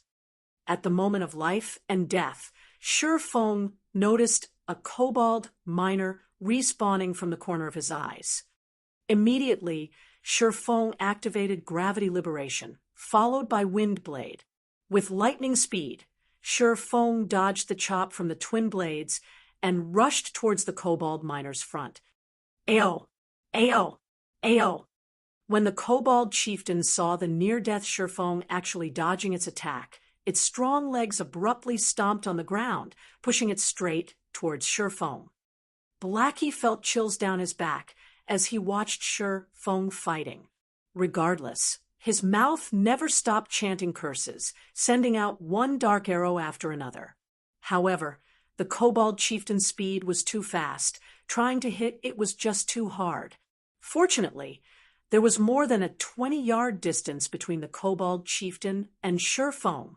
The kobold chieftain would still need some time to catch up to Shifeng.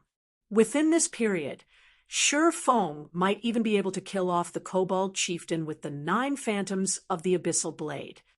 However, both Shifeng and Blackie had underestimated the kobold chieftain's explosive strength. Not only were its strength and defense greatly increased, even its agility had a great increase. It only took 2 seconds for the kobold chieftain to reach over 20 yards. The kobold chieftain lifted its twin blades, strongly slashing it down. The kobold miner in front of Shifeng was split into 2, and a rain of blood fell 5 yards around it. This slash had closely brushed past Shifeng's cheek, nearly taking his life away. Seeing the kobold chieftain preparing to slash down its other blade, Shifeng strongly raised the abyssal blade in his hand. 3 streaks of thunder penetrated the kobold chieftain's body, taking away its last remaining 130 HP. Seeing the kobold chieftain finally fall, Shifeng let loose a breath of relief. The chieftain monster is truly too strong. Even if Shifeng came here at level 5 fully equipped with bronze equipment, he would still be a goner. He could only kill it due to luck.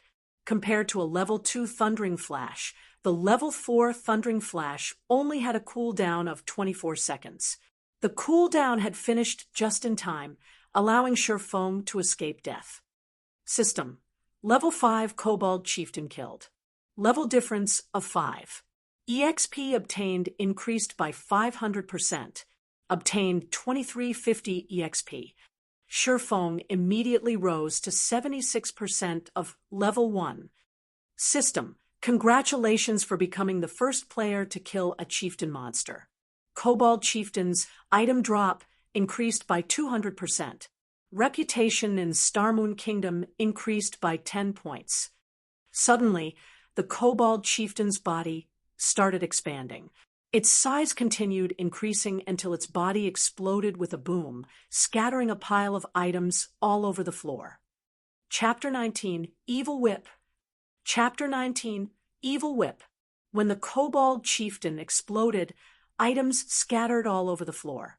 Copper coins paved the floor as well in a copper glow, shining through the entire mine as if celebrating Shifeng's success. At the moment, Blackie sat paralyzed on the ground, cold sweat pervading his entire body. It was as if all of his strength was sapped out from his body. He could not care less about the drops on the ground. This battle was truly difficult. There was no time to even take a breath. Every minute and every second were a soul-shocking moment that stimulated the eyes. Every moment of the battle just toyed with Blackie's heart. He would not be able to take it at all if he did not have a strong heart. As for Shifeng, who could battle against the Kobold Chieftain head-on, what kind of heart did he possess? This is too great. We won, Brother Feng. You really are my idol. Blackie loudly shouted in extreme excitement. Seeing Shifeng's calm face, Blackie was filled with respect for him. Although Shifeng's former strength was quite good, surpassing many average players, he was still just an average professional player. Shifeng's skill had never been out of reach for Blackie. Shifeng had been previously quick to get excited. He would even get into an endless conflict over a piece of common equipment, as if he was an unsheathed blade. However, the current Sherfone was hugely different than before. It was as if he became a different person. The present Sherfone was extremely calm and did things without hesitation. He gave off a certain serenity that resembled that of a dormant dragon. He did not do anything outstanding normally, yet when he did, it would shock the world. Blackie, wasn't your idol gentle Snow? Sherfone slightly smiled as he said so. Of course, gentle Snow is my idol. However, you're awesome as well, Brother Foam. Usually, you keep quiet without revealing anything, but now that you've shown it, even such a powerful kobold chieftain was done in by you. Not even a true professional gamer could compare to you. So how could I not admire you? As they said, the shade is better under a large tree. Brother Foam, you should teach me how to play a cursemancer. Even in my dreams, I've dreamt of becoming a professional gamer. In Blackie's eyes, Sherfone was just like a mountain of gold. He was glad for the choice he had previously made. If he had gone to Shadow Workshop, he would probably still be a nameless gold farming member. He wouldn't even have the chance to meet an expert. Forget about becoming a real expert. All right. Sherfone smiled. Blackie's character was just so straightforward. When Sherfone was fired in his previous life, Blackie had resigned as well, without hesitation. Blackie had given up a job with an annual income of millions just to share the suffering together with him. Naturally, Sherfone wouldn't betray Blackie. He would teach Blackie whatever he could. Although Sherfone had not played a cursemancer before, he had still observed plenty of expert cursemancers. Sherfone knew the general direction to develop a cursemancer, and it was more than enough to give pointers to Blackie. Brother Foam, how do you think I should place my points early on? Do I go full intelligence? Blackie asked. Sherfone shook his head, saying after some thought, although it isn't bad to go full intelligence during the beginning periods, agility is a must if you wish to become a powerful cursemancer. Aside from just increasing your movement speed, agility can also increase your casting speed. Cursemancers have very few life-saving skills, are slow runners, and have many skills that require chanting. A cursemancer's spells are also weak in power.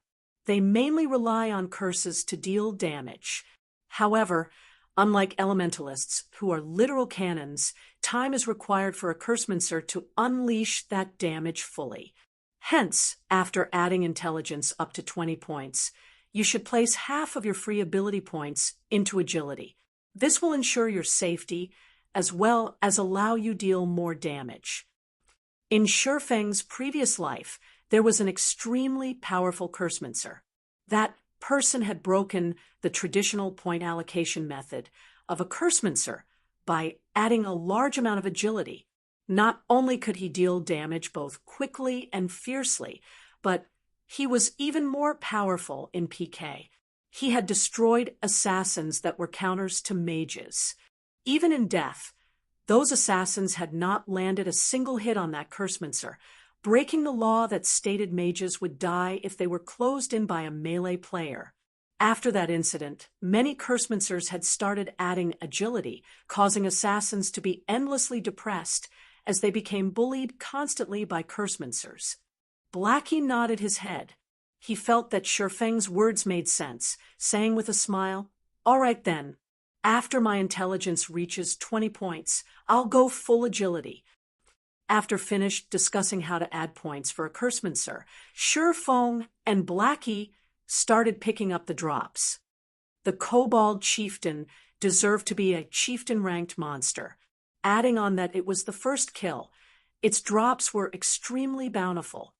It had dropped a total of 8 pieces of bronze equipment, 1 gray giant axe, 2 plate armor, 2 leather armor, 3 cloth armor. Aside from those, there were also 273 coppers and 3 skill books. There was Mock for shield warriors, Silent Steps for assassins, and Evil Whip for cursemancers. Blackie, your luck really is too good. This Evil Whip skill book is rare, with an extremely low drop rate. It is also one of the few control and damage skills that a Cursemancer has. As long as the skills level is high, it will become a godly skill for grinding monsters. Shi Feng tossed the Evil Whip skill book to Blackie without hesitation.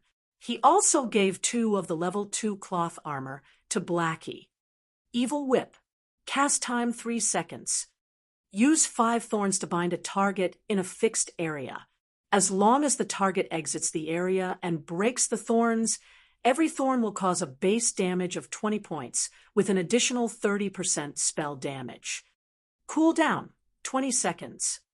Blackie became ecstatic when he saw the skill, learning it quickly. With this skill, his battle standards would be increased by a big leap. After he switched to the 2 pieces of equipment, it was as if he turned from an air gun into an artillery cannon. Blackie's intelligence increased to 20 points, increasing his spell damage to 48, and also activating the hidden basic skill for intelligence, Rapid Cast. Rapid Cast allows the player to skip the chance of spells that are below 1. 5 seconds, requiring only action to cast it. Also, allows the caster to better focus on attacking their target. As for the 2 pieces of plate armor, they were the recruit's heavy armor and black steel arm guard. However, amongst these pieces of bronze equipment, Shi Feng only fancied the black steel arm guard's attributes. Black steel arm guard, bronze rank, plate armor. Level 3. Equipment requirements. Strength 9. Defense plus 14. Strength plus 2. Endurance plus 2. Agility plus 1. Durability 20/20ths. The recruit's heavy armor was just mediocre. The level 5 recruit's heavy armor could not compare to the sky armor at all. However, plate armors were still precious, so it could be sold for a good price. The 2 pieces of level 3 bronze leather armor could be sold as well. Amongst these pieces of equipment, the most valuable one was the Gray Giant Axe. It was definitely the darling of berserkers. Gray Giant Axe, bronze rank. Level 5. Equipment requirements. Strength 15. Attack power plus 21. Strength plus 5. Endurance plus 2. Durability 30/30ths. It was the absolute weapon for violence. If a berserker got a hold of this weapon, their damage would become extremely violent and horrifying. If I could create a hype over this Gray Giant Axe, it would definitely be worth a lot of money. Shi Feng slightly smiled. He had a plan in his heart to make a load of money using the Gray Giant Axe. Afterward, Shi Feng and Blackie returned to the smithy. Master Jack, I've killed the Kobold Chieftain. This is its skull. Shi Feng said respectfully as he took out a kobold's skull. Master Jack, who was currently hammering away on steel, glanced at the kobold skull. After he confirmed that Shi Feng had done it, he satisfyingly said, "Not bad, young man. It seems you do have the right to inherit my forging skills." System. Hidden Quest Road of Forging completed. Player has learned forging. Player has become a basic forging apprentice. Player has obtained the forging talent, Forging Genius, rewarding 10 pieces of 100 refinement steel. Forging Genius. After a successful forging, there is a fixed chance to increase 2 proficiency points. 2 proficiency points were not to be looked down on. It should be known that a basic forging apprentice making a piece of common equipment only had a 20% success rate. After successfully making the equipment, there was a 40% chance to obtain 1 proficiency point. Now, however, Shi Feng had a chance to obtain 2 proficiency points as long as his forging was successful, increasing his efficiency for promotion to the next rank by several folds. Becoming an intermediate forging apprentice required 1,000 proficiency points. An average player required more than 10 days at the very least to become one. Their supply of materials must also be continuous, as the horrifying rate of failure would waste large amounts of materials. With the forging talent, Shi Feng could now save a lot of materials, saving him quite the amount of money. On the other hand, 100 refinement steel was a good support material for making bronze equipment. It could increase the success rate of making a bronze equipment by 10%. With the forging talent and book of forging, Shi Feng couldn't help but wish to start forging equipment immediately. However, he needed materials if he wanted to forge equipment, and in a large amount as well. If he were to collect the materials himself, it would waste too much time. He could only purchase them in bulk.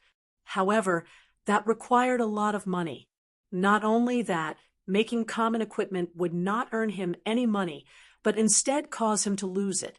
Only bronze equipment could be sold for a good price, but that required forging designs that Shi Feng did not have. Deathly Forest is a must-go. Shi Feng thought about the bronze equipment forging design that could be obtained from within the Deathly Forest.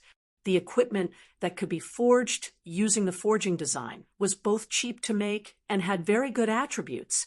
In his previous life, there were quite a few forgers who became rich because of that design. Just as Shi Feng turned around to leave, "Young man, you truly make me look differently at you. Even after so many years of forging weapons, it is still my first time seeing a magic weapon." Master Jack called out to Shi Feng. He had sent his gaze towards the pitch-black sword hanging around Shi Feng's waist. Even if the black sword was rusty and looked like a fire poker, it could not escape the eyes of a master forger. Chapter 20, Curse of the Abyssal Blade. Chapter 20, Curse of the Abyssal Blade. Shi Feng was surprised when Master Jack stopped him. "Young man, are you willing to let me have a look at this sword?" Master Jack looked at Shi Feng with eyes filled with a burning desire. His tone was no longer indifferent, but instead a little whispered.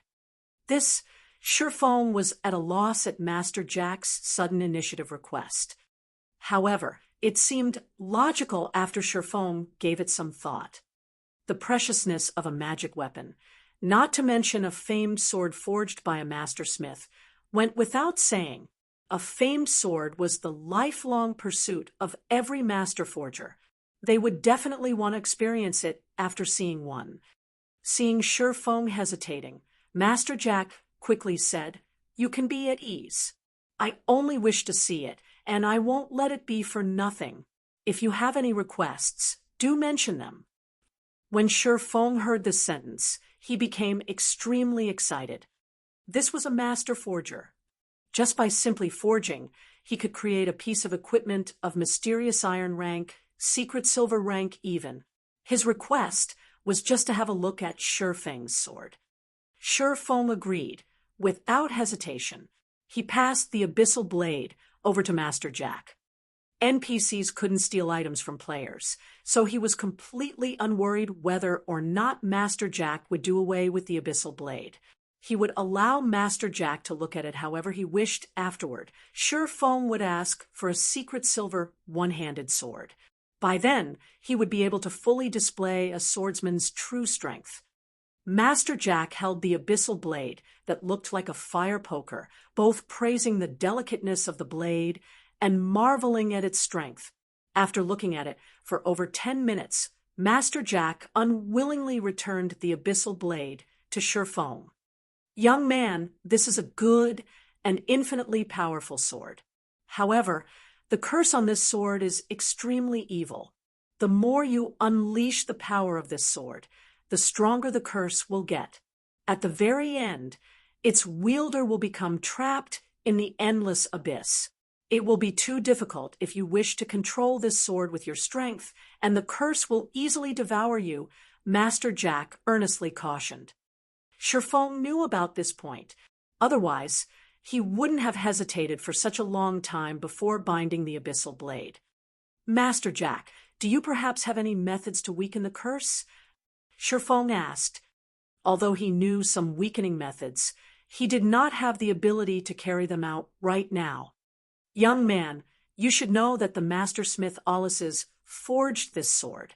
There is only one of it in God's domain, and only one of the other 35 famed swords could match up to it. Many unimaginably terrifying existences were killed in order for these famed swords to possess unparalleled power. After death, these existences were sealed into each sword by master smiths. It was impossible to suppress these swords without extremely great power. Master Jack's tone was filled with unparalleled reverence, but he immediately smiled and said, "However, it isn't that there is no way to weaken the curse.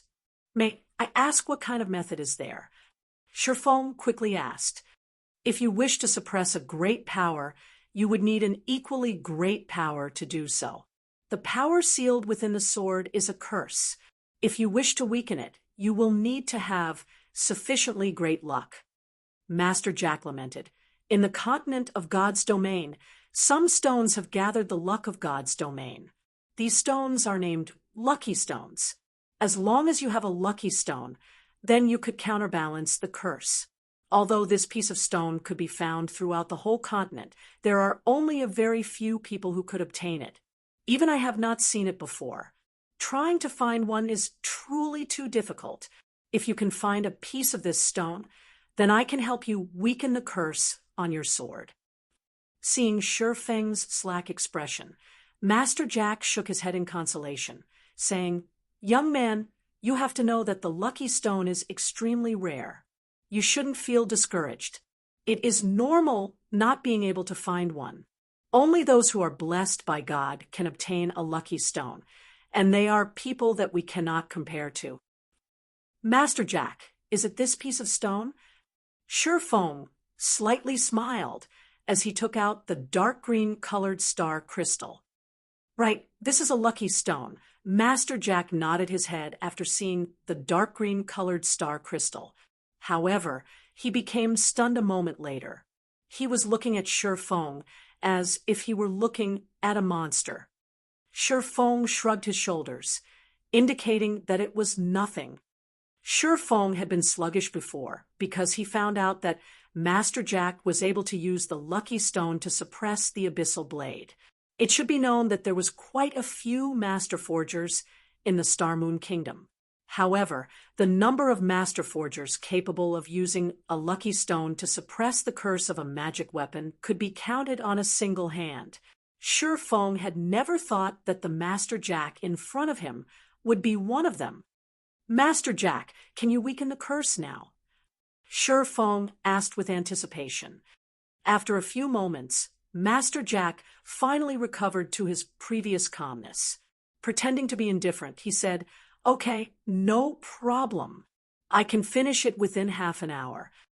To the side, Blackie held onto his stomach as he tried his best not to laugh. However, Master Jack's stupefied expression was truly too much for Blackie. He had to run off into the forest before laughing loudly. Half an hour later, Shifeng received the abyssal blade. He discovered some changes to the abyssal blade's introduction. The abyssal blade was personally created by Master Smith Alice's, using the Black Dragon King's fangs as material. It is one of 36 famed swords, and it is ranked 31st. However, this sword has been cursed by the Black Dragon King. Aside from being able to provide the wielder with immense strength, there will be a backlash every so often. However, after being remodeled by Jack using a star crystal, the strength of the backlash has been greatly reduced. If the wielder is unable to suppress the backlash, then the wielder will receive the curse of the Black Dragon King, permanently reducing all attributes by 50%. Shifeng's heart relaxed by a lot after seeing the description in this paragraph of words. At the very least, the backlash won't be too powerful in a short period of time. Shifeng stored away the abyssal blade. Suddenly, he noticed a lot of messages that had been sent by Lonely Snow. All of the messages asked why Shifeng had yet to arrive, and how much longer would he need to reach the deathly forest. "Blackie, let's go dive into a dungeon." Shifeng sent a reply message stating that he would come immediately. Because of the issue with the abyssal blade, Shifeng had completely forgotten about the appointed time. He let Lonely Snow wait more than half an hour. However, Sure Fong would make the appropriate compensations within the deathly forest. Okay, I was just worrying that I won't have a chance to try out my new spells, Blackie said excitedly. When Sure Fong and Blackie arrived at the dungeon area of the Deathly Forest, the entire Deathly Forest was filled with people. Level 2 players were everywhere, and many players were forming parties to enter the dungeon. Open party for Deathly Forest, welcoming violent damage dealers, for waiting for 2. Effective party for Deathly Forest. We are just missing a powerful healer, guaranteed to clear. Seeing such a scene, Sure Fong shook his head slightly. He walked towards Lonely Snow, who was waving his arm.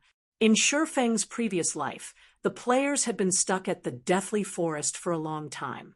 The dungeon was only cleared when the majority of players were level 5. Brother Expert, you're finally here. Those friends of mine are already becoming impatient from waiting. Let us hurry. Lonely Snow was burning with anxiety when he saw Sure Fong leisurely walking over. Afterward, Lonely Snow brought Sure Fong and Blackie to the gathering point of the party. Lonely, this is the expert you said? I thought he was a person with 3 heads and 6 arms, but it seems he's nothing more than this. The male cleric, Wordless Summer Night, saw Sure Fong wearing novice equipment. There was also a fire poker that hung around his waist. It looked as if it was some trash weapon he had randomly picked up. When Wordless Summer Night saw this, he couldn't help but ridicule. Brother Wordless, how could you say such things about Brother Expert? He is a dignified beta tester, so he definitely must have something extraordinary. Otherwise, how would he dare to take all equipment for swordsman and cursemancer? The shield warrior, battled to the end, stood to the side, and sneered. The 2 of them had already felt displeasure for Sure Fong.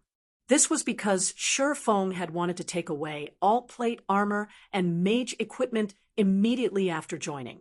Wouldn't they just be working away for nothing?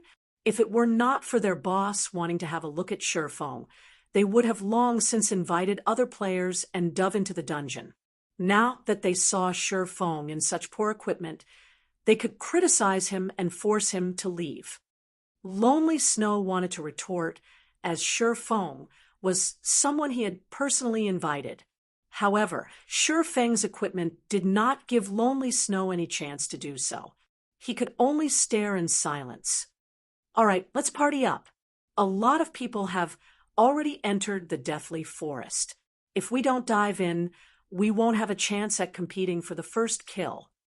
As the party's leader, the handsome male ranger, waving slowly but surely interrupted as he said.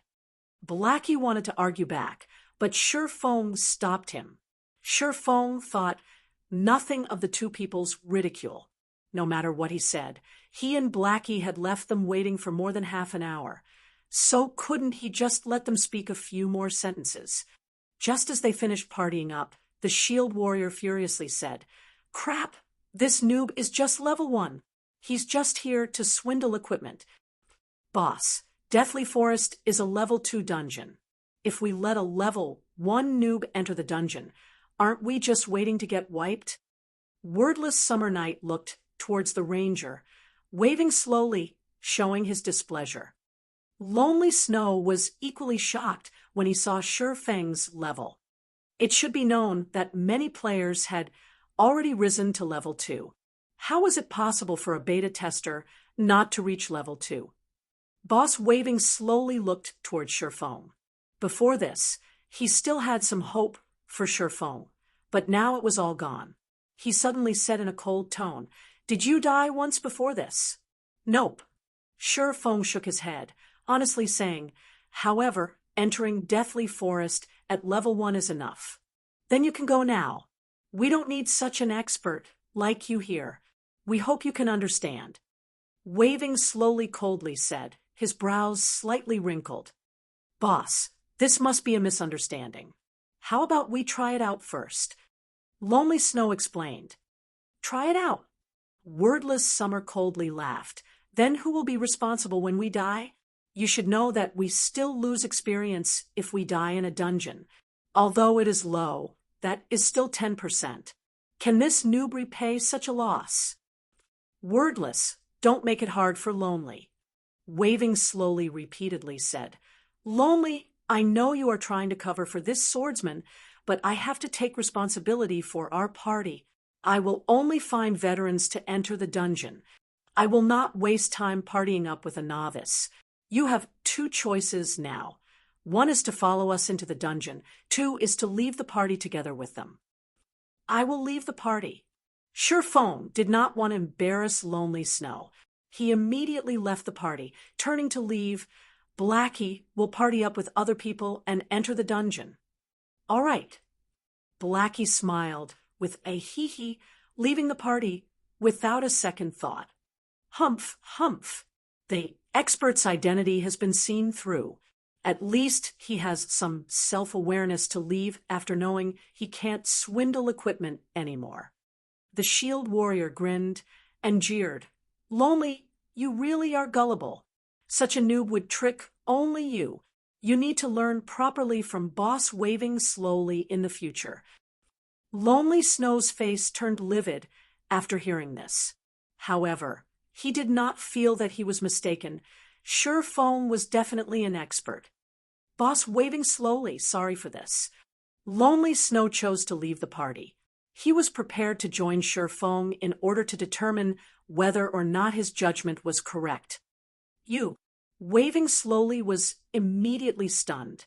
He never thought Lonely Snow would be so decisive. It was simply a foolish decision. He would have long since chased Lonely Snow away if it wasn't because he had good techniques. Wordless Summer Night looked towards Lonely Snow, saying with a cold smile, Lonely, you better not regret the choice you made. You'll regret when we clear the deathly forest and obtain great equipment. You'll regret it for 10 years, 20 years that you didn't follow Boss Waving slowly. Chapter 21, Crouching Tiger, Hidden Dragon. Chapter 21, Crouching Tiger, Hidden Dragon. Being said in such a way by Wordless Summer, Lonely Snow did not give any rebuttals. He only lowered his head and left, chasing after Sure Phone. Waving slowly squinted his eyes. When he thought about Sure Phone equipped in a body of trash equipment, he could not understand what methods Sure Phone had used to cause Lonely Snow to follow him. Lonely Snow had even given up on the clearing deathly forest. Boss, let's ignore that foolish Lonely Snow. At worst, we'll start looking for people again. There are plenty of level 2 players now. Battle to the end, said in disdain as he watched Lonely Snow. Waving slowly nodded his head. Lonely Snow's leaving did not cause any loss to their party. As for Sure Phone creating a party to dive into the deathly forest, not to mention clearing the dungeon, nobody would go in with a level 1 player. In front of the deathly forest entrance, Sure Phone and Blackie continuously shouted to recruit people.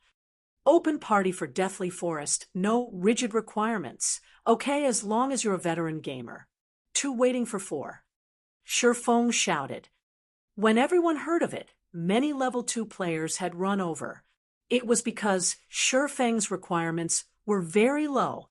Many small parties would choose people based on equipment quality. They needed a few pieces of common equipment to pass. However, who would have that many pieces of common equipment in the early periods of the game? Party me, I'm already a level 2 cleric. Party me, I'm a level 2 shield warrior. I also have a piece of level 1 common plate armor arm guard. In just a moment, Sure Phone had invited 4 people. These 4 people were quite happy originally. There were over 10 people currently present, but only they were chosen. However, after they saw the party leader, Sure Feng's level, they left the party in rage one after another. Fuck, it's just a noob coming to die in the deathly forest at level 1. If you want to enter the dungeon, enter it by yourself. I won't accompany you. No wonder there are no requirements for the party. Want us to give you a ride? Not a chance. The four people were extremely enraged, and the voices they made were practically roars. Every player at the Deathly Forest could hear it. Hee, even a level 1 player dares boast about entering the Deathly Forest. He just wants to tag along for experience and equipment. Lucky for me, I didn't go over. There are all sorts of birds in a large forest. Who would be foolish enough to enter the dungeon with a level 1 noob? Isn't that just looking to be abused? One after another, the level 2 players laughed at Shurfeng for overestimating himself and for his foolishness. Get lost if you don't wish to party up. We're not begging you all to come. Blackie became enraged after listening to them. Shurfeng's techniques had long since convinced him, yet these people were calling Shurfeng a noob. Can a noob kill a level 2 rare elite when he was level 2? Can a noob kill a level 5 chieftain when he was level 0? These people were just a group of snobs and idiots. Crap, my knowledge has been widened. A level 1 noob party can be awesome. I really want to see how you two gather a full party. The cleric that just left the party said with a cold smile. At this moment, Lonely Snow ran over. When he saw Shurfeng, he hurriedly said, "Brother expert, give me an invite. I want to enter the Deathly Forest together with you guys. I have 2 pieces of common plate armor equipment on me. Defense is 24. All right." Shurfeng immediately sent an invitation. Blackie never imagined that Lonely Snow would actually leave his original party and come to them. He suddenly had a good impression of Lonely Snow. Blackie clapped Lonely Snow's shoulders, heartily laughing. "You have good eyes. Don't worry. Following Brother Foam definitely won't be a mistake." Nonsense, nonsense. Lonely Snow was still slightly worried within his heart. The grinding spot Shurfeng had simply pointed him to had allowed him to rise to level 2 quickly. However, Shurfeng himself hadn't even reached level 2, and he was still wearing very poor equipment. Lonely Snow just couldn't understand how it could be so. The spectating players by the side all became dumbfounded. There was actually someone who would enter the dungeon with a level 1 noob. This person had good equipment at that. The brand new plate armor and boots on Lonely Snow must definitely be common equipment and not trash equipment. Although Lonely Snow had joined the party, not a single player had joined them after Shurfeng had recruited for over 10 minutes. With just 3 of them alone, it was impossible to enter and clear the dungeon. At this moment, waving slowly but surely brought a group of people. "Hee, brother, expert, still hasn't partied anybody? We've already invited another 3 strong members. All of them have at least 2 or 3 pieces of level 1 common equipment."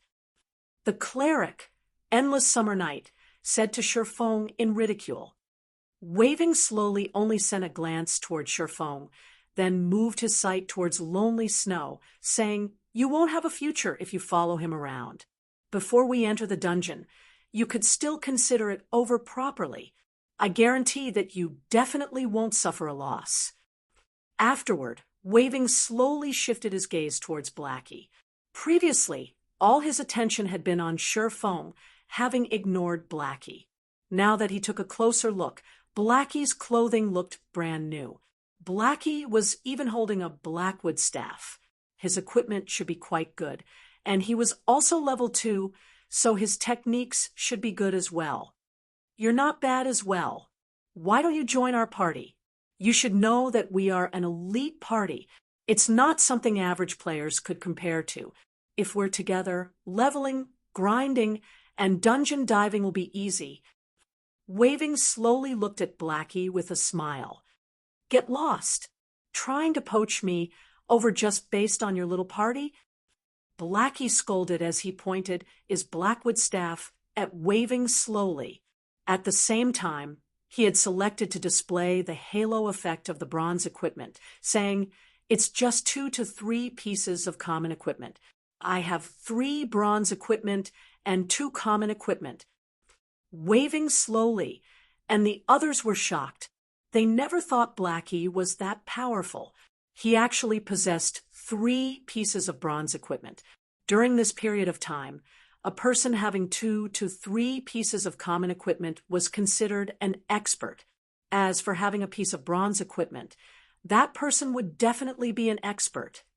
Every guild would fight over for that person. However, the Blackie before them actually had 3 pieces of bronze equipment. Waving Slowly's party also became surprised. When they saw the halo effect of the bronze equipment, their eyes had nearly popped out of their sockets. No wonder Shifeng behaved that boldly. Shifeng had nothing to fear because he had grabbed an expert's favor. Meanwhile, Lonely Snow, who stood beside Blackie, was slack-jawed. He looked at Blackie in disbelief. Lonely Snow had originally thought of Shifeng as a rarely seen expert. He had never imagined that Blackie was the true great expert. Fellow brother, if you party up with such a noob and enter the dungeon, it would also be a burden on you. Not to mention failing to clear the dungeon, you might even have to die once. How about you come with us? All pieces of mage equipment from the dungeon are free for you to choose from. Although Waving Slowly was enraged for being given such a slap if he could rope over Blackie, then the chances for clearing the dungeon would become a lot greater. I agree with your views. Joining a group of noobs such as yourselves really will be a burden to me, Blackie chuckled. Waving Slowly's face turned beet red, furiously saying, "Then let's see who clears the deathly forest first." Finishing his piece, Waving Slowly spun around and left. He did not believe that a party with a noob in it could clear the deathly forest. Humph, he's just a powerful damage dealer entering the dungeon. Does he really think he could clear it? Wordless Summer jealously murmured, "Right, we are all veteran gamers. We are definitely stronger in dungeon diving than they are." The shield warrior curled his lips. After Waving Slowly's party left, the number of people applying for Shifeng's party had also suddenly increased. Such an effect was mainly caused by the equipment that Blackie wore. At this period, bronze equipment was definitely the proof of an expert. Even if there was a noob as the party leader, an expert with 3 pieces of bronze equipment could be considered as strong as 2 people. The advantage of having such an expert was definitely greater than an average party. However, Shifeng was no longer inviting people at random this time. There was a definite requirement. Such an action had caused the 4 players who had left Shifeng's party previously to regret immensely. How could they have acted on impulse? Now, Shifeng wouldn't give them a chance, even if they wished to join. Just as Shifeng was fervently recruiting party members, at the southwest part of the Deathly Forest dungeon's entrance, a great disturbance suddenly appeared. Many players had run over, one after another, every one of them having excited expressions. It can't be. Meeting in such a place. Blackie's 2 eyes stared straight ahead. Shifeng was also shocked. They could even meet such an important figure in a small location like Red Leaf Town. It was just unimaginable. Could it be that Red Leaf Town was a place that had crouching tigers and hidden dragons? Only Shifeng had never discovered it before. Chapter 22, Recruitment Storm. Chapter 22, Recruitment Storm. As more players started going there, Shifeng's area turned leisurely. "Brother Feng, I'm not seeing things, right? Or am I dreaming right now?" Blackie rubbed his eyes as he asked with uncertainty. Shifeng was speechless. With a bitter smile, he looked towards the 3-man party that caused this disturbance. The newcomer was not just anybody. She was Blackie's idol, Goddess Gentle Snow. Gentle Snow's body was covered in a suit of gorgeous silver-colored plate armor, revealing her fine and curvaceous body. Adding to her angelic beauty and snow-cold temperament, Even women's hearts would be moved by her, as well as a large group of men. Even Sure Feng couldn't help but admit that Gentle Snow was the most perfect woman he had seen before, be it regarding appearances, body, or temperament. There was not a single female celebrity who could match up to her. As for the two people on each side of Gentle Snow, Sure Feng was very familiar with them as well. He had seen them before on big news channels. They were all famous experts in God's domain. One of them was also an absolute beauty named Zhao Yueru. If Gentle Snow could be said to possess a perfect body and appearance, then Zhao Yueru possessed a devilishly enticing body and appearance. Every one of her movements was like a temptation that could influence a person's heart. Adding on the fiery red robe that she wore, her body radiated a wild-like charm. Such bewildering charms had caused many men wanting to go over and assault her. If you really did such a thing, however, then congratulations. You've just earned a one-way ticket directly to hell. This was because words such as big breasts, no brains, and as delicate as a flower were not applicable to Zhao Yueru. In God's domain, she had another nickname of the Flame Witch. The reason why she held this title was that of the mountain of corpses she had piled up using these male players. There had once been a guild leader of a large guild that had tried assaulting Zhao Yueru. As a result, the guild that had over 100,000 players became no more. Zhao Yueru even hunted their guild leader. The incident only came to an end when that guild leader was killed back to level 0. From then on, the title of Flame, which had been cast on Zhao Yueru, compared to the snow goddess and flame, which the priestess by their side could only be considered normal.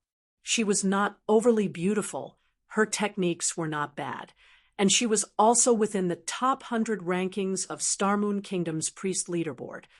Two absolute beauties plus a great beauty, such a combination had created brilliant scenery in the deathly forest. Hundreds of players surrounded them, trying to become acquainted with the three women. Unfortunately, the three beauties did not even look at them. Sister Yueru, these people are really scary. How about we return and level up? The timid Zhao Yueru whispered. Hee, Yueru, don't be afraid.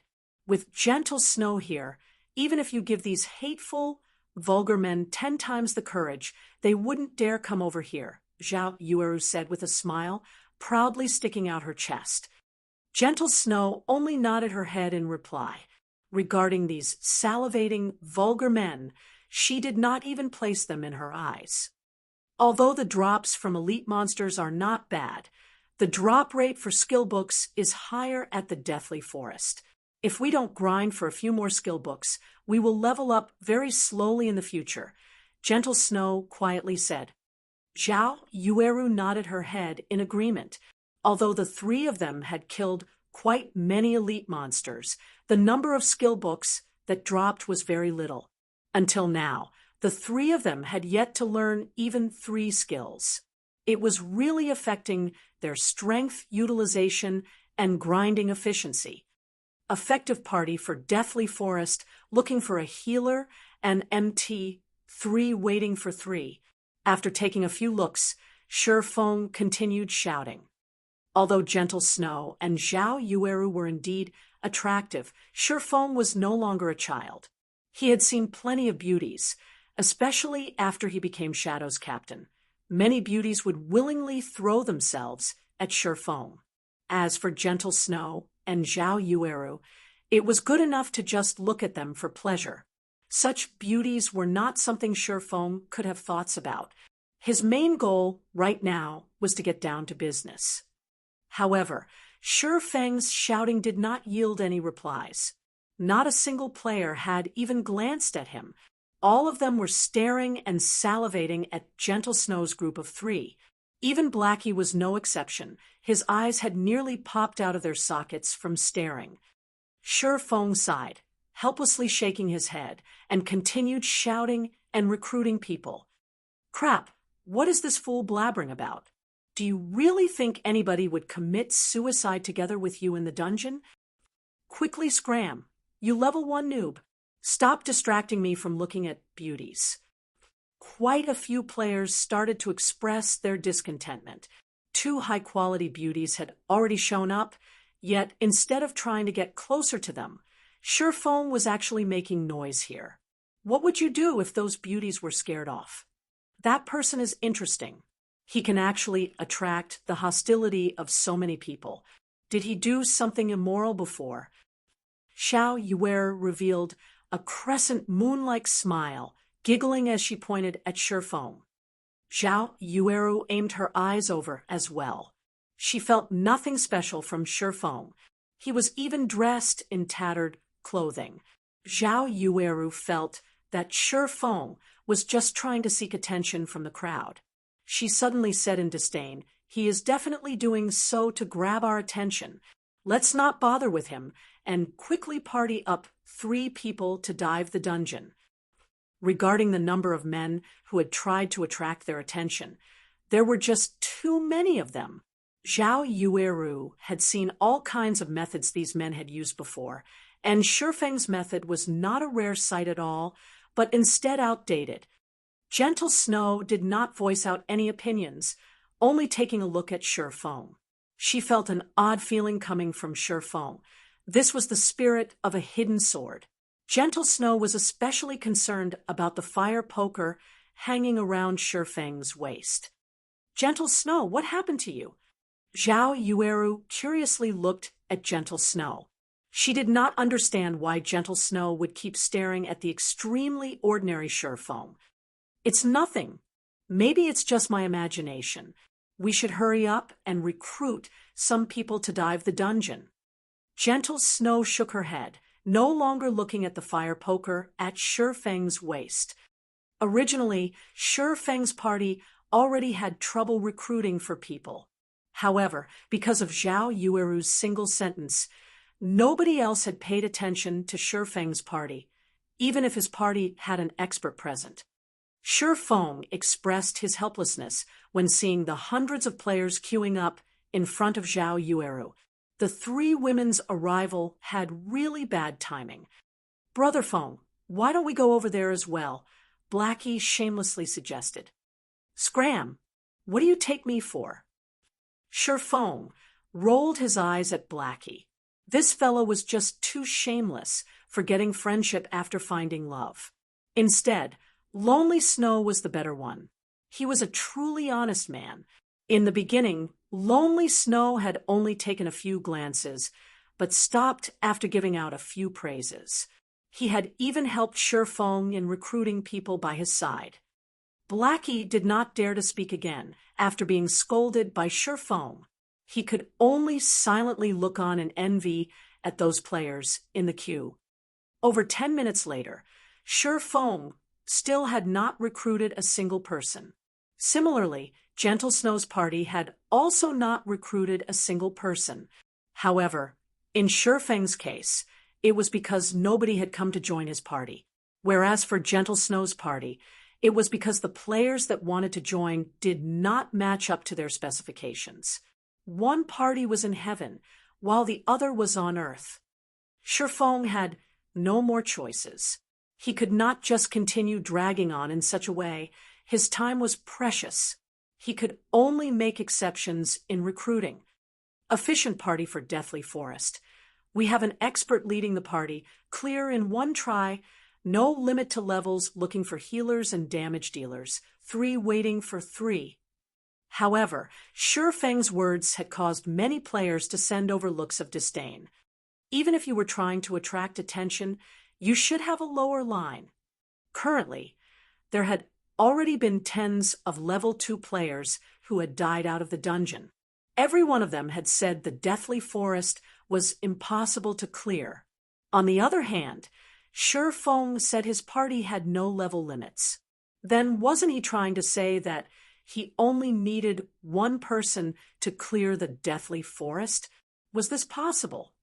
However, Surephone's lower line had still attracted some players' attention. Within a few moments, a group of level 1 players had come running over to join.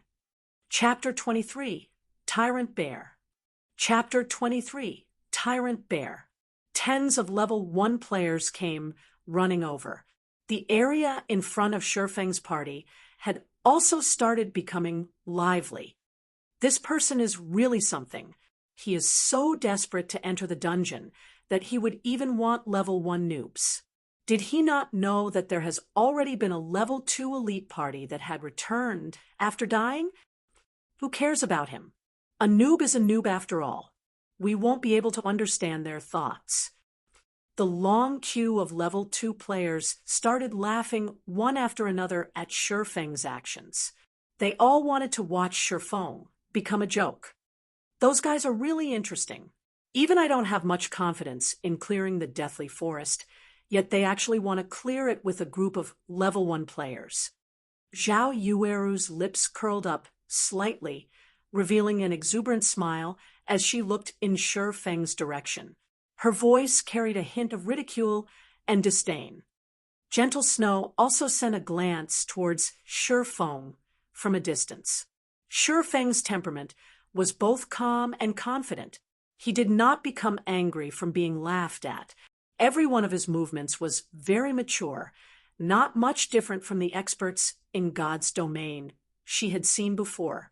However, she did not understand from where Shurfeng's confidence came. Deathly Forest was Red Leaf Town's first dungeon, and it was also everyone's first time being in touch with a dungeon in God's domain. Their difficulties were an unknown. Even the elite parties of guilds would carefully choose their members before entering the dungeon. On the other hand, Shurfeng did not care in the slightest, as if just gathering 6 players was good enough. Maybe I'm just overthinking things. He's just a level 1 player, so how could he clear the Deathly Forest? Gentle Snow caressed her elegant hair, her heart no longer thinking about Shurfeng's odd actions. She looked at her hand, at the player information displayed on it. Level 2 Summoner, Magic Attack 28, HP 150, Defense 8, Movement Speed 4. Fail. Next. Afterward, another Cursemancer stepped forward. The person tensely sent his own attributes to the snow goddess, Gentle Snow. On the other side, Shurfeng as well was looking at player data. Although he did not have a lower line, he did have a bottom line.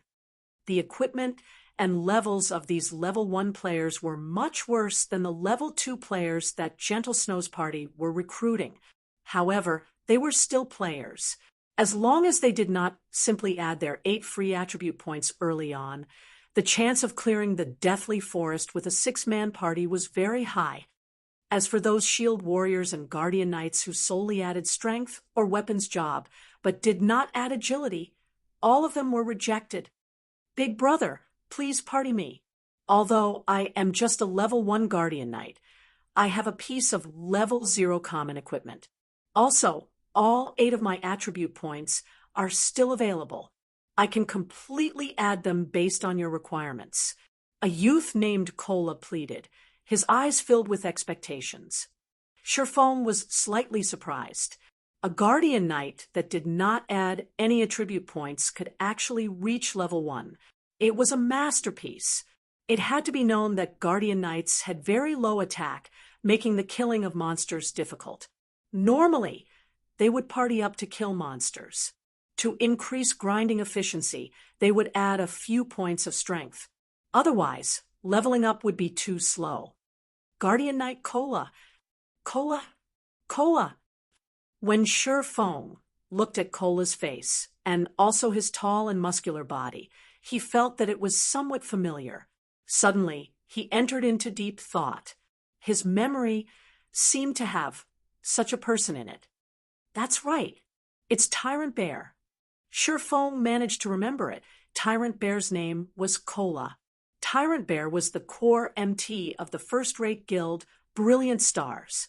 During the early periods of God's domain, Tyrant Bear was constantly unsuccessful. He was even kicked out by third-rate guild, Heaven's Crown. After entering Brilliant Stars, Kola suddenly started to shine.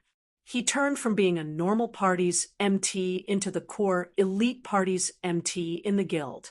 He was ranked 15th on the Guardian Knight leaderboard of Starmoon Kingdom. Kola was known for both being able to attack and defend. Shifeng had never thought that the Tyrant Bear would run up to him on his own. Kola was such a shy person as well. It was totally different from the Tyrant Bear of 10 years later. Suddenly, Shifeng had an idea. Currently, the Tyrant Bear had yet to join Heaven's Crown, not to mention brilliant stars.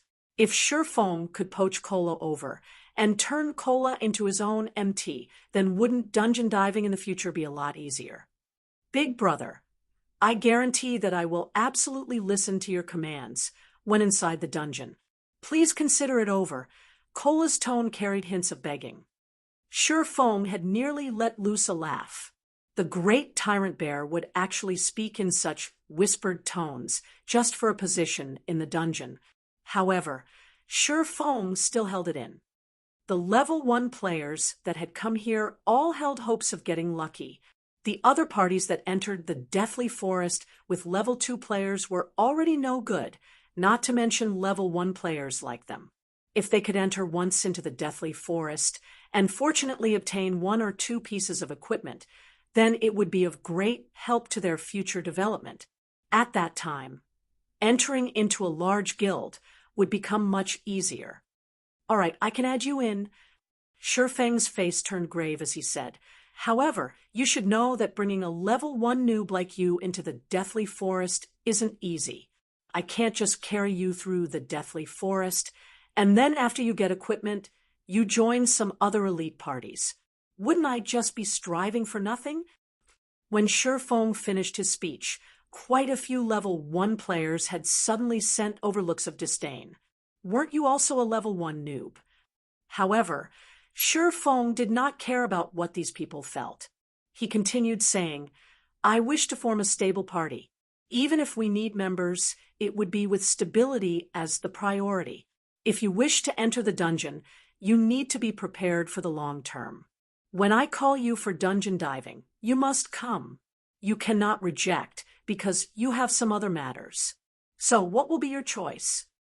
When the other players heard Shifeng saying so, they suddenly turned quiet.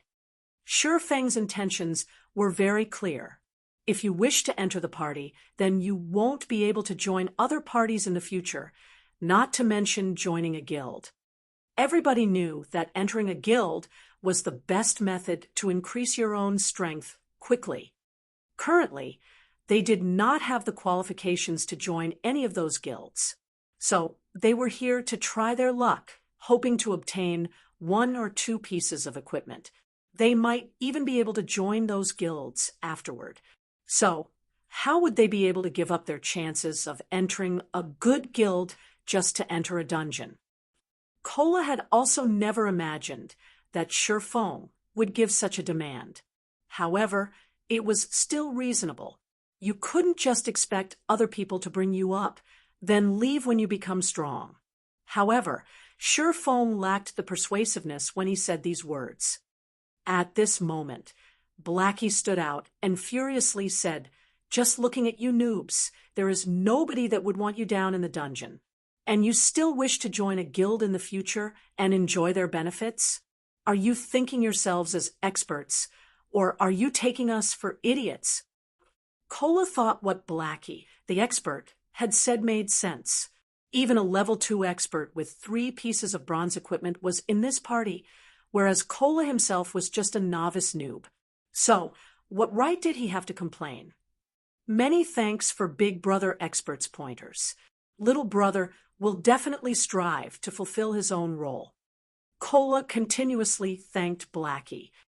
Blackie felt somewhat uneasy from being thanked and referred to as an expert by Kola. Blackie was just a complete imposter of an expert. However, being called such by someone made Blackie want to become an expert in God's domain even more. Blackie, beautifully done. Shifeng stretched out a thumbs up, quietly praising Blackie. Shifeng never imagined Blackie would tame the Tyrant Bear just like that. The tyrant bear had also called Blackie a big brother with a face full of respect. Blackie suddenly became confused. He did not understand what he had done that was worth being praised by Sherfong. However, he was still very happy. At least he had done something for Sherfong, although he didn't know what he had done exactly. Over 10 minutes later, Sherfong finally gathered 6 players. They could start dungeon diving now. Chapter 24, Hell's Roar. Chapter 24, Hell's Roar. Although Sherfeng's party was gathered, the observing level 2 players had started laughing. They were not laughing because all the players Sherfeng had invited were level 1. Instead, the jobs that were in the party were just too exotic. They couldn't help but laugh out loud. This noob really is something, and even I am starting to admire him. They're simply a suicide party. I really pity that expert for actually bringing along such an exotic player. The expert had even agreed to let him be the party's leader. The queued-up level 2 players started a debate, and there were quite a few players who were holding their stomachs while laughing loudly. He is just playing to the gallery. Zhao Yueru wrinkled her brows slightly. She turned her head away after taking a look at Sherfeng, her heart slightly discomfort. Before, she would be the focus of everyone wherever she went.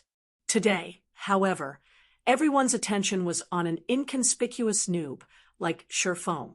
Although everyone was jeering at him, he was still their focal point. All right, Yueru, we should hurry and gather enough people.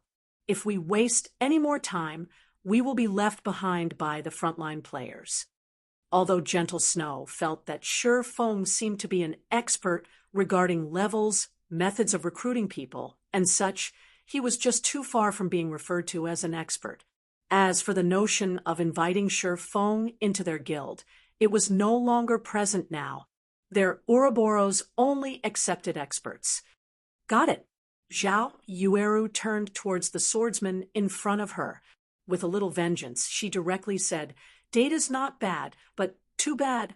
We don't want a swordsman." The swordsman suddenly became spiritless. How could he not see what Zhao Yueru meant? Subsequently, he turned his head and glared at the distant Sherfeng, his eyes filled with hatred. Meanwhile, Sherfeng, who knew nothing about what has happened, was currently activating the Deathly Forest. System, please select activation difficulty. System, normal, hard, hell. Sherfeng chose hell without hesitation. Suddenly, the transfer passage in front of the Deathly Forest changed. It changed from a silvery gray color to pitch black. At the same time, a flickering skull that had its mouth wide opened could vaguely be seen. Meanwhile, the party members of Sherfeng's party all received a notification. System, you have chosen Hell mode of Deathly Forest. Death penalty increased by 100%. Suddenly, the faces of the members of the party turned deathly white. Death penalty increased by 100%. Doesn't that mean if they died within the dungeon, they would lose 20% of their EXP? 1 or 2 hours of effort were required to make up for that EXP. Brother Feng, you chose the wrong one. Aren't we going down the normal dungeon? Blackie hurriedly walked over and whispered a reminder. Nothing's wrong. It's Hell mode. What would I be doing here if it isn't to dive Hell mode? Sherfeng snapped. The drop rate for forging designs was extremely low. If it was normal mode, then Werewolf Felt's drop rate was only 1%, hard mode had 5%, and Hell mode had 30%. Although normal mode could be cleared without limit every day, who would have so much time to do so? Meanwhile, hard mode could only be cleared 5 times a day, and the probability of the forging design to drop was also not great. As for Hell mode, it could only be cleared once a day, but it was also the one that had the most hopes of dropping it. Phone, Brother Phone, what are you saying? Hell mode of the Deathly Forest? Just look at our party. It is problematic to even clear normal mode, not to mention hell mode. Blackie panicked. Before, he had already seen several elite parties that had returned after dying. According to what these people had said, the monsters in the deathly forest were extremely strong. Their intelligence was extremely high as well. It was impossible to beat them without reaching level 4 or 5, so they had all left after giving up. If they dove into a hell mode dungeon now, with noobs like them, that would truly be going down into hell. Relax. If I weren't certain, even I wouldn't do it. Feng clapped Blackie's shoulders, saying confidently with a smile, "All right, let's go inside then." Feng led the party by entering first, followed by Blackie. Lonely Snow had also entered with a dazed head. He was prepared to tread this path to the very end. As for the remaining 3, they hesitated for quite some time. "We better go in. The expert has already gone inside, so what do we level 1 noobs still have to be reluctant for? Moreover, we're entering the hell mode of the deathly forest. Even mentioning it would be a glory," Cola encouraged. The other 2 felt that it made sense and had also followed into the dungeon. Meanwhile, the area in front of Gentle Snow's party was completely silent. All of the level 2 players were stunned. They were not just shocked, but thunderstruck. A level 2 elite party couldn't even clear the normal mode, yet a party that mainly consisted of level 1 players had actually chosen the hell mode of the deathly forest. "Snow, did I see wrong? That's hell mode, right?" Zhao Yueru asked. Gentle Snow nodded her head. Her beautiful eyes kept staring at the flickering skull. Her expression turned extremely serious. That fellow must have abandoned himself to despair, entering hell mode after determining that he couldn't clear the normal mode. "We'll see how they come out dead in a moment." Zhao Yueru laughed. "We don't have that sort of time. Let's go. We've gathered enough people." Gentle Snow led the way towards the deathly forest dungeon. She selected normal mode for the difficulty of the dungeon. If there were no problems with normal mode, they would enter hard mode after. Within the dungeon of the deathly forest, there was a dark and gloomy forest. From time to time, there would be a chill wind blowing, causing a shiver down one's body. Aside from Feng himself, every member of his party was tightly packed around the dungeon's entrance. They did not move even an inch for fear of attracting any monsters that would wipe their party. "Brother Feng, why do I keep feeling a cold wind blowing by my back?" Blackie asked in worry. "Blackie, you need to bring out some temperament of an expert. Only then will you have the possibility to become one. It is just hell mode. Aside from the monsters here having a little bit intelligence, their battle methods being a little bit complicated and their attack, defense, and HP are a little bit higher, there isn't much else. Oh, right. There is also a little bit more monsters here." After some thought, Feng felt that he had nothing more to add. Suddenly, every member of the party sent looks of disdain towards Feng. When diving a dungeon, even a small difference in attack and HP could cause a team wipe. As for Feng, he had just simply explained. Moreover, what did he mean by just a little more intelligence? They had experienced before the battles with monsters in God's domain. Regarding those monsters with slightly higher intelligence, even with the same attack and HP, their strength would still be increased by 1 or 2 folds. All right, stop minding these little matters. I'll be explaining the strategy for this dungeon in a moment, so you guys better listen carefully. If you don't follow through, then your lives will become forfeit. Feng waved his hands, ready to start explaining the strategy to conquer the dungeon. Suddenly, a strong wind blew from the dark and gloomy forest, causing the trees to sway madly. Ayo! Ayo! Ayo!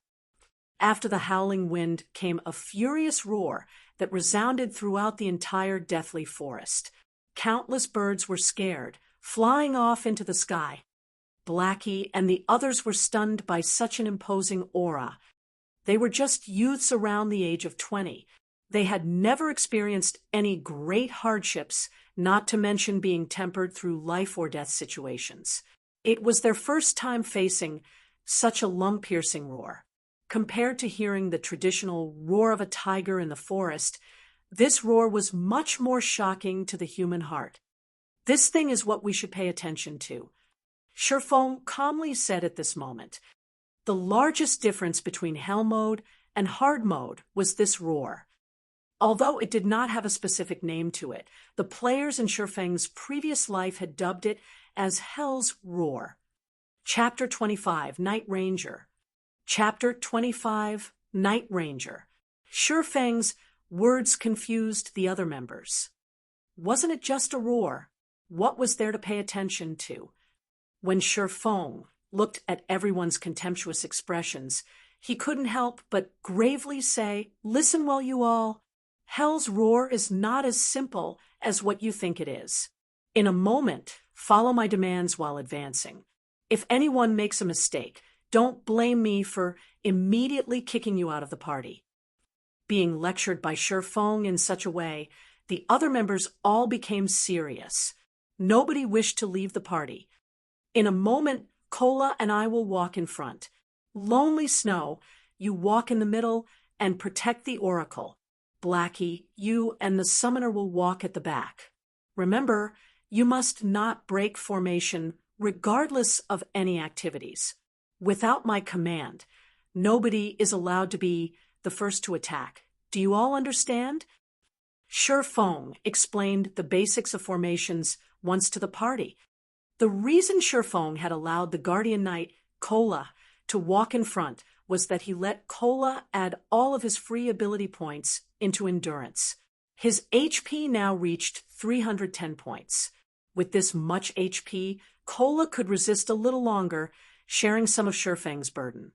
The dungeons in God's Domain were unlike the dungeons in other virtual reality games. The degree of freedom within the dungeon was high, and the dungeons themselves were very large. There were even quite a few player parties who had wandered around in the dungeon for hours without even meeting a single boss. Although the Deathly Forest was not as large, it was still possible to become lost within the dark and gloomy forest. If someone were to become lost, Shifeng only wished to say, "Hee." The scary part of the Deathly Forest was that players could become lost once they entered the forest. Eventually, the players would mysteriously die one after another. In Shifeng's previous life, there were countless players who had entered the forest and died over and over again, in such a way without even meeting the shadow of a monster. If they had good luck and met a monster, then the result was a party wipe. Only after many experts of guilds had done it did everyone finally understand the dreadfulness of the Deathly Forest. They had acknowledged that it was a terrifying dungeon that was impossible to clear without reaching level 5. When Shadow Guild reached level 5, they had organized hundreds of players to scout out the paths in the Deathly Forest. They had paid over hundreds of lives to finally have a clear understanding of the Deathly Forest's map. The entire Deathly Forest had 36 paths. However, only 3 of them led to the first boss, Willy. These 3 paths were paved with the lives of many players. 2 of these 3 paths were extremely dangerous. Without sufficient strength, death would be the only result. There was only one path that had very few monsters. Under Shifeng's lead, everyone walked into the forest. The moment they entered the forest, everyone discovered that there were too many pathways through the forest. They did not know which one was the right path.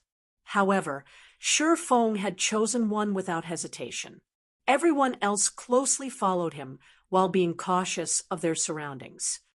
After walking for about 5 minutes, they met their first monster. Suddenly, everybody started to become tense. "Don't act on impulse. Listen to my commands," Shifeng loudly shouted. In front of them was only a level 2 elite monster, a night rabbit. However, due to the dungeon strengthening its attack, defense, and HP were all greatly increased. Its HP was a whopping 700 points. Cola, you lure the monster over. Oracle, pay attention to healing. Everyone else, don't start the attack without my command. Shurfeng quickly gave out orders. The Guardian Knight, Cola gulped down a mouthful of saliva. He carefully walked towards the Night Rabbit's attack range. Everyone else was nervous to the extreme. Although this was only a level 2 elite, they were currently in the hell mode of a dungeon. However, everyone's nervousness was for naught. The moment the Night Rabbit with a person's height saw Cola, it immediately dashed over. Cola had very successfully lured the Night Rabbit over. Moreover, he did not panic when he lured it. He retreated while using his shield to block the Night Rabbit's attacks. However, even though every attack landed on the shield, the damage was still terrifying. Just a single hit dealt 42 damage. By the time Cola returned to the front of the party, his HP had already dropped by a third. The Oracle, whose name was Drowsy Sloth, had good awareness. He had given out healing the moment Cola entered his casting range. However, every heal could only add 24 HP to Cola. It was completely not enough to stop Cola's HP from falling. Brother Phone, are we still not attacking? Blackie was slightly nervous. At this moment, Cola's remaining HP did not even reach 1/3 of its total. Bringing an Oracle into a dungeon was just a complete mistake. Amongst the healer jobs, Oracles had the weakest healing abilities. However, since Shurfeng had chosen so, Blackie could only acknowledge it. Now that their MT was close to death, it would be unacceptable if they still did not attack. Hold on, Shurfeng resolutely said. Time passed bit by bit. Cola continuously used his shield to block the claw attacks of the Night Rabbit, whereas his HP continuously decreased. Cola only had 20% HP remaining, yet Shurfeng had yet to give out the command to attack. Just when everyone thought that Shurfeng wanted to give up on Cola, a flying arrow pierced through the forest, shooting directly for the party's Oracle, Drowsy Sloth. Lonely Snow had not reacted at all as Drowsy Sloth was struck directly on his chest. A very great damage of -123 points appeared. At this moment, Shurfeng shouted, Sloth, use life payment. Use the damage you received to heal Cola. Blackie, hold back the Night Rabbit to let Cola recover. Lonely, come with me. Everyone else attacks the Night Rabbit. Oracles were indeed the weakest regarding healing. However, Oracles had high HP. They would not be easily one-shot. Also, Oracles had 2 skills when they first start out. One was Life Prayer, while the other was Life Payment. Life Payment could turn the damage received by the user into a heal to be used on other players. In the early periods of the game, healers did not possess many skills or equipment. In regards to such a situation, Oracles had a greater advantage over other healers when entering the Deathly Forest. It was the reason why Shurfeng had given up on choosing a priest over an oracle. After finishing his piece, Shurfeng rushed into the forest. Do you think I will let you run away? Shurfeng coldly said as he looked at the dark shadow running through the forest. Windblade. Shurfeng turned into a phantom, chasing directly forward. The reason why Shurfeng did not let anyone attack the Night Rabbit was to use Cola as bait. Shurfeng wanted to lure out the dark hand hiding behind the scenes. Although the Night Rabbit looked terrifying, an elite party could face up to 2 or 3 of them at once without any problems. However, in Shurfeng's previous life, the reason why even a level 5 elite party could be party wiped was that of the dark shadow in front of Shurfeng. This dark shadow used the Night Rabbit as bait, luring players into attacking it. The dark shadow, on the other hand, would ambush the healers from behind. As the night rabbit was occupying everyone else, there was no way to save the healer. In the end, everyone died. Inside the deathly forest, if players did not deal with this fellow, the result would be a party wipe. With the increased movement speed from Windblade, Surefong quickly caught up to the Dark Shadow. Surefong waved out 3 sword slashes, sealing the Dark Shadow's path of advance. The Black Shadow knew that it could not escape. It immediately turned around, unsheathing a pair of knives to block Surefeng's attack. Dang! Dang! Dang! With the abyssal blade, Surefeng's strength was frighteningly high. His attacks caused the Dark Shadow to take 3 steps back, and each step it retreated would be followed by the damage that was over -10. In the end, the Dark Shadow revealed its figure under the moonlight. Night Ranger, Special Elite, Level 2, HP 1458/1500. Seeing the Night Ranger being repelled, Surefong immediately used Abyssal Bind without giving him a chance. 9 pitch-black chains appeared to bind the Night Ranger, preventing him from moving for 3 seconds, and his defense reduced by 100%. Thundering Flash. Chop. Damages of -81, -98, -119, -124 appeared. When the 2 skills landed, a frightening amount of damage appeared, taking away a quarter of the Night Ranger's HP. No matter how capable the Night Ranger was, it could not break free from the binding of the 9 chains. He could only silently take a beating for 3 whole seconds. Surefong was unrestrained as he sent out sword slash after sword slash, piercing through the vital point on the Night Ranger's chest. By the time the Night Ranger broke free from the bindings, his remaining HP did not exceed 700 points. Wretched human! The Night Ranger was enraged. He brandished his twin blades like a gale, engulfing Surefong. At this moment, Lonely Snow finally caught up. A charge from him had caused the Night Ranger to enter a fainted state, at the same time breaking the Night Ranger's gale-like blade. Surefong took the chance to slash at the Night Ranger's neck. Lonely Snow also brandished his large axe at the Night Ranger. By the time the Night Ranger had awoken, he only had a remnant of his HP left. The Night Ranger abruptly hacked his twin blades towards Lonely Snow, sending him flying backward and dealing 64 damage. The Night Ranger turned his head to stare at Surefong, once more brandishing his twin blades and slashing horizontally towards Surefeng's neck. Dang! Surefong used parry with his sword. Without giving the Night Ranger any chances to retaliate, Surefong lifted up the Ranger and tossed him back. Then, Surefong followed up with a couple of sword strikes, finishing off the Night Ranger.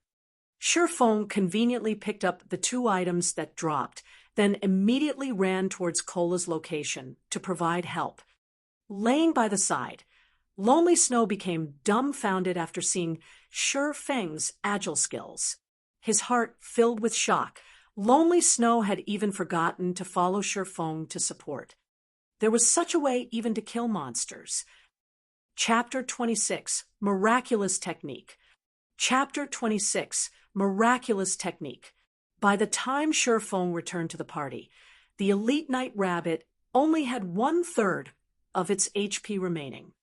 Everyone had coordinated properly. Cola tanked in the front alone, while the others vigorously dealt damage.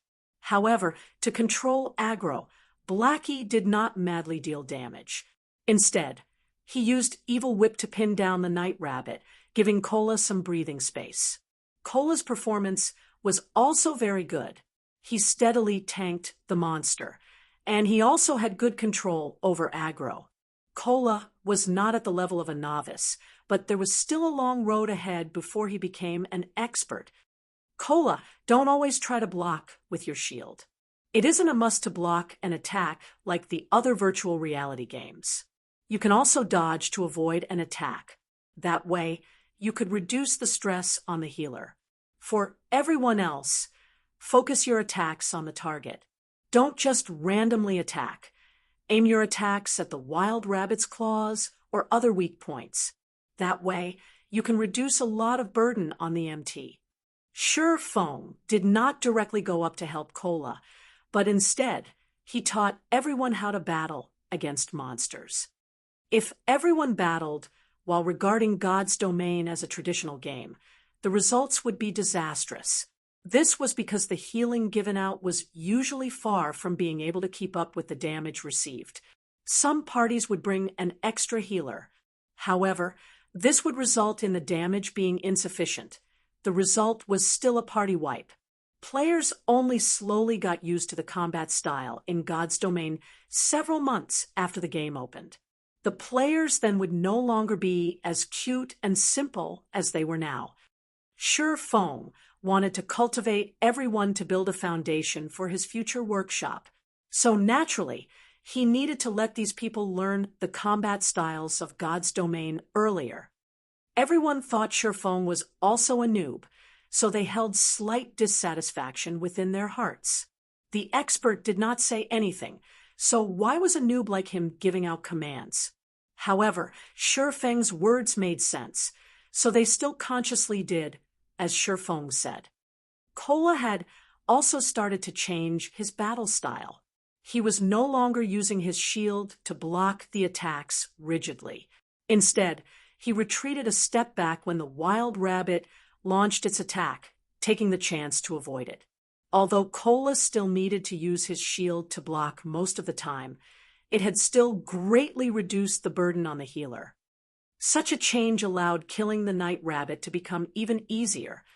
The few level 1 noobs were also slightly surprised. There was some change in their opinions towards Sure Feng. Sure Feng was not as unbearable as they had imagined him to be. Sure Feng only smiled at this situation. He did not mind their thoughts at all. Sure Feng only felt that Kola was quite good after seeing his performance. Although Kola was a first-rate expert 10 years later, he currently was still far from that point. If it were an expert MT, they would not retreat, but choose to dodge the attack without even moving. Such a decision was because if the MT moved, the monster would move as well. This situation would cause trouble for long-range damage dealers, which would result in the loss of a lot of damage. However, such a technique required a bounty of experience in battle and a body with dexterous reactions. Kola still needed a lot of training. The elite night rabbit fell within a moment. It dropped a skill book for berserkers, Whirlwind Slash. It also dropped 3 coppers. Everyone could not help but be amazed by the drop rate of Hell Mode. A skill book dropped just after they killed an elite monster. If they killed over 10 elite monsters, then wouldn't they be able to obtain over 10 skill books? It should be known that skill books were extremely rare, and even a common skill could sell for 1 silver. Sure Feng naturally knew of their thoughts. However, not even Hell Mode had that high of a drop rate. It was only 3 to 4 times that of Hard Mode. Afterward, Sure Feng passed Whirlwind Slash to the stupefied Lonely Snow. Then he passed a level 1 bronze defensive plate armor to Kola. The Night Ranger dropped the armor. With these items, the party's strength slightly increased. Kola's mouth could not close after receiving the defensive plate armor. He hurriedly thanked Sure Feng for it. With this bronze plate armor, not only had Kola's defense increased by 14 points, but his HP had also become 350 points. Aside from Sure Feng and Blackie, everyone else on the scene was filled with envy. Bronze equipment was the identification of an expert. Outside the dungeon, it was impossible to obtain a piece of bronze equipment, even if you begged for it. And this piece of equipment was obtained by Sure Feng alone. Yet Sure Feng gave it to Kola without hesitation. Everyone's opinion towards Sure Feng changed quite a bit. They felt such a party leader was not bad at all. Sure Feng was unlike the other party leaders who would prioritize themselves when equipment dropped. As for bronze equipment, forget giving it away to a temporary party member. they would definitely keep it for themselves. Afterward, everyone followed Shifeng as they advanced.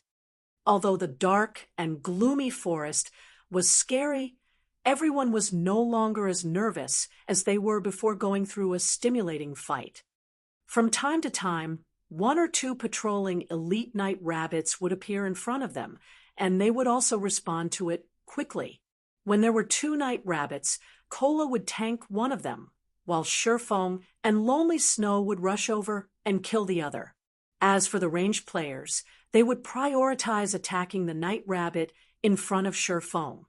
The night rabbit's 700 HP would be gone quickly under the fierce bombardment. Afterward, the party supported Cola and finished off the other night rabbit. Within moments, two night rabbits were no more. With this process, a skill book, Restore, meant for healers, also dropped. The skill had a 2-second cast time. When learned by oracles, the skill could instantly restore 37 HP. It was far better than Life Prayer. It did not share the same cooldown as Life Prayer, so the two could be used in coordination to negate the damage caused by the elite night rabbits completely. Drowsy Sloth continuously thanked Shifeng and the other party members for letting him learn the skill book. Restore was an extremely important skill for conquering dungeons. If it were to be sold outside, it could go for at least 2 or 3 silver coins. Don't mind it. Skill books are meant to be used. Let's continue onward. Shifeng smiled as he answered. Aside from AoE attack skill books, healer class skill books were the most expensive and rare. However, the Deathly Forest was a dungeon meant to let players build up their foundation in God's domain. In Hell mode, the drop rate for basic healing skills was very high. In Shifeng's previous life, he had obtained 4 healing skill books just after entering Hell mode of the Deathly Forest once. It was not considered valuable. After more than an hour, Shifeng's party arrived at a flat grassland. They had finally met the first boss of the dungeon. Willie, Chieftain rank. Level 3, HP 6000. Willie was a ferocious night rabbit. Its height was as tall as 2 people, and sharp steel claws decorated its paws. These claws loved creating a feast of fresh blood, and those caught by it would be ripped to shreds, turned into a river of blood. It was unknown how many players had died a gruesome death under these claws. A short distance away from Willie, there were 7 elite night rabbits on guard. These 7 rabbits were very close to each other. As long as one of them was attacked, the other wild rabbits would rush over as well. There was also a great possibility of attracting the boss. Even if it were Shifeng, he would not be able to face off against 7 night rabbits, not to mention including a boss. However, if they did not finish off the 7 night rabbits, there was no way for them to attack the boss. Brother Feng, what should we do now? This place has too many night rabbits. The game isn't giving us any chances. Blackie was very anxious. Although the boss was in front of them, the system had dealt them such a hand. This difficulty was just too great. No wonder it was a Hell mode dungeon. It was impossible to pass through without absolute strength. The system's setting also angered everyone, who could fend off 7 elite night rabbits. Even a level 5 guardian knight would not be able to do it. You all wait for me behind that rock. Cola, get ready to receive the monster. Everyone else is not allowed to attack without my command. Shifeng pointed towards a large rock nearby. Shifeng naturally knew that there were 7 elite night rabbits here. Everyone abided by Shifeng's command without question. All the monsters they had killed on the way here relied on Shifeng's commands for success. They killed quite a lot of night rabbits, and everyone had obtained 1 or 2 pieces of bronze equipment.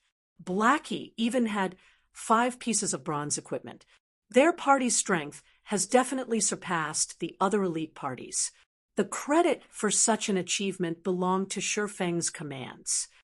As for Shifeng, He had run to a location that was 40 yards away from the 7 night rabbits. He quietly hid within the bushes, observing the night rabbits' every movement. Everyone understood that Shifeng was trying to lure monsters. However, the 7 night rabbits were too close to each other. Shifeng was a swordsman.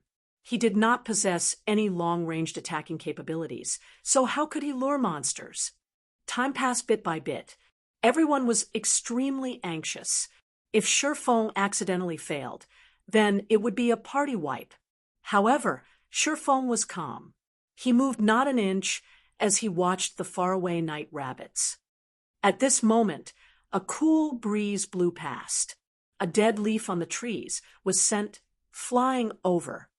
Seeing the dead leaf hovering down towards the night rabbit, Shifeng picked up a small stone beside him.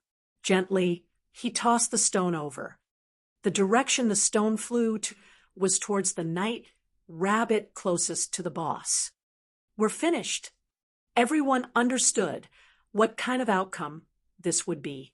It would definitely be a combination of one boss and 7 night rabbits rushing towards them, turning them into blood sacrifices. The moment the stone was about to hit the night rabbit, the dead leaf just happened to have blocked between the stone and the night rabbit. The stone struck the dead leaf, smashing it onto the night rabbit. The night rabbit abruptly turned to look at its surroundings, only discovering a leaf. However, how could a leaf hitting it be so painful? Subsequently, the night rabbit left its unit to observe the surroundings. It looked around aimlessly, not knowing what it was trying to find. It had unknowingly moved over 20 yards away from its unit, and it was still moving further and further away. Too godly!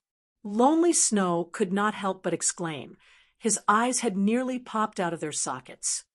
Everyone else had dumbly nodded as well.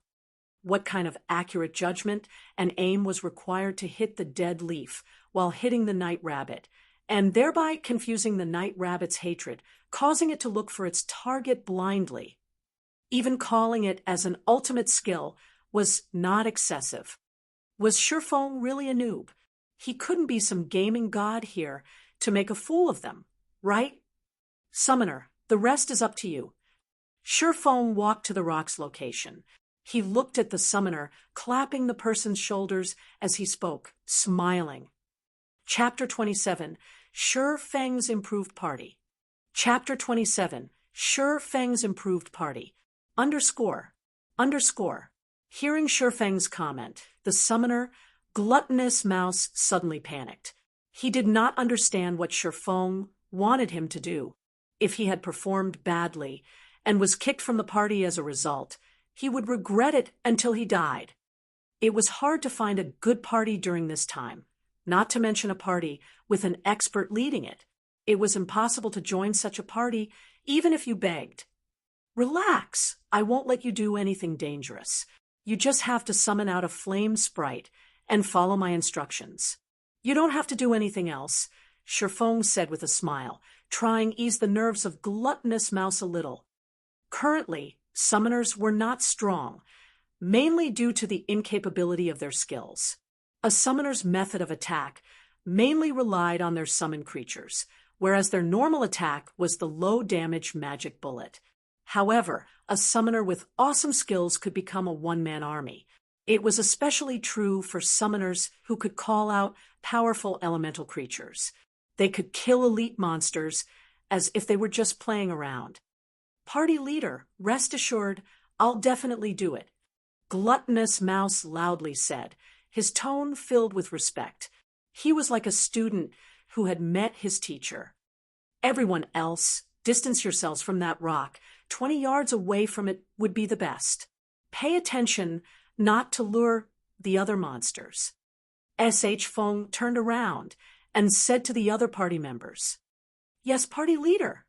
The other party members loudly replied. Their current attitudes were completely different from before. Shifeng was slightly shocked by everyone's performance.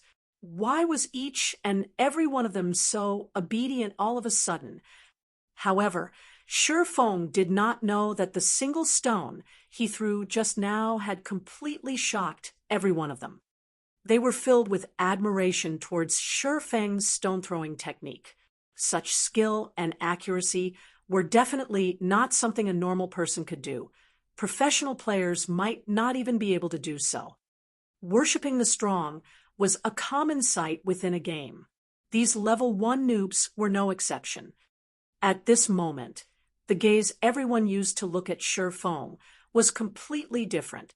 Before, they merely felt that Feng was a good commander. Now, however, Feng was a strong person they worshipped. They had faintly grown a sense of reverence for Feng. Standing to the side, Blackie clapped Lonely Snow's shoulders, proudly saying, "How is it? Following Brother Feng isn't bad, right?" Lonely Snow silently nodded his head, rejoicing for the decision he made to follow after Feng. Feng was definitely a beta tester expert. Without sufficient experience and practice, such techniques were impossible to accomplish. Only a beta tester could possibly do it. Ha ha ha! What do you plan to do in the future? Blackie suddenly asked.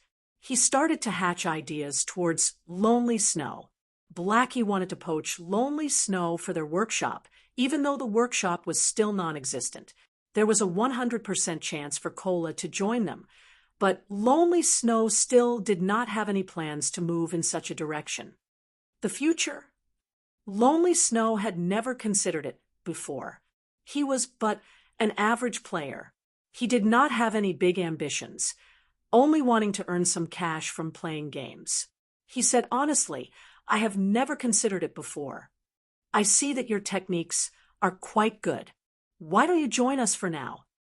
Blackie nonchalantly asked. Really?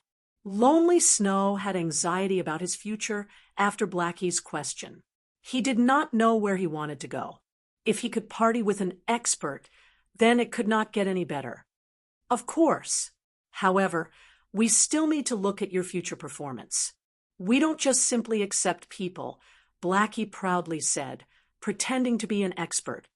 Thank you, Brother Black. Lonely Snow happily responded. He never imagined his luck would be so great as to be noticed by an expert.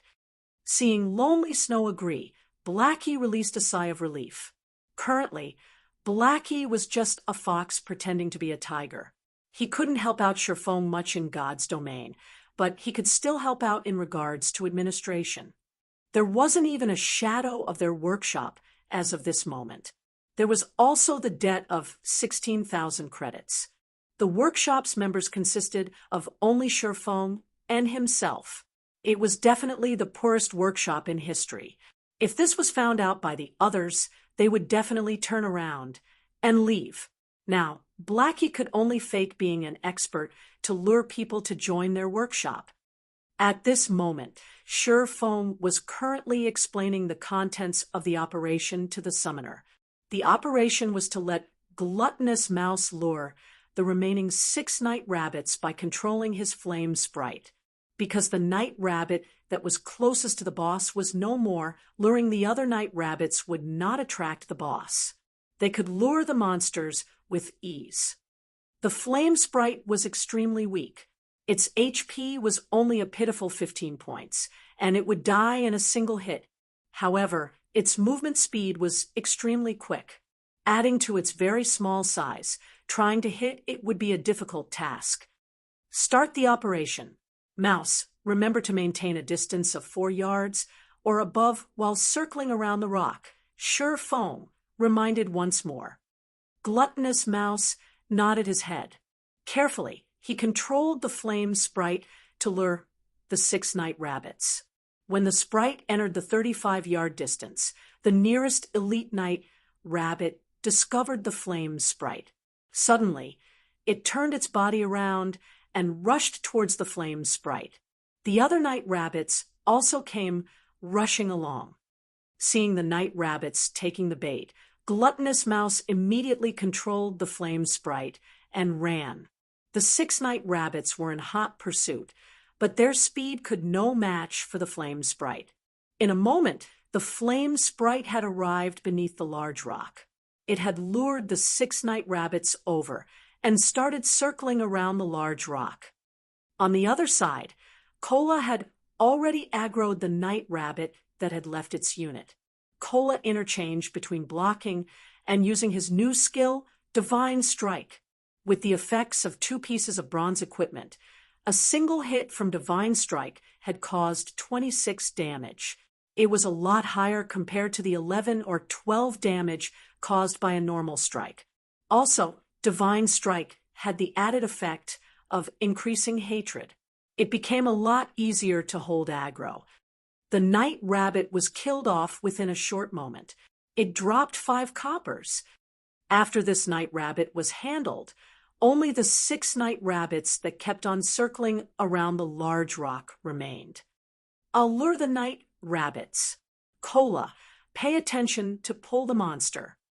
Surefong picked up another small stone, throwing it at the night rabbit that ran at the rear. The night rabbit rubbed its cranium after being struck on it. The rabbit turned around, discovering Surefong that had thrown the stone. The night rabbit suddenly became enraged. It madly hopped towards Surefong with its powerful legs. As for the other night rabbits, they were still excitedly chasing after the flame sprite, failing to notice the disappearance of one of their companions. Receive it! Seeing the night rabbit was only 20 yards away from the party, Surefong commanded. Kola rushed ahead, sending a divine strike towards the night rabbit's head. The night rabbit's target immediately changed, extending its claws towards Kola's cranium. However, Kola had reacted quickly by dodging his body sideways. After avoiding the attack, Kola continued by using punishment. The skill had once more strengthened the night rabbit's hatred to Kola. Everyone, focus fire. Surefong inwardly applauded after seeing Kola's performance. He had never imagined Kola's ability to learn would be this great. He had already found out about the night rabbit's attack patterns after going through slightly more than 10 battles. No wonder he was the core MT of a first-rate guild 10 years later. His potential was limitless. The night rabbit in front of Kola had fallen within 20 seconds. It had even dropped a skill book for swordsman, Double Chop. Surefong immediately learned it without reservations. Double Chop action type. Requires sword. Level 1. Proficiency 0/300. Rapidly deals damage twice. Every slash of the sword deals 120% plus 15 damage, also increasing bleeding effect by 20%. Duration of 10 seconds. Stacks up to a maximum of 5 times. Cooldown, 8 seconds. This skill book had greatly increased Surefeng's explosive power. As for the problem of getting used to the skill, it was non-existent for Surefeng. After playing for 10 years as a swordsman, the skills belonging to the job were deeply ingrained into Surefeng's bones.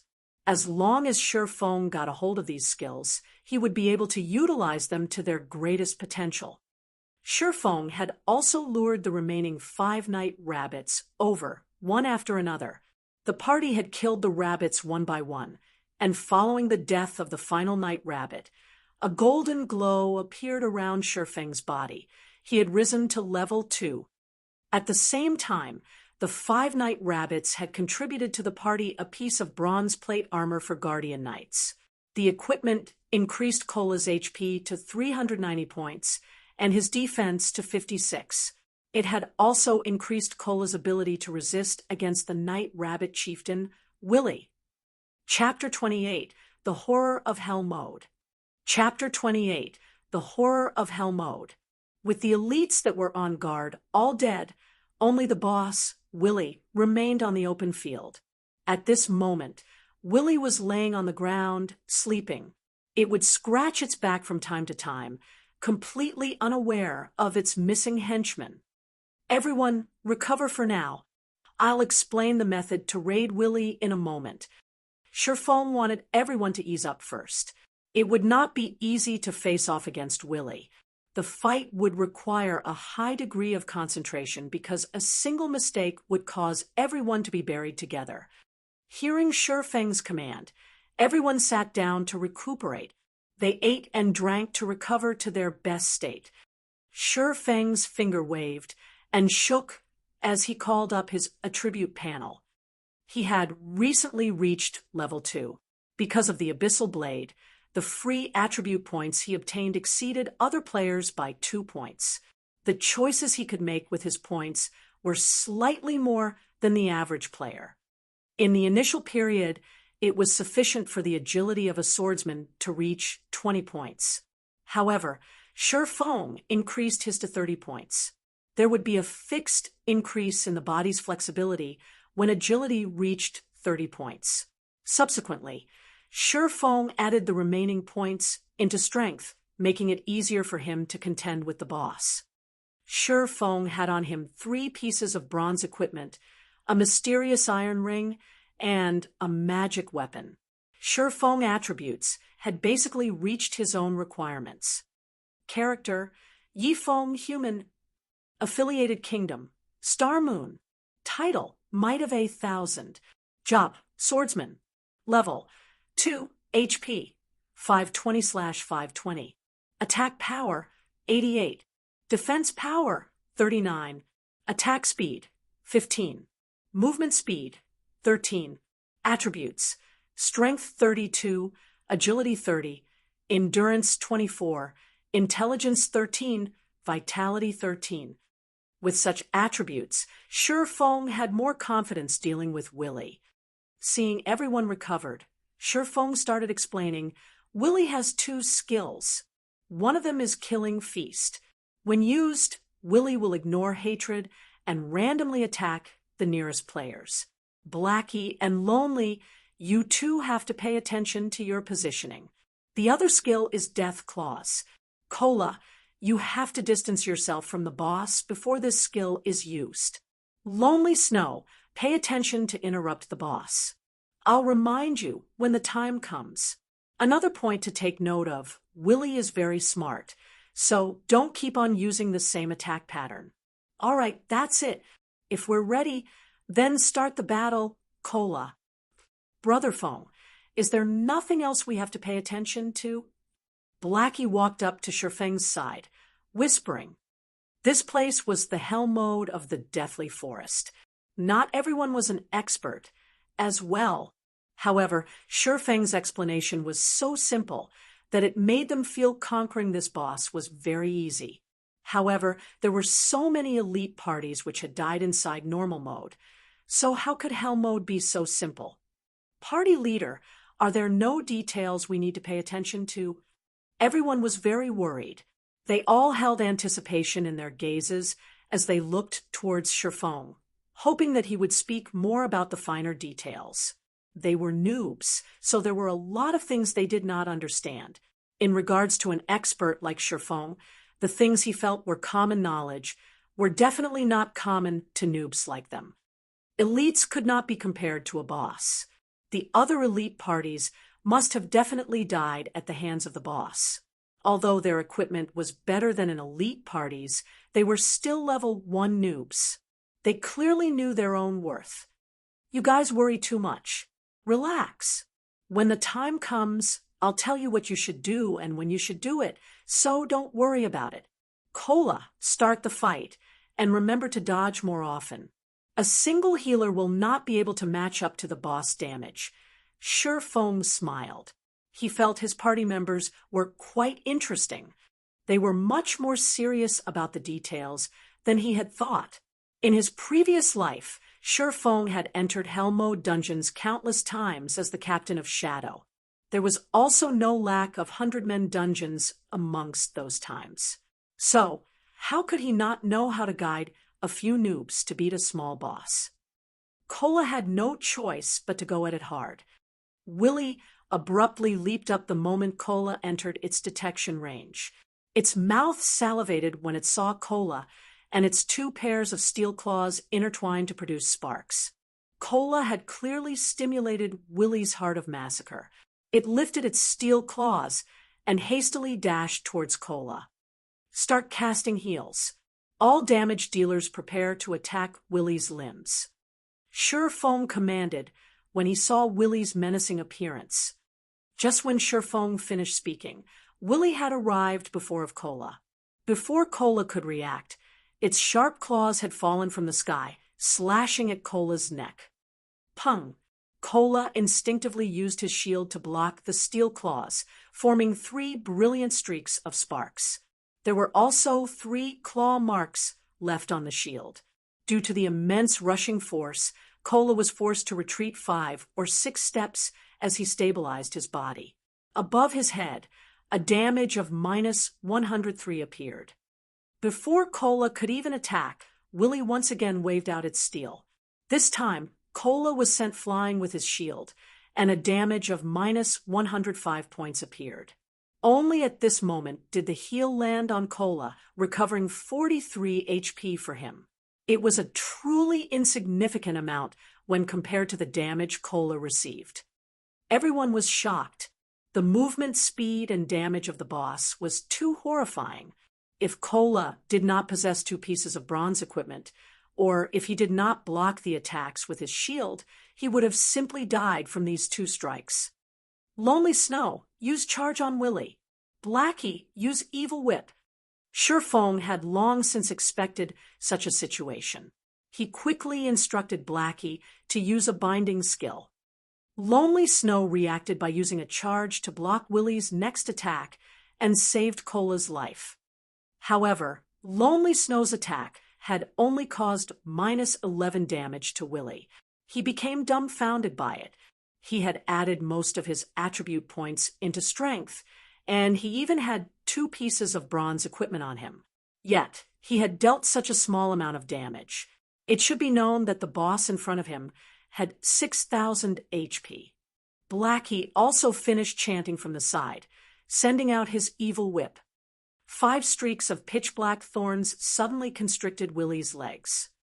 Surefoam took the chance to circle around to Willy's rear. With the abyssal blade in hand, he used double chop on Willy's neck, causing -66 and -67 damage. His attack also caused a bleeding effect, causing Willy to lose 8 HP every second, lasting for 10 seconds. The high damage immediately caused Willy to switch its hatred to Surefoam. However, Surefoam did not give it any chance. With his 30 agility, Surefoam easily dodged away from the steel claws, appearing 5 yards away from Willy. Ayo! Ayo! Ayo! Willy furiously bellowed as it rushed at Surefoam. Ranged players start attacking. Cola, come over and hold Willy after you're done recovering. Surefoam systematically retreated while he dodged Willy's claws.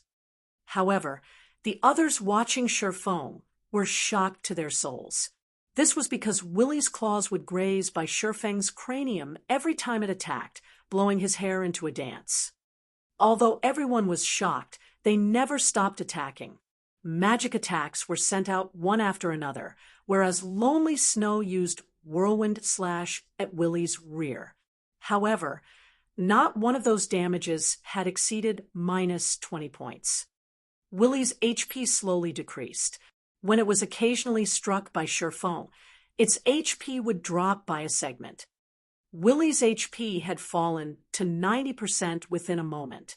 Willy became enraged as it started a mad dance with its claws. It used Death Claws, greatly increasing its attack speed. Surefoam was nearly hit by it. Fortunately, however, he had used the Abyssal Blade to block the attack, only receiving -130 damage from it. At this moment, the Cola rushed up with his full HP. He used a Divine Strike on Willy's head, followed by a punishment. Willy's hatred only switched to Cola after a series of attacks. The switching of hatred had also interrupted Willy's Death Claws, returning Willy to its normal state. Seeing Willy change targets, Surefoam waved out a thundering flash. 3 streaks of thunder passed through Willy's body, dealing -92, -116, minus 137 damage. At the same time, giving Willy a damage amplification effect. It allowed others to deal 20% more damage to it. The fight with Willy became much easier. Blackie was sending out dark arrows without stopping, each dealing over minus 50 damage, whereas the others only managed to deal over minus 20 damage to Willy. Being given a painful beating, Willy was just about to turn around and attack Sherfong when Cola used both Divine Strike and Punishment once more. Willy's hatred was quickly pulled back to Cola. When Willy turned back to Cola, Sherfong used a chop on it. In such a way, Sherfong and Cola took turns aggroing Willy, causing it unable to attack any players. Willy's HP continuously dropped until it was 30%. Willy entered a berserk state, its body increasing by several sizes. Melee players stay away from the boss. Blackie, use Evil Whip. Healer, heal me. Sherfong loudly shouted. In its current state, Willy was definitely going to use its big move, Killing Feast. Lonely Snow and Cola immediately distanced themselves from the boss after hearing Sherfeng's command, letting Sherfong tank the boss by himself. When the two of them had run out of the 10-yard range, Willy disappeared. No one understood what happened. When Willy reappeared, it had already arrived at Sherfeng's back, and its steel claws abruptly descended. Sherfong had long since been ready for this. He used his sword to block the incoming claws. However, just after blocking this attack, Willy once again disappeared and again appeared behind Sherfong. Within 2 short seconds, Willy had attacked Sherfeng's back 7 times. Fortunately, Sherfeng's agility had reached 30 points. It was barely enough to match up to Willy's speed. However, every attack Sherfong blocked would still take away a significant amount of HP from him. The heals he received also continuously recovered his HP. Minus 96, minus 97, plus 46, minus 96, minus 97, plus 48, plus 32, minus 96, minus 97, plus 46. If Sherfong did not possess 520 HP and blocked every claw that came at him, Sherfong would have died from Willy's Killing Feast with 100% certainty. At this moment, Sherfeng's remaining HP did not reach 100 points. Get rid of it, Sherfong loudly shouted. After using his big move, Willy would enter a weakened state. It was the perfect chance to kill it. Everyone continuously greeted Willy with their attacks, finally shaving off Willy's remaining 30% HP. It dropped 4 items. Just as everyone was about to let loose their breaths, Sherfong took a look at everyone's current status. The healer, Drowsy Sloth's remaining MP did not reach 20%, and the other mage's MP did not reach 10%. Sherfong hurriedly said, "Everyone, sit down and recover immediately." Everyone was confused. Didn't the boss just die? Why must they be in such a hurry? However, everyone still listened to Sherfeng's command to sit down and recover. Before they had even sat down and recuperated with food and drinks for 5 seconds, a violent roar entered everyone's ears. The roar had shaken the entire deathly forest, and following it, a black shadow leaped out from within the forest. The black shadow was a gigantic werewolf. The werewolf looked at Willy's corpse, then looked toward Sherfong and the others. Its pitch-black eyes suddenly turned crimson red. Just when it wanted to release a roar, Sherfong dashed towards it with Wind Blade. Immediately, Sherfong used Abyssal Bind. 9 chains appeared and bound the werewolf and its mouth, preventing it from making a sound. At this moment, everyone finally saw the werewolf statistics. It had a whopping 2 bars of HP. Werewolf Felt, Lord rank, level 3, HP 12,000/12,000. Crap, why is there a Lord boss? Blackie cursed. They had barely rested just after killing a boss, and now there was a Lord in front of them. Lords were a rank higher than chieftains. The game was literally trying to kill them. Everyone remember, absolutely do not let werewolf felt let out another roar. Shurfeng continuously reminded everyone. However, the others were clearly frightened, not because of Werewolf Felt's body and HP, but because of that pair of horrifying crimson eyes. They gave off an intimidating feeling to everyone that made it hard to move. Chapter 29, Extraordinary State.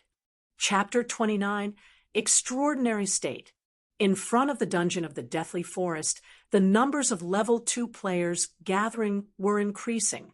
There was also an endless stream of players diving down into the dungeon.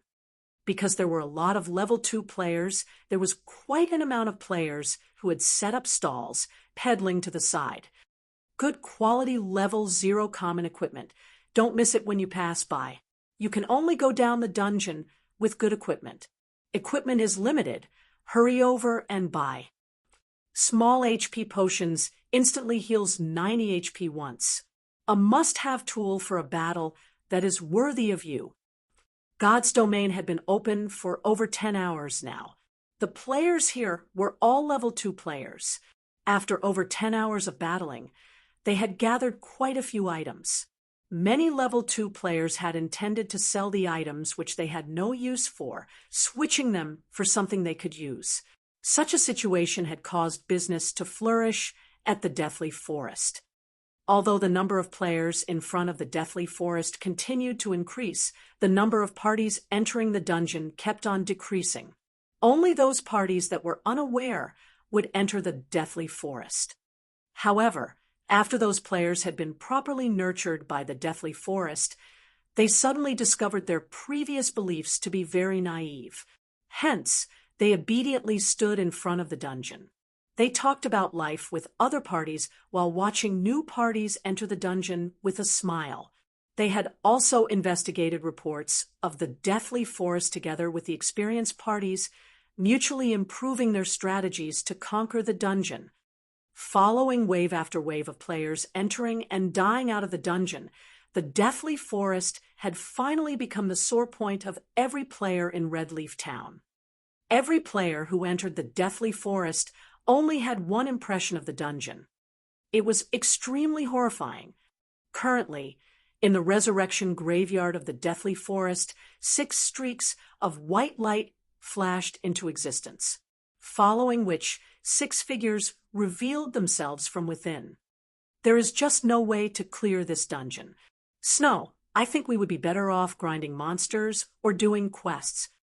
Just after reviving, Zhao Yueru stamped her delicate feet, her chest heaving up and down.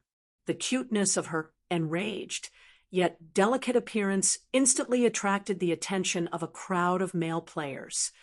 Gentle Snow shook her head, saying in contemplation, "Our gains inside the Deathly Forest are relatively good, so we can't just easily give up. But the forest inside the Deathly Forest is too large. Adding in the great number of small paths, we would easily become lost without a map. However, I believe that amongst the numerous pathways, there must be a few that lead to the boss location. The other paths are only there as a trap to confuse us. That is why we are always being ambushed by the night rabbits. The more we fight, the more night rabbits will come. For now, let's investigate for some information and see if we can complete a map for the Deathly Forest." Everyone felt that Gentle Snow's speculation made sense, especially about the part where they attacked the night rabbits. Occasionally, a chilling arrow aimed at the cleric, Xiao Yuer, would appear from within the forest. If it wasn't for Xiao Yuer's skill at dodging, they would have long since party wiped. Also, the deeper they went into the forest, the more numerous the night rabbits became. In the end, the night rabbits became too overwhelming in numbers. They were unable to shoulder all of the rabbits, which resulted in their return through death. If they could find the correct path, they might have already cleared the dungeon by now. Zhao Yueru could only nod her head in agreement. The party's leader was, in fact, Gentle Snow, and Gentle Snow's speculations were always very accurate.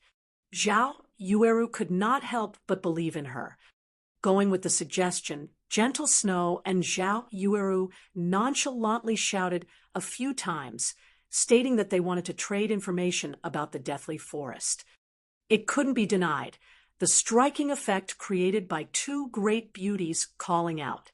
Suddenly, the atmosphere in the deathly forest started to boil as players rushed over, one after another. Every one of them wanted to be the first in position. Too many of the male players, this was a great chance for them to talk to a goddess. Who knew, if the goddess had looked upon them, they might be able to live a blessed life in the future. Meanwhile, inside the hell mode of the deathly forest, the sky within the dungeon had already darkened. Thousands of birds soared to the skies, leaving the forest in a deadly silence. Werewolf felt was not any common monster. It was a very famous werewolf. In the past, it massacred countless in Redleaf Town, nearly turning Redleaf Town into a town of death. In a fit of rage, the Starmoon Kingdom had sent out its army to surround Felt. In the end, after being heavily wounded by the Great Sword Master, Hilton, Felt had escaped into the deathly forest to treat its wounds. It was the reason why the dungeon of the deathly forest existed. In Hell mode, Felt had 3 absolute skills. The first one was Death Stare. Enemies who Felt stared at would have their attack speed and movement speed greatly reduced. If one had a weak willpower, they might not even be able to move. Presently, only Shifeng had 30 points in agility. After he had activated the 3 hidden basic skills he possessed, he gained a certain amount of resistance towards the death stare. As for the other people, their reactions would become very sluggish. That was why Shifeng remained the one to keep Werewolf Felt in check, whereas Drowsy Sloth continuously healed Shifeng. However, Drowsy Sloth's casting speed had slowed by half. As for the melee players, they were no help whatsoever. However, it was not because they did not want to help, but it was because they had no way of helping at all. Werewolf Felt's attack speed was just too fast. It was to the degree where they couldn't react to its attacks. It was as if they were facing off against an expert that came straight out from a wuxia novel. Normal people had no chance to interfere whatsoever. They would only be creating more trouble if they had rushed up to the battle. So, it was still better to just watch from the side. Currently, only the ranged mages dealt damage. However, the damage caused was just too low. Even Blackie's dark arrows were only dealing minus 24 damage each. Lonely, interrupt the roar. Seeing Felt abruptly inhaling, Shifeng immediately shouted. Lonely Snow had long since prepared for this moment. Immediately, he went forward and used charge, causing Felt to enter a 1-second fainted state. Then, he quickly retreated. Shifeng took the chance to use Thundering Flash, Double Chop, and Chop. One attack after another landed on Felt's chest. Before Felt could even regain its breath, it had spat out a mouthful of blood. Shifeng had caused a terrifying minus 500 damage to it. Within an instant, Felt's HP had fallen to 78%. Everyone watching became dumbfounded. Regarding Shifeng's powerful actions, they only had one word to say: amazing. They were even more impressed by Shifeng's eyesight.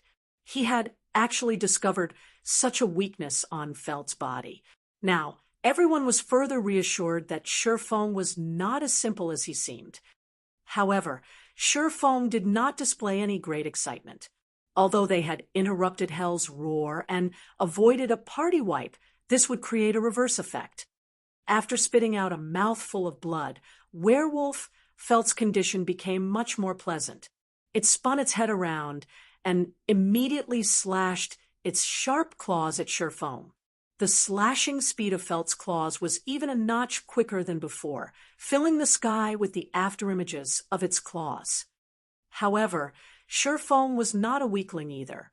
Strength, agility, and endurance, Shi Feng activated the hidden basic skills of all three of these attributes. With these skills activated, it meant that Shi Feng's constitution was no longer that of an average player, but an extraordinary one. Shi Feng's greatest asset in coming into the Deathly Forest was this extraordinary state, which he could activate at any given moment. With it, he could do things that normal players couldn't. Under a sky filled with after images of claws, Shi Feng could still remain safe and sound. It was as if Shi Feng was dancing under the after images. Occasionally, Shi Feng used his sword to fend off the attacks, which he could not avoid. This was the power of being under an extraordinary condition. His five senses became extremely sensitive, and his brain's processing abilities became exceptionally focused. Shi Feng could utilize his body to its greatest potential. If it was an average player, however, they would be unable to carry out such feats. It was both mentally and physically taxing to the extraordinary condition. If Shi Feng had not become accustomed to it before, he would only be able to maintain such a state for a few seconds. Claws and sword intertwined, creating countless dazzling sparks. Both sides had their HP continuously falling. Fortunately, Shi Feng was able to survive the exchange with drowsy sloth's timely heals. Afterward, under Shi Feng's command, Lonely Snow would occasionally interrupt the Hell's Roar, while Kola would hold back Felt whenever Shi Feng was in danger, and Blackie would use Evil Whip to contain Felt's movements. In such a way, Werewolf Felt's HP continuously decreased 70%, 60%, 30%. Everyone stand in a straight line facing the boss. Quickly!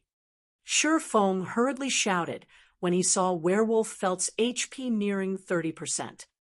Werewolf Felt would become the most frightening when its HP decreased to 30%. During this time, it was impossible to interrupt the Hell's Roar. They could only take it head-on. No one had any hesitation. They knew that the boss was about to go berserk.